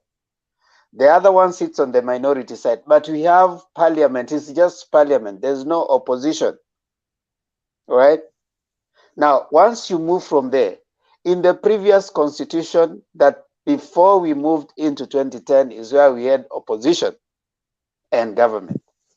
Now, when you have moved from that point up to that point, it is the role of the opposition, is the role of the people on the opposition to hold the current government in checks and balances. You don't just have checks, you have checks and balances. In this current constitution that is 2010, you have the three arms having checks and balances. Checks is basically to check the other one. Balances is to agree what is beneficial to the mwananchi. So when you come here and you say that the opposition or Raila, his work was to fight the government of the day, it is the work of the opposition to hold the government of the day in check. Now, you have contradicted yourself in many places, Mr. President, and I think it's okay to learn. It's okay to support our position, like David has said. Support your position. Support the person you are supporting, but be open to learning the facts as they are supposed to be. You support your person, but learn the facts as they are supposed to be. It is unfair to your candidate when you say that the people, the Raila has brainwashed people, yet for you, you're busy coming here giving an assertion that many people are supporting the DP. What is that? A politician goes out to seek for support. Supporting people does not mean they have been brainwashed. We can equally say that your people have been brainwashed to believe what the DP is saying. that you believe that even if he's in government right now, he's not in government. That's brainwashing. You are paying someone to seek for a job. The next time, yet he's in another one you are paying him for, and he's not working. What is that if it is not brainwashing? So we need to be balanced when we come here, when we want to learn. For me, we are willing to listen to you, Mr. President. We are willing to ask. I'm sure people are going to ask you questions. You are saying here that we are in the 21st century, and you're talking about a wheelbarrow, something that came many years ago. You have not talked about even the bottom up. You are not able to explain. You see, there are things that you are leaving us wanting, and that's why every time the UDA people come here, you repeat. And I was first of all very cautious, wanting to ask you a question, because the same things, Mr. President, you are bringing here have appeared with other people. They have come here severally. They have no answers to them. They have no facts. They repeat the same thing. 160 MPs. After next year, I think March, there'll be no MPs. Everybody will be back to the ground. If the 160 MPs are not doing anything right now, there's no benefit they're giving to you. In any case, they're 160 MPs of Jubilee. So everybody is going to hunt next year. You are coming back with the same kind of erratic thinking. The other thing that you're saying, that your people are, they are being misled. Now, misled by who? Where? As if Ruto is not misleading. What is Ruto vying for? He's vying to be the president, just like any other candidate. Each candidate is out there convincing and mobilizing their people. There's nobody misleading anyone. Everybody is selling their wares. So you can't come and say that one person is misleading, the other is not misleading. We respect your candidate. We respect Ruto. He has a right, like any other Kenyan, to share his views. He has a right, like any other Kenyan, constitutional right, to mobilize, to sell, to galvanize, to try and get people. But when he's doing that, we have a right as a citizen to criticize, to analyze, to interrogate whatever is coming. So please, Mr. President, when you come here, sell your candidate. But please do not allow yourself to swallow everything your candidate tells you until you cannot see facts for what they are. Read the Constitution, know what the Constitution provides for, know what the Constitution is expecting from you and your candidate. That's the only way you can be able to learn to hold your candidate accountable. Momanyi, there was a question you had. I think, thank you very much, our host. I think I need not even to respond to our president of comedy, but I want to do my submission and because of two issues, because I can see he doesn't understand where Kenya came from. And the history tells us more about our country from 1963. We know our founding fathers, what they did. We know our current multi-party democracy, which you have also noted out where we came from and where we are as a nation. One thing I want to remind my president, I don't know whether he's learned, as you have pointed out, the Constitution defines our day-to-day activities. Let us remind him that the deputy president has been in office for the last 8 years or 9 years. He's the deputy president of the Republic of Kenya. He has all the instrument of power. He gets information. He knows the economy of Kenya right now is at the nil. He understands. He has been a deputy to the president, advising the president in one way or the other. He has participated in several occasions and even represented the government in various counties. We know that. Now, a question which is critical. Why do we have a lot of corruption happening and affecting some of those who are directly or indirectly to the deputy president? That's a very major question that we need to ask Mr. President. I don't know if there's a Mr. President or a comedy president, but he needs to understand that the corruption that we are having right now in our nation, it has affected the country, even the economy, it has gone to nil. I will only do submission at last. Let us remind him that Parliament both the House of the Senate and National Assembly, they are house of cards. Everybody is running to serve his position as an MP, as a governor, as a wherever. You have seen my brother from Kisi, deputy governor, running away from deputy president. Why? Saying that I cannot make it because he has studied the ground. Now, when you tell us that the coast region is with the deputy president, you must be crazy because I come from coast region. I've been appealed to the former member of parliament. I understand the tyrant of coast region. Coast region talks about historical injustice, talks about they trust Raila himself because of Majimbo. Even they have full support on him. That's why you are seeing the likes of Samboja, who is the governor for Taita Taveta, the likes of Dado Godana, the governor for Tana River. That's why you are seeing somebody like Mungaro going for governorship for Kilifi because he understands. That's why you're seeing somebody like Kisa Timami supporting the government. And Kwale, you can tell me somebody like Boga, Makwere, and Lunganzi, they will make it. Now, when you say somebody trying to say that brainwash learned people like us here in this forum, that deputy president being installed as the Kaya Helder, he will be able to muscle the coast region, my friend, that one you should take to your bedroom. I know, I understand. The question you need to understand yourself is that politics in the coast region is only based on the Mijikenda themselves. They know their problems. They understand where they came from, and they know what they want. They have been fighting for historical injustice.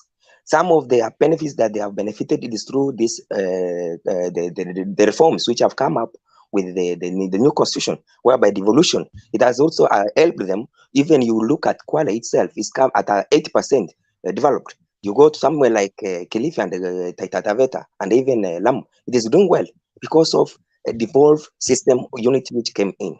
Now, when you ask them that they support the DP president, my friend, they can only support the DP president because he's around.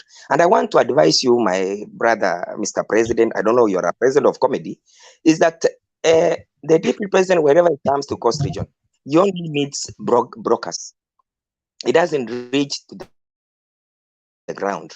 He needs to listen. When you tell us that he's going to churches, there are a lot of issues happening right now. And I want to point it to Kongoya market, whereby he came in and gave around 1.5 million to the hawkers, whom you support the bottom up.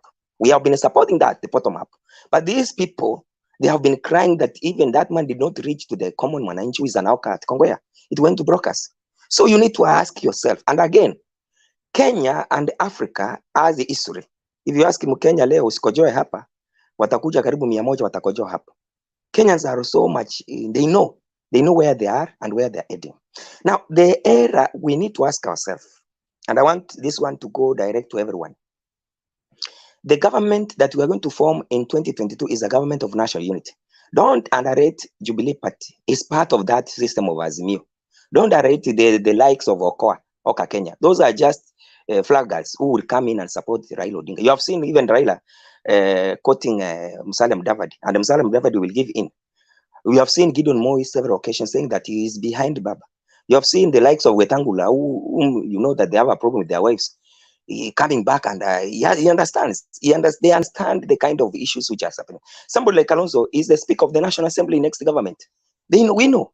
But when you need to understand where we are heading as a government, as a nation, and where we are right now, the economy of this country, Kenya is at the nil right now because of COVID and the many other issues to do with corruption. We have the real problems affecting Kenya.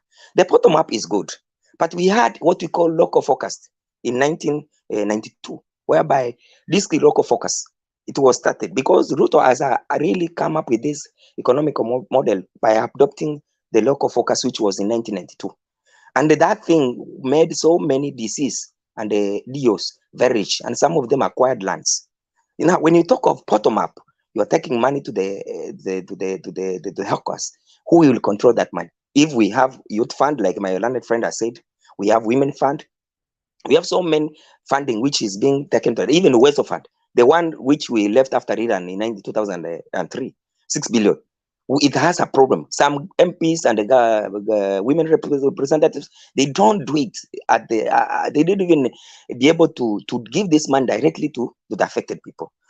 So why am I saying this? I have full support support Ruto and the Raila himself because they are our leaders. But we do not have the right leader who can be able to change Kenya if we are going to remain on the two leaders, because one way or the other, they have issues. When you talk about Ruto himself, he's affected with the issue to do with chapter 6 of the Constitution. You have seen that. I don't know, Mr. President, you also read about chapter 6 of the Constitution. You need to understand the economy of this country is being up. That is why the reason why the president himself decided to involve the military in his governance.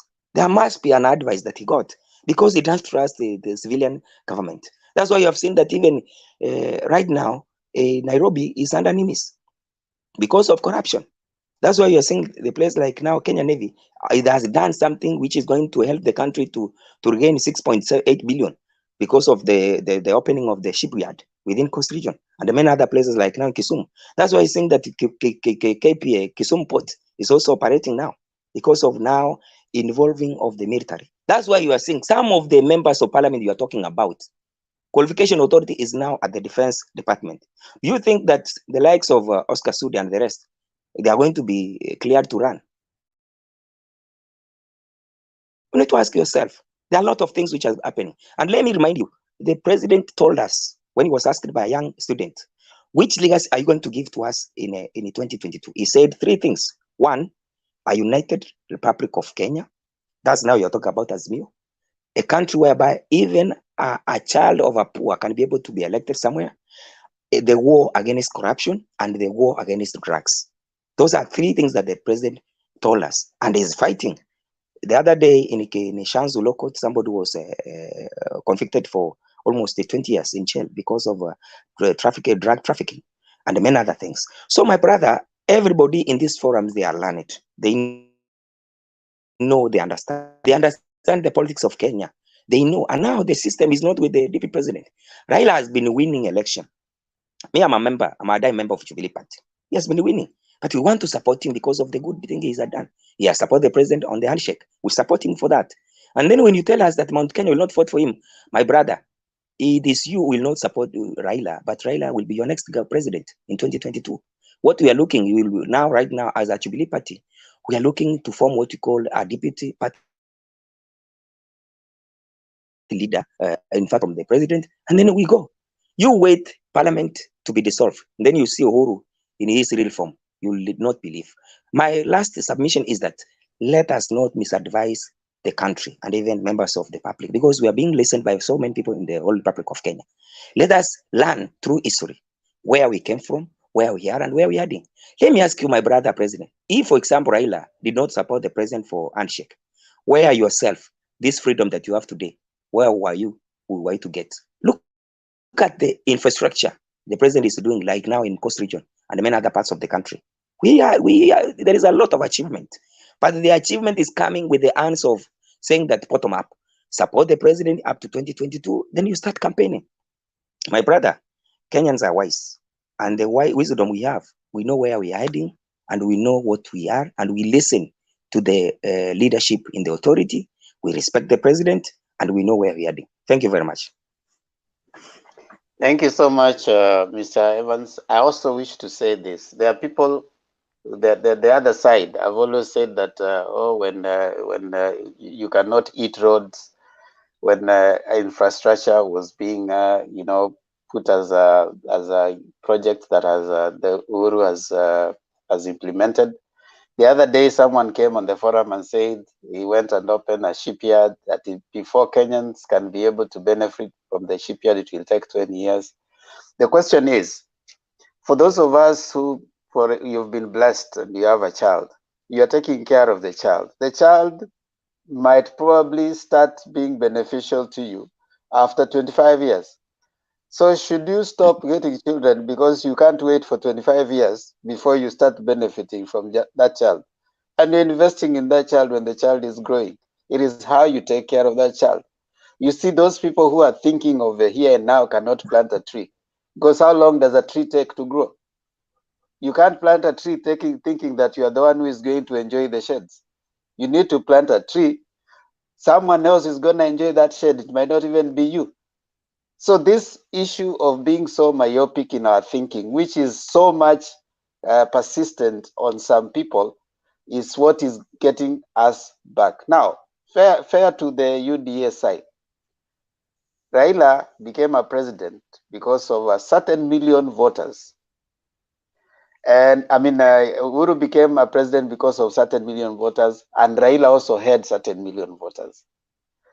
You can say millions will support Ruto. That's okay. I mean, that's a political competition. We don't want any president to win with 99% like Rwanda, where the president won with 99% in spite of having other opposition candidates. We would want a fair competition, and everybody should go down to the ground. But I think as we come here, let us try as much as possible to stick by the truth. Yes, Kelly. Ever give me 1 minute, because I'm one-sided person, so that you spoke a lot, man. You spoke a lot. I every think it's time now you let other people talk too. Just 1 minute. You spoken a Mr. lot. President, I'll bring you on at some point. Just wait a minute. I want to Kelly? clarify something before you go on, because President, Evan was asking me a question, but he never President. asked a question. He submitted. I was waiting from Jakudube to ask a question. He never asked a question. He submitted. So Hatuna haja kuask question. to console me in a corner so that you overcome my point. It's very clear that Evans categorically said that Raila, he said what? He said Raila has come up with ideas whereby he is the best person to be a president of Kenya. Upon his thinking, it's okay. Upon to each and every person, according to the way you think, it's okay. On my side, I also agree and believe that my candidate is the right person to be a president, which is okay. That's democracy. But the question that I want to ask is one. Allow me to? Can you allow me to? Okay, Evans, wait, I ask you a question, because you are to ask me a question, but you submitted. Wait for the Mr. President to make his point in a minute, Mr. President, please. I want to clear something there, whereby you believe on things which are not reality, but you believe on things which are being spoken. What we are trying to pinpoint here is that if your leader that you are supporting can say something and implement it, then believe on him and vote on to him. First thing, Raila Odinga on one time came up with a number of M-Pesa. We put some money to his account, and he is that a question? Money, and I have not done what I was supposed to do. Wait. I have been very quiet. He never came back to us and clarified to us that this money went on this ride. That second point, that's why I'm saying we can't believe on his stories. Then the 2017 election, after the first one, the second one, he came up and told the people that I'm coming for a campaign so that I can be re-elected after the nullification of the presidential runoff. He got money from the MP of ODM. Each MP was giving 250,000 for him to run for campaign. But he never ran for campaign. He never got back to them and told them that I have not run for the campaign, so I may bring back your money as a genuine reader. That money went and went and went.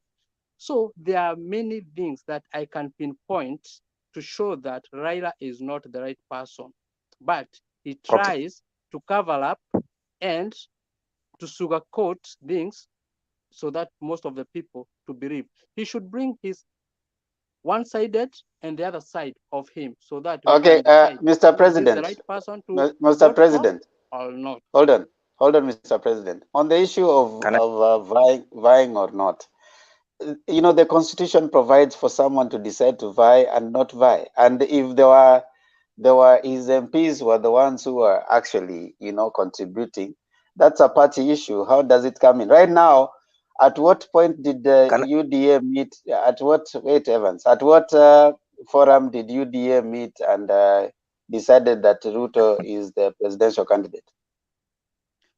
When you hear we as a UDA supporters and the MP in UDA supporting William Ruto, No, wait. we are very open. I've asked you a Whatever we question. do. I've asked you a question. Hey, jamaa kuna Yes. swali atajibu Come again. bwana. It's like you are not Okay. learning the way he's Wacha speaking. tuendelee. Okay, wachana You see, wacha tuache Mr. President tulia wacha hapo. He's tuache made Mr. his point. President akani. Kelly Allow me Maingi one gone. Wacha tupe Maingi atuulize. One So, minute, you sir, see, please. No, okay, Evans is okay. It's okay. Wacha Evans It's aseme. okay. Evans Okay. tumepewa dakika moja na Kelly. Okay. 1 minute. 1 minute. I want to remind my brother, Mr. President, one thing and a very now look at Raila himself. The Raila of 2013 and 2017 is not the Raila that you may think right now. We're talking about Bill and what. Raila right now, he has picked, like now in Makueni, where Maingi comes from, he has picked Kivuta Kibwana, he has picked Ngilu, and he has picked Machakos Governor Alfred Mutua. In Western, he did not even go to Mudavadi or Mgwetangula. He went for who? Quickly for Paranya and Atoli. In a case, he has gone to Ongwae and the Matiang'i and many other things. And even in Central, he has gone to the president himself and the likes of Sabina Chega and the rest, who are also very key in his point. In Nairobi, he has picked Maina Commander and many other things. Now, my brother, when you talk about Raila not winning in 2022, my brother Raila has been winning. He has been winning with 8 million votes. That thing should go into your ears. Raila has 8 million votes throughout the country. Ruto has how many votes from Rift Valley? Can you answer me that? How many votes in Rift Valley that Ruto can command right now? I will answer you that. No, Momanyi, let's do this. Wachana na Mr. President. I think No, he has made his point. In a very short way because It's okay, when Mr. Azimio La President. Umoja No. was Mr. giving President. his Mr. President. they Unmute clearly Mr. put President down tafadhali. the Unmute outcome Mr. of the President votes tuendelee na maneno. for Mr. every President. years, but they Mr. never bring President. up the Mr. votes President. showing that Raila Mr. one President, time now by you're not election, listening to me. Now which you want to I talk put with the now point. you want to talk. You want to talk without being given the permission. No, because you are Yeah, cornering see, me in a just Nobody's strategical way. cornering you. You know, you are cornering me in a very just strategical way. mute, Mr. President. That's all Let me answer required. this, then I mute. No, there's Just no need mute. of answering. Haujauliza swali. You would talk, Mr. President. You would talk before given the permission, unless that is what you want to do. No. I asked for Okay, permission. then just mute. I just said you mute for now. Let me put this, then I mute. No, I'm not letting you. That's what I'm telling you. You mute. You have cornered me because my point is very clear and I have mute, but I will come back. Okay, Kelly Maingi. Wah, my friend, pole kwa hii kazi, naona ni ngumu kidogo. But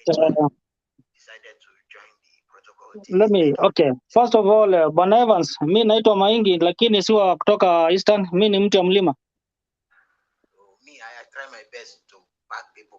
Now, I'm a really bit disturbed. This thing nimekuwa nikirudia saa yote, hata ukiuliza Tombe atakwambia. I don't know what's wrong with the UDA. Wakikuja hapa wanakujaga kuongea feelings, not facts. As I've always said, politics si mchezo wa Man U na Arsenal. This is your life. Tafadhali, kama unataka kusema kitu mzuri, fanya research yake mzuri, kuja hapa ongea. Si kuja kuongea tu vitu sababu watu wanaropokwa kule, Sasa kama sasa mkubwa wa UDA ni mchongo ako nayo hapo, anashinda kusema Raila hajatoa sadaka, aendi kanisa. Wewe hata nimesikia jamaa amerudia the same thing. Wewe wanashindana na Raila, wanaona aendi kanisa. Na anakaa naye the same chair kwa kanisa, anaona toi sadaka. Those are the things that we are talking about, like talk real stuff. Now we are here trying to analyze, not to bring jokes all around. So let me do my submission. I don't want to talk anything about Mr. President because I'm frustrated kidogo. I was hoping ataenda vizuri lakini I'm frustrated kidogo because what I was expecting of him sijapata. But jambo la kwanza, wanakataa history. And why are they refusing history? Is because the history they have si nzuri. How do we confirm the future? How do you make a future? Is by using the history and the present na kujua mistakes zetu, and then we plan for the future so that we have a great future, a successful future. So if you don't want to know history, ujua pale uliteleza. You don't want to see how you are doing now compared to the previous history, ili ujua how you can confer your future, then you have a problem. Jambo la pili,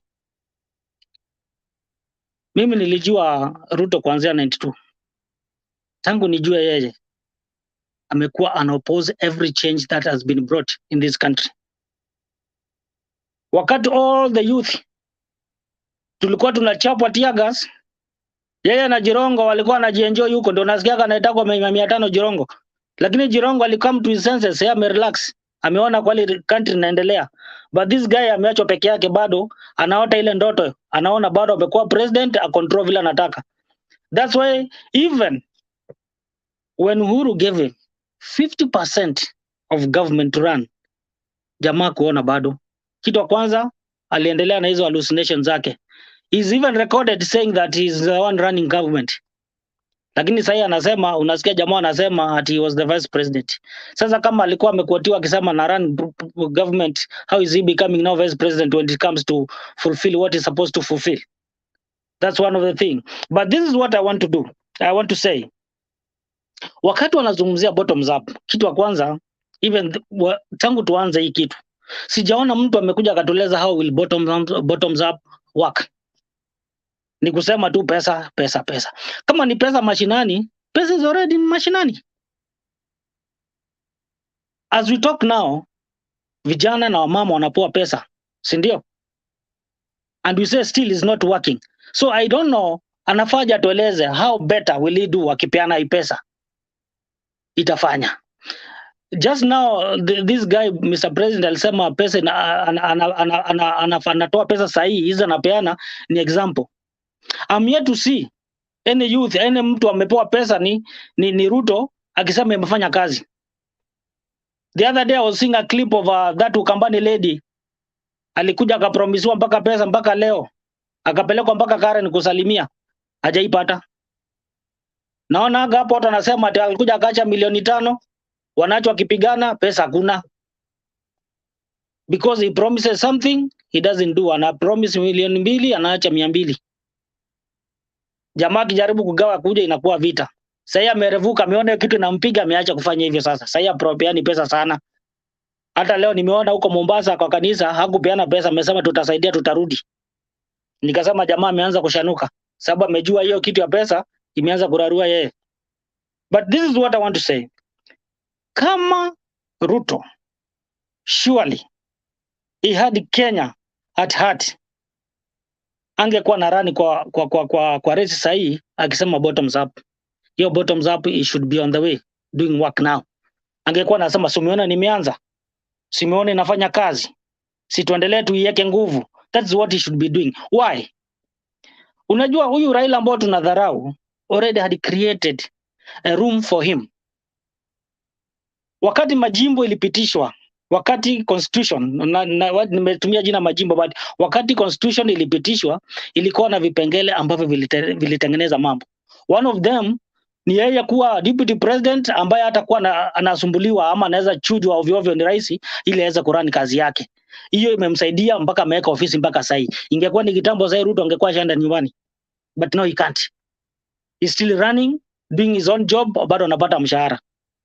But now, kati ya hizo vipengele, kuna jopo kazi liliitwa Public Finance Management Act, ambayo iliunda ile kitu jamaa James alisema, IBEC. Intergovernmental Budget Economic Council. Hii council kazi yake ni kuleta pesa mashinani kwa mwananchi wa kawaida na kutengeneza programs ambazo zinaweza saidia Mkenya wa kawaida. As we talk up to now, tangu akae kwa hiyo presidency yake 9 years, hata hajaiunda jopo kazi yote ya kusema jameni kuja tukutane. Na ako na watu wote ambao wanaweza fanya hii kazi happen. him being a chairman, kwa hiyo kaninio kwa council yake ako na governors, ako na CECs in charge of finances kwa every county. Ako na CS wa treasury ambao ni mtu yake alikuwa. Ako na control of budget. Ako na commission of revenue allocation. Au watu wote ni watu wa pesa ambao wangekuja mwambie sasa, mzee unataka namna gani? Tukupatie, endeleza kazi. Huu ni mwaka wa 9 for God's sake. Hata hajaita meeting. I heard the other day, mimi sizungumzi hata sababu najua. I heard Muturi say the other day. Muturi ni speaker wa assembly, haizi danganya watu. Alisema tangu bunge yanze hajaitana. Sasa huyo jamaa amekatata kuita, anzishe kitu kidogo, wananchi waone kitu kidogo, ndio anasema sasa ndio anataka kutuletea vizuri. Kwani sasa hii ndio mama mboga ametoka? Si mama mboga has been there even before. Si angekuja sasa na hiyo IBEC atengenezee mama mboga na maisha mzuri, tuonage na example. But huu ni jamaa ambaye amezoea kutapeli watu since his life, since I've known him as a young man. Sasa amekuja na maneno, na ndio sababu nafaa msikize vizuri Raila akisema chui imekuja kwa ngozi ya nini, ama fisi imekuja kwa ngozi ya kondoo. Sasa amekuja naongea maneno mzuri. Vijana sababu hawaelewi maneno na wamedanganywa, wakaambiwa sisikize history. Hawataki kujua kwa nini wameambiwa sisikize history, because mtajua huyu jamaa hana uzuri na Kenya, mtaacha kumfuata, mnapoa maneno matamu. I remember the other day wakati alikuwa na mambo mbaya, mnaambua mseme bora maisha. Wakati maisha ilikuwa inakuwa mbaya sababu ya ile corruption ilikuwa inaendelea Kenya. What happened? He came with a what? He came with a slogan, bora maisha, and everybody was saying that. Bora maisha. You get a law deal, you don't care. Bora maisha. And Kenyans used it. And everybody alikuwa anaitumia. Mpaka nikaanza kuumwa, nikasema so kama ni bora maisha basi kwa nini tunafanya mambo yote? Situache tungoje tukufe tu basi na bora maisha ama ni nini? So these are the things you should see. Bwana Ruto yeye kazi yake ni kukuja na hivi peremende tamtamu, anakuweka kwa mdomo, unasikia kasukari, unaanza kufuata. What we used to do tukiwa dogo, unarusha kama hindi hivi, unarusha kama hindi, kuku akisonga karibu unaachilia ile kitu hivi inafunika. Boom. Huyo kuku tumemaliza, ni kitoweo. That is what is happening now. Vijana, because they don't know him and they don't want to know the history, wanamfuata blindly. But it's soon going to stop. It's soon going to stop. This is how it's going to stop. Huyu jamaa amekuwa akikimbia mlimani peke yake all the 9 years. Every day ni yeye yuko huko. Raila amekaribishwa siku 2. Wamesikia moto imewaka. It's working. And these guys wanasema ati wako the kingpin. The moment wataanza kuongea directly, watafunguliwa macho. Hata huyu Mr. President, I don't want to swear, but atavote Raila. The moment akifunguliwa macho, aone. Because this guy ana uzuri wote. This guy is just blindfolding Kenyans na maneno matamu, lakini haizi kupatiana chochote. The moment ukiingiza yeye hapo hivyo ndio utajua. Uliona vile alifanya kwa allocation zake za CS. Kwani alichaguliwa Rift Valley peke yake, alichaguliwa everywhere. Actually hata si Rift Valley peke yake, alichagua watu wa pali pamoja hivi. Ole Sos, unakuja hapa Tindred, hata sasa kuteremka Tindred, netwaje Nandi hapo juu, watu wa karibu. Watu wake wa karibu. Hakuchagua. Ndio unaona watu wa West Pokot wanauliza kwani sisi hatuna watu? Si West Pokot pia ni wakale, hakuna kitu alipewa. Kwa Waluya ni wakale, hakuna kitu alipewa, alipatia watu wa nyumbani. So you can imagine achukue serikali sasa, aigawe kwa watu wa Nandi, hata si Wasingishu, wa Nandi. Ndio mjue kunyoroshwa ni nini. That is all I want to make my submission, na niseme it is important when you listen to the history because it defines where we are going. Si mambo tu na kusema ati hatutaki kusikia history, Wewe mwenyewe umezaliwa, ukitaka kujua kwa nini unang'ang'ana kuweka jina baba yako kwa majina yako, si ni history unatafuta? Unataka kusema Kaumo pale umetoka, that's history. Na pia lazima tujue even the reason why huyu jamaa ana tamaa mingi sana, the reason why he fell out with Raila wakati wa ninio ni sababu ya kukosa hiyo heshima. The same amekosa heshima kwa nani? Kwa Raila, kwa ninio, sorry, kwa mzee, kwa Uhuru, because walipigania kiti, akaambiwa sasa mtu yote alikuwa amenipigania, wacha nimpatie kitu. Anaambia shika yako, shika yako, shika yako, ili mkasirisha, manake yeye alitaka apewe yote ya Wanandi, agaie Wanandi wote. Sasa wewe Ruto utapewa viti yote uanze kugaia kina Kosgei? Itawezekana kweli? Na sababu alipokasirika akasema now I'll teach you a lesson. I'll make sure that you are not going to be a president. Akaunga ule mwingine mkono to make Raila not being a president. Kila lisahau hata yeye hajakuwa president, he'll need to be a president. Now is happening to him. Wakati unachimbia adui yako mashimo, tafadhali chimba ingine fupi, because hata wewe unaweza ingia ndani. That is what is happening to him now. Na sasa siasa ndio imeanza, hata haijapiga miezi 2 tayari ni moto. Ngoja tufike March, tutakuwa kuna hiyo idea itakuwa imeisha. That's all I can say for now. I'll add others later. Thank you, Mr. Kelly, for that submission. I think David, wacha tupatie Ochieng hapa nafasi. I think tutakuwa tumemalizia watu. Omar pia kwa hapa, Omar Odero. Omar Odero alikuja kabla ya Ochieng. Wacha tusikie Omar Odero alafu David, ngoja kidogo tusikie Omar Odero alafu tusikie Ochieng. Then now tutaanza kufanya round ya kumaliza.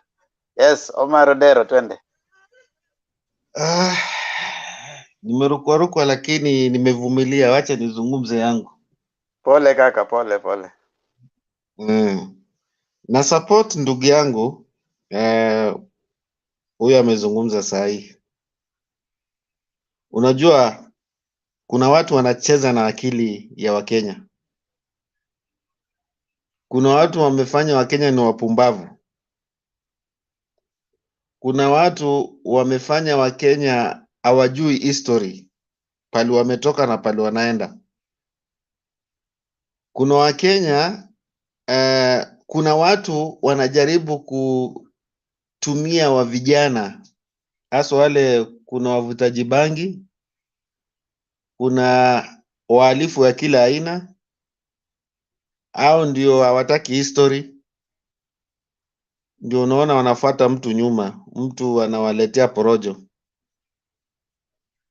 Okay, kuna kitu niliangalia jana kuhusu huyu mama, na muheshimu sana tena, huyu kutoka Ukambani, Charity Ngilu. Kuna kitu alizungumza ikanifurahisha. Charity Ngilu alikuwa anamwambia Kalonzo, sikiza, kama atamsikiza. Huyu mama ana focus, ni mama ana history. Hata yeye history ya Charity Ngilu hauwezi ukaweka na history ya Ruto. Charity Ngilu amepigania demokrasia. Ruto ajue demokrasia ni nini. Hauwezi ukapimanisha Charity Ngilu na William Ruto, wako mbali sana. Ruto hajakula tiagas bwana. Hajakula tiagas, hapo nimekupata ndugu yangu. Charity Ngilu alimwambia Kalonzo Musyoka, saa hii ni wakati wa kuondoa hii uchafu inakuja. Mkikosa kufanya hivyo tunaenda pali pabaya. Alikuwa anampatia mawaidha sana Kalonzo, aangalie Kenya first. Na leo vile walikuwa rally Mombasa, watu wa Urubaro, nilikuwa nasikia Aisha Juma na huyu Omar Hassan vile wanazungumza, hakuna kitu ya maana walikuwa wanazungumza. Kitu ya kwanza, Omar Hassan amesahau, alikuwa anazungumzia kuhusu ati wakati Raila alikuwa alikuwa na serikali mkate nusu yeye na Kibaki. Akasema Raila ameleta shida zaidi kutoka Coast region kuhusu mashamba. Hassan Omar huyu anasahau, anazungumza hivyo, huyo mtu wanamsupport huyo ndio amesahau, huyo ndio ameleta shida kubwa Mombasa. Kusema ati SGR ilitolewa Mombasa ikapelekwa Naivasha. Kafaa Hassan Omar ule mtu kafaa amwambie, ni huyo alikuwa karibu na yeye, amwambie. Hapo hakuna vile angekuwa na blame Raila. Raila hapo hayuko kabisa. Raila hajachukua mashamba za watu. Hao wanasema ati Raila amechukua mashamba za wakoste watu kama Hassan Omar na huyo wa viuno, tunamuitanga wa viuno. Watoe evidence Raila ni shamba gani amechukua Mombasa. Hakuna. Inauma sana ukiona mwanamke anaamka ameshika microphone anaanza kutusi mzee. Unasikia uchungu sana. Katika hao wanasema ati bottom up, ati wanataka kuongoza wa Kenya. Hivi leo wanashika microphone, wanashika ile kipata cha sauti, wanaanza kutusi mzee. Huyo mzee ameleta mambo ya devolution. Huyo mzee, baadhi yao hapo wamekuwa magavana. Huyo mzee amefanya mwingine paka amekuwa deputy president, haizi akatolewa kama si huyu mzee kulingana na katiba. Wamesahau. Inapatia uchungu sana. Watu kama hawa hawataki mambo ya history Kenya. Watu kama hawa, can you imagine wachukue serikali sasa? Katiba sijui itafanywa aje. Wachukue serikali, usalama sijui itakuwa aje Kenya. Wachukue serikali, wengine watabeba Central Bank na mgongo. Lazima Wakenya tuangalie ile hatari tunaenda mbele. Tuangalie mtu anasema ati yeye ako na record. Ako na record gani? Huyu anasema ati yeye ako na record. Ajiulize ni kitu gani ameleta Kenya. Tujue ameleta imesaidia wananchi. DP ako na record gani? Hana record. Mambo ya corruption hataki. Mambo ya devolution hataki. Huyu kweli mtrust na power kweli? Kafaa wa Kenya tufikirie wale watu tunawachagua, pali tunatoka na pali tunaenda, na hope next year vile yeye mwenyewe anasemanga Mungu akipenda, Wakenya wataona halali na ubatili. Maana ubatili Kiswahili hiyo naweza kuzungumza ni Kiarabu. Wakenya wataona right na ile sehemu wanaenda sio halali. Wakenya watachuzi hizo barabara mbili, lakini mimi na hope naomba sana Wakenya wa choose right, wasichague kiongozi atakuja kuleta balaa hii Kenya yetu. Pali tumefikia sasa ni wakati sisi wenyewe na watoto wetu na wale wa vijana wamefikisha 18 years tuwahimize wachukue vitambulisho na wa choose right person. Hiyo tu kwa sasa nilikuwa na naona subira yavuta heri. Sasa umetupa wasia mzuri sana hapa. Asante sana Omar. Ochieng, wacha tusikie kwako, alafu tuanze sasa dakika za mwisho za kufunga. Ochieng. Good evening. Good evening sir, karibu. Thank you so very much. I'm amazed. I love the way likes of Maingi are burning their hand in the cauldron of truth. We need to tell them the truth. It's either that majority of these UDA supporters is either they are suffering from amnesia or they are suffering from arrested adolescents. I don't want to sound abusive, but again, lazima tutumie macho. At times we need to be analytical. Kwa huo muda mchache tumekuwa nayo,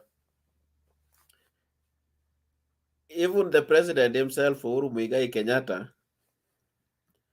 hata mwili umebadilika kabisa. The guy is healthy and full of life. To some extent, I think hii number 2 kuna vile alikuwa anafanya magendo na hii mzee, kwa sababu siku hizi mzee hata kuelewa haelewi. Is very sober almost every single day. The guy is very sober, and the time will come when we'll be asking hard question. He must answer to why was this guy ever, kila wakati is like from the bench. We must understand that the guy can talk anything today because he's a bitter man. He's very bitter. Deep in his heart, he's not sitting pretty. There are things that we need not to discuss on the watershed. But there is the smuggling business that has been stopped across the border. The guy is very bitter. A lot of things was happening in the country. And that's why I always insist that UDA is not a political party. I call it a cornucopia of serial criminals, incorrigible thieves and scoundrels. Everybody in that circle has a bad history. We need to bury this type of criminals once and for all. Kenya as a country has been going in circles. Tunajaribu kutoka, tunarudi pale. Tunajaribu kutoka, tunarudi pale. But simply because of just a few clique of people who are actually busy dragging our feet. Jirongo once said, alipatia jamaa pesa. Sorry to say this.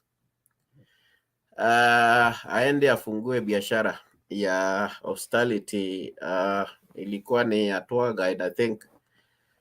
Akampatia pesa, akampeleka pale CMC, wakanunua magari, akafunguliwa kampuni, akaanza biashara.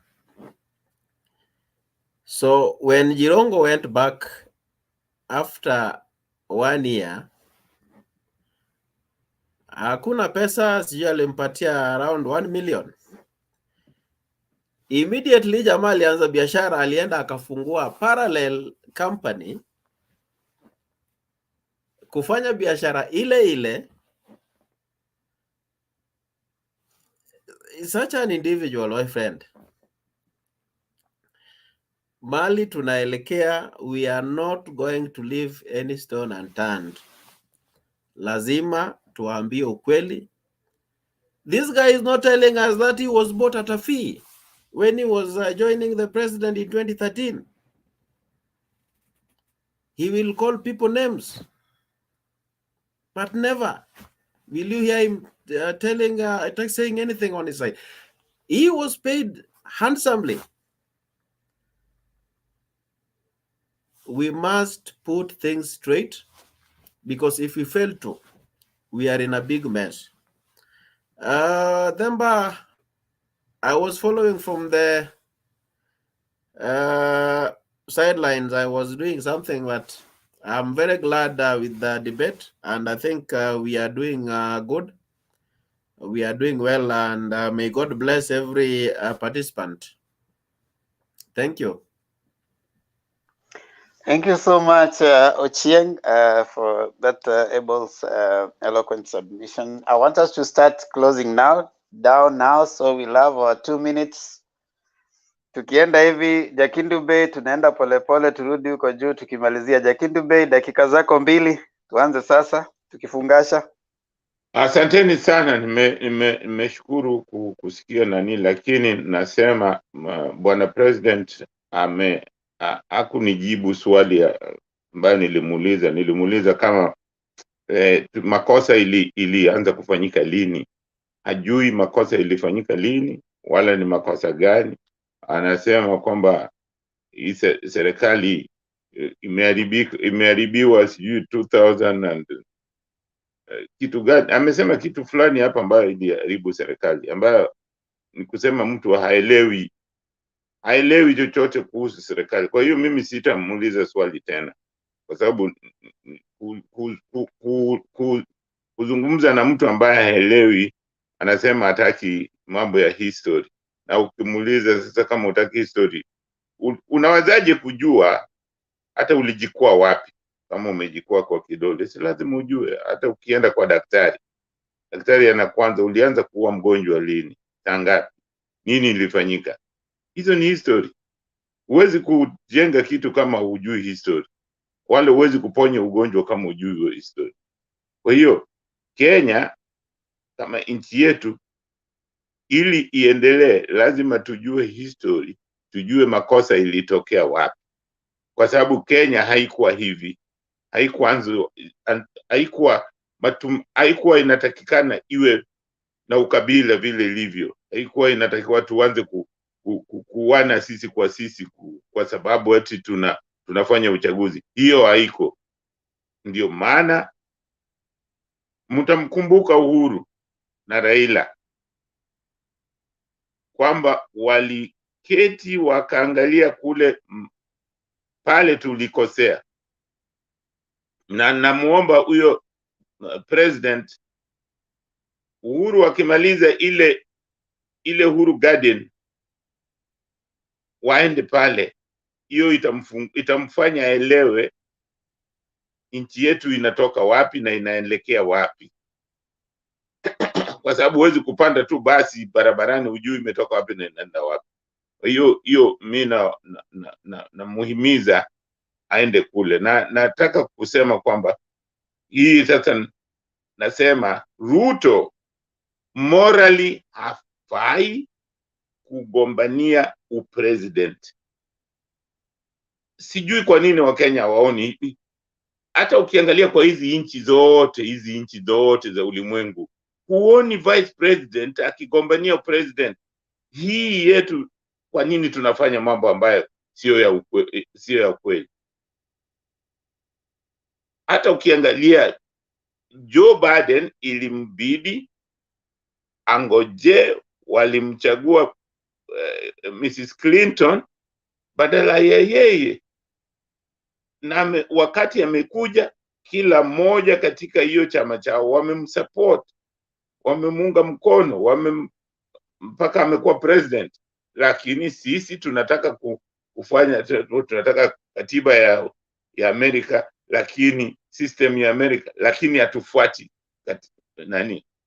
Ruto hafai. Na hiyo ndio maana wa Kenya tunatakiwa tuache kule mtindo ambao tumekuwa tukifuata, tuende sehemu nyingine, tujaribu barabara nyingine. Hii barabara haitupeleki popote. Tujaribu barabara nyingine tuone kule itatupeleka.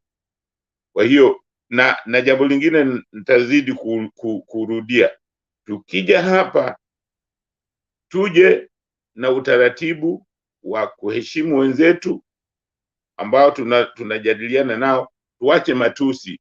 Sisi wote ni Wakenya, au lugha mbaya ama kukasirika. Sisi wote tunataka baada ya kuzungumza tuwe na suluhu, kwa sababu hii ni nchi yetu, hatuendi popote.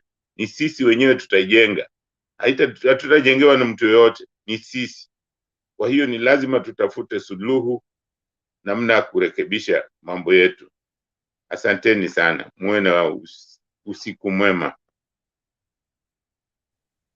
Asante Jakitu Bey. David Kimani. Asante sana. Let me begin by debunking one of something I heard. Nilisikia na mtu adi na bado Mr. President alirudia. Kuna hii kitu watu wamekuwa kimislead on the issue of the big four agenda. Kuna hii narrative they've been driving that when Raila came the big four agenda was stopped. But in actual sense, through executive order or other paper, Uhuru in his wisdom delegated some of the duty that was supposed to be of deputy president, akapatia Matiang'i. And actually the project zili accelerate because currently as you look at the road network, mambo ya railway, mambo ya electricity na connectivity ya electricity na mambo ya health, hizo vitu zote zinaendelea. But when you look at this other side, they are claiming that hiyo mambo haiendelei. I would like to debunk that. Then to add, maybe to help mzee kuanswer a question alikuwa ameuliza, pahali shida iliingilia. The president perceived the problem that was orchestrated by his deputy, because he was sabotaging the government not to achieve his agenda, so that he relied on its failure. And no wonder, deliberately, shamelessly, saizi huyu jamaa amekuwa akiclaim he want to take the credit of the government, of what the government has achieved. And on one side of the mouth, he want to criticize the government for the wrong that the government has done, of which ukiangalia as a normal citizen,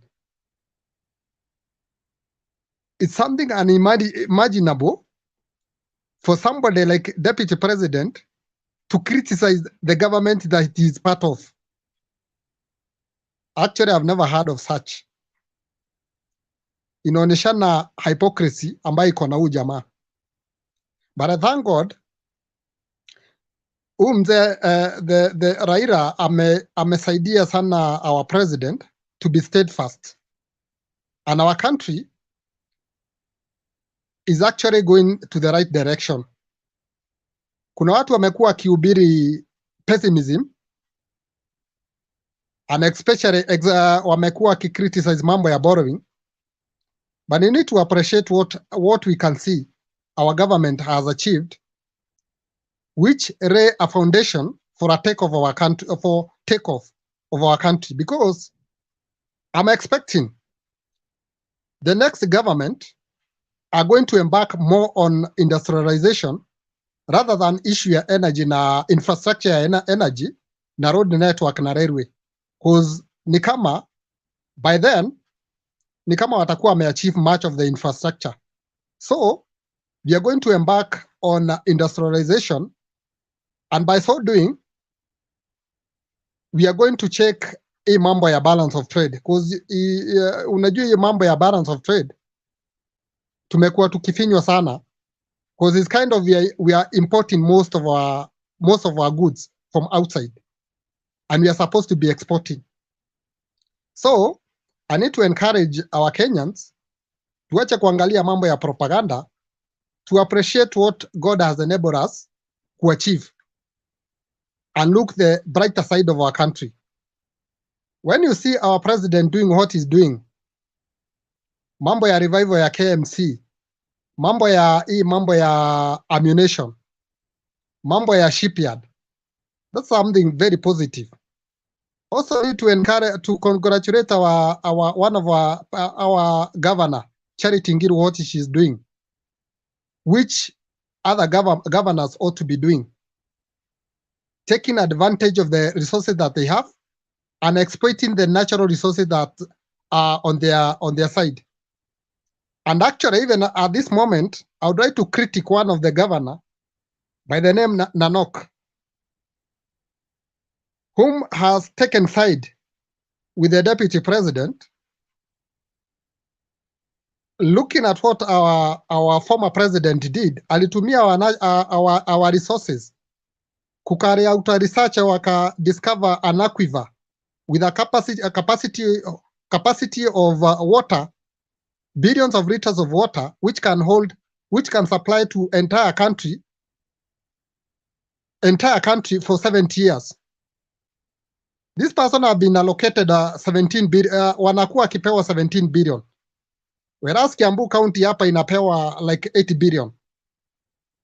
This person he need to have prioritized na kudrill mashimo na ku encourage mambo ya irrigation. But instead, ni watu ambao they cannot account what they are doing. Actually, ni watu ambao sio visionary. So, in order to give other people space, I just need to give Kenya to look at the brighter side of our country and encourage one another to make sure to melete Raila on board for continuation of the blueprint of Vision 2030 that was initiated by the former president and of which the current president amefanya zaidi, actually more than what was expected of him. Thank you.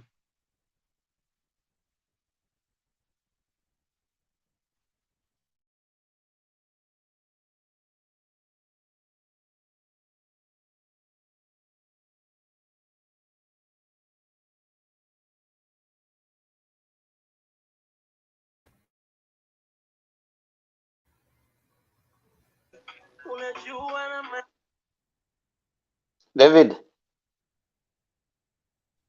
I'm done. Eh? David is done. Yeah, I'm done. Thank you. Is James there? James 1? I think James 1 is gone. Omar, you are 2 minutes. Mimi nikimalizia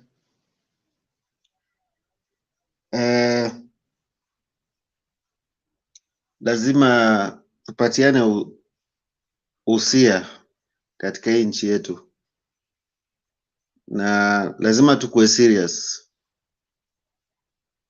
Lazima tukue serious na familia yetu na wafuasi wetu, wale tuna support Uhuru na tuna support baba. Ile tu uhusiano yangu, lazima tujaribu tuwaimize mayouth, wale wafuasi wetu.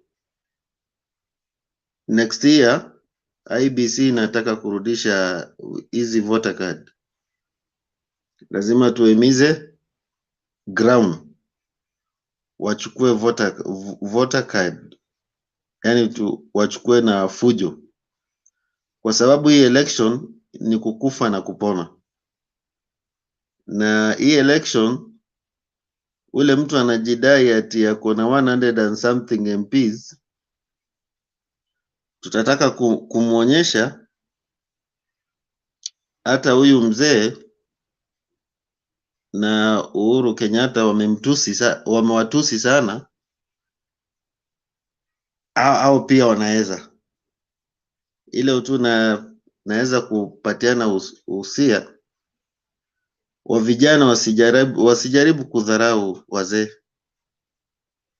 Tukue na heshima, tuache matusi kwa wazee, kwa sababu ukitusi mzee leo, familia yako ile utazaa, hata pia utatusiwa. Ukimtenda huyu mzee, familia yako pia watakutenda. Mambo huenda hivyo. Ukidharau mtu na uongozi wake, pia utakuja kudharauliwa hata ukikuwa kiongozi. Ile tu naweza kusema Wakenya wa focus na wakuwekea full sana ule mtu wanamchagua, na tunajua Mwenyezi Mungu atatufungua macho tuangalie pali tunatoka na pali tunaenda. Hiyo tu ni uhusia yangu kwa sahi. Shukran. Asante Odero, Mr. President, dakika zako mbili.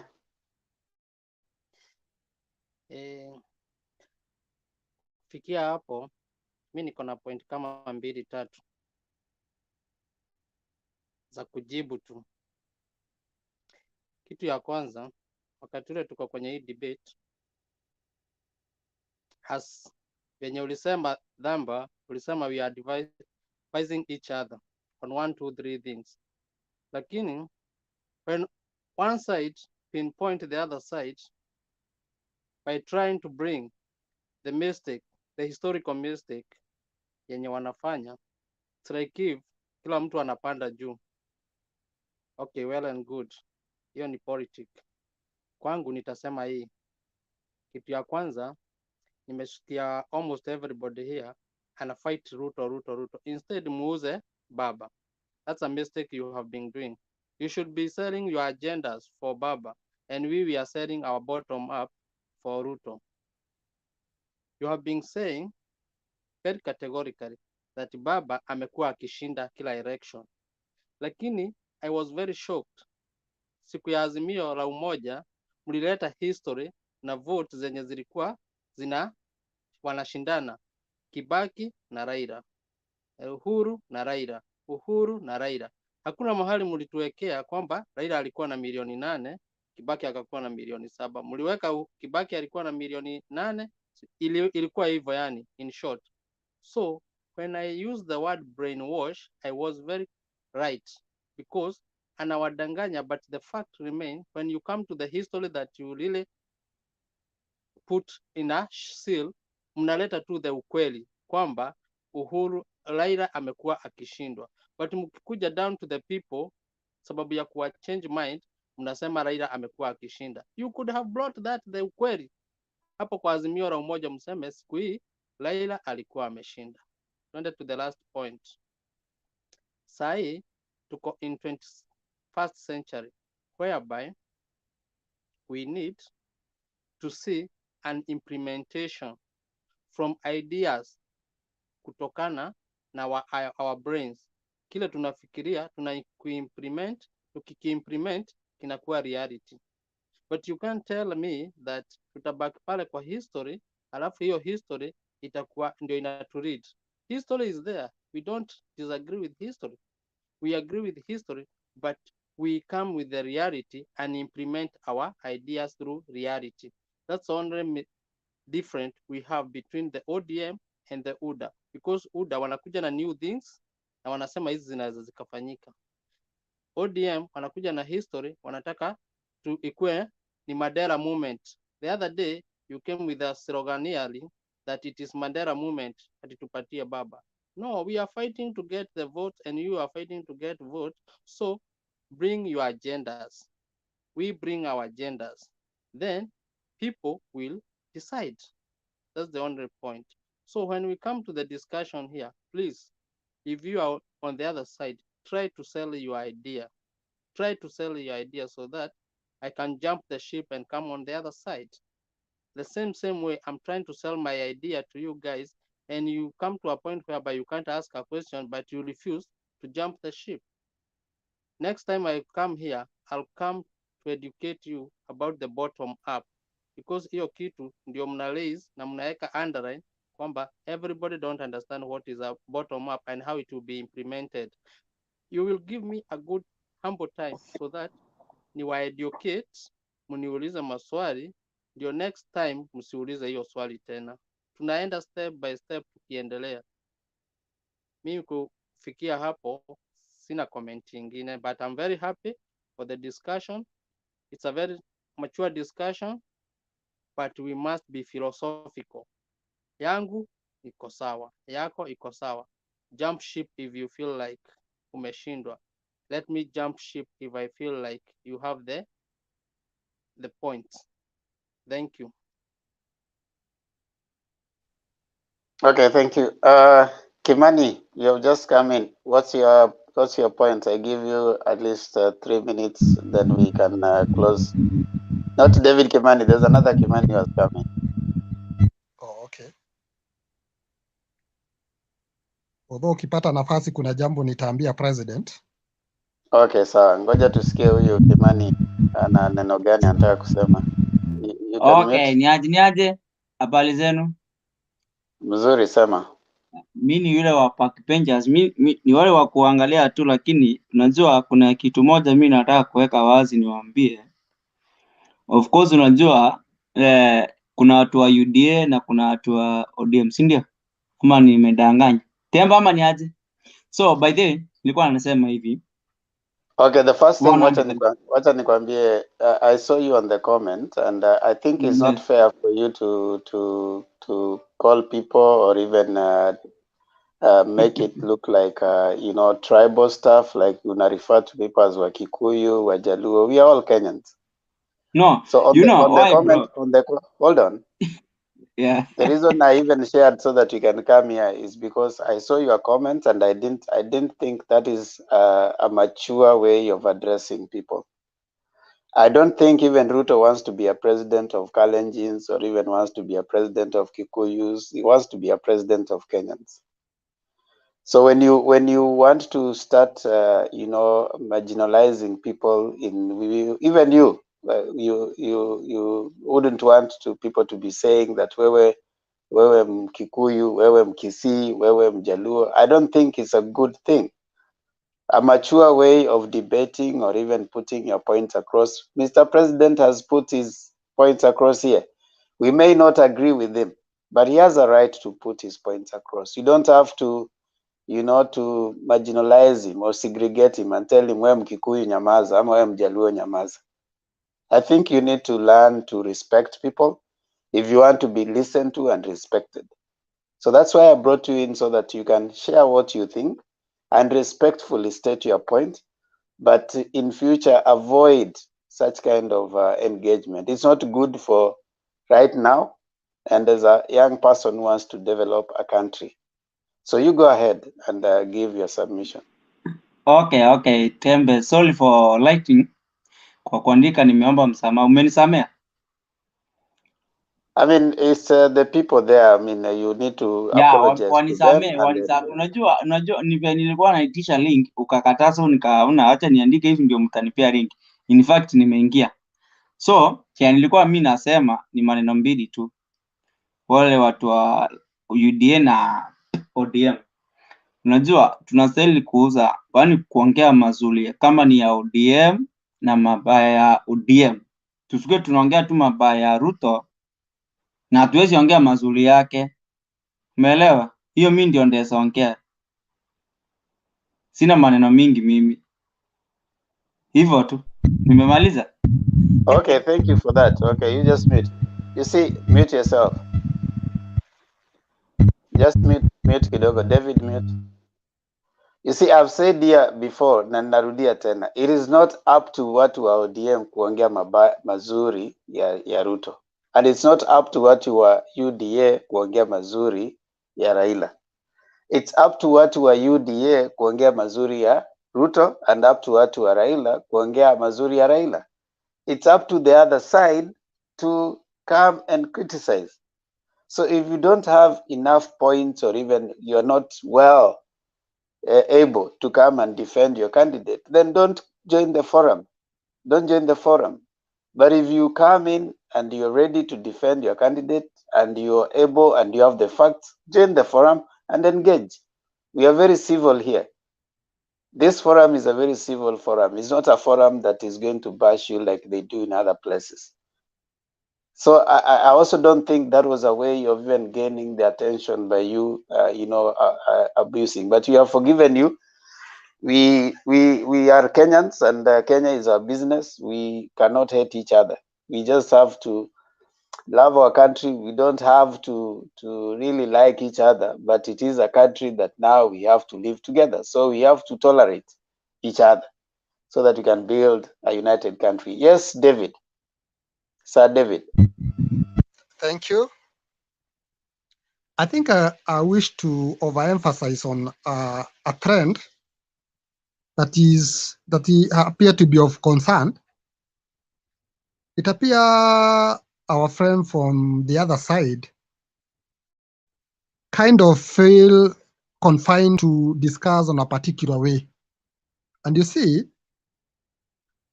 we need to speak our mind. And this is a discussion that is quite dynamic. So when you feel offended when I talk on a particular way, yet I'm not abusive, I think it is only important, or otherwise, to seek for tolerance and also understanding. And again, we also need to appreciate and uphold democracy. Because whichever side you are, I appreciate you. And I try to dissect the kind of contribution you're contributing and see whether I have any good reason as to why I should shift to your side.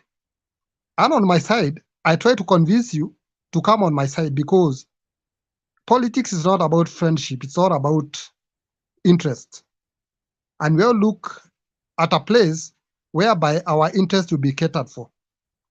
Every person, I believe here, any patriotic citizen would want a nation that is progressive. So things that are retrogressive, we have to, by all means, to kujaribu kuavoid. Thank you.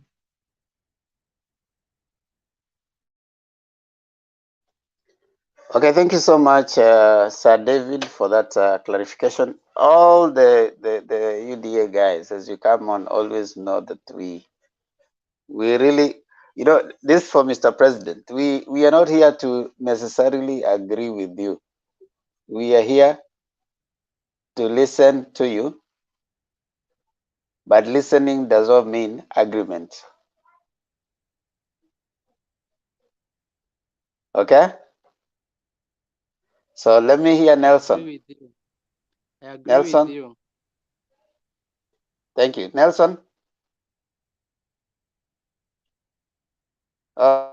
Nelson, I think, is also asleep. So I think that will be it. Let me give a shout out to those who are in the comment section so that we can, it seems Mr. President, Sir David Chieng, we have at least stayed on up to the end. Let me give a shout out to some of the members on the comments. Alan Onyando, thank you so much. Martins Wilson, who is there?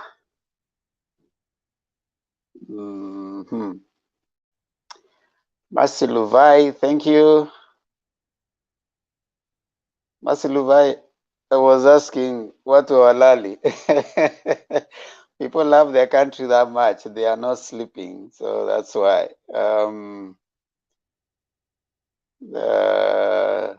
Hezron, Carissa, Dan Preston, I don't know if that one is a person or is just a virus. Dennis Ondieki, Douglas Nyamwea, Shadrach Wekulo, Ake Afam, thank you so much. And all the rest, thank you those who are joining us on Facebook. I can see we still have audience on both sides. We have audience on Facebook, over 65 people still watching, and I can see over 41 people still watching us on YouTube. Thank you so much. We really appreciate your company from the time we started up to this time.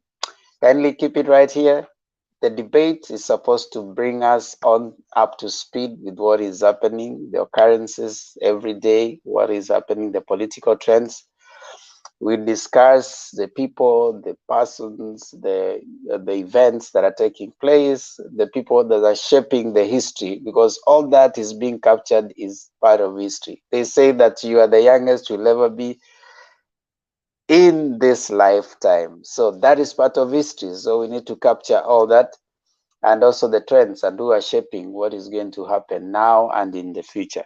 And of course, in the past too, because the past led us to the present, and the present will lead us into the future. As much as possible, try and whichever side you support, be as factual as you can as you're joining the debate. We try to keep it as balanced as possible, And it is the business of those who are supporting UDA to come on and tell us the good of UDA or OKA or even Azimio. It is your business to come and give us what you think is working on your side.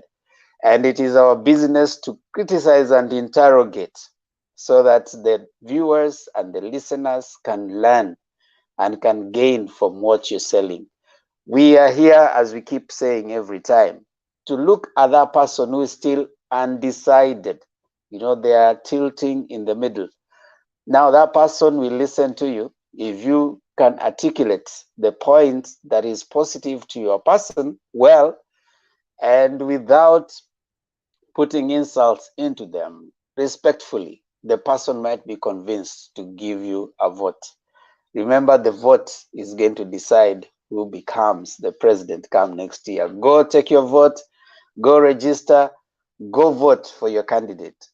We can here give you information, but our business is to just inform you so that you go and make an informed decision, an informed choice.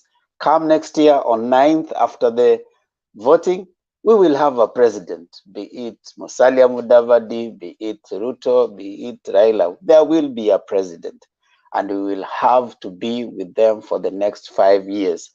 And we will have to hold them accountable the way we are holding even the current government accountable. Thank you so much. See you again later today on another debate if an occurrence takes place that is significant.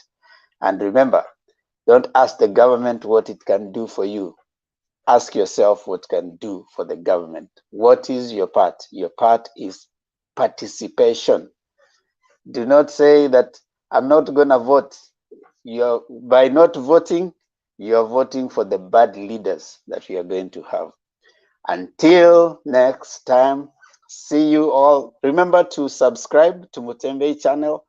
Share this to as many people so that they can learn. The more people you share with, the more people learn. So share, subscribe if you haven't subscribed.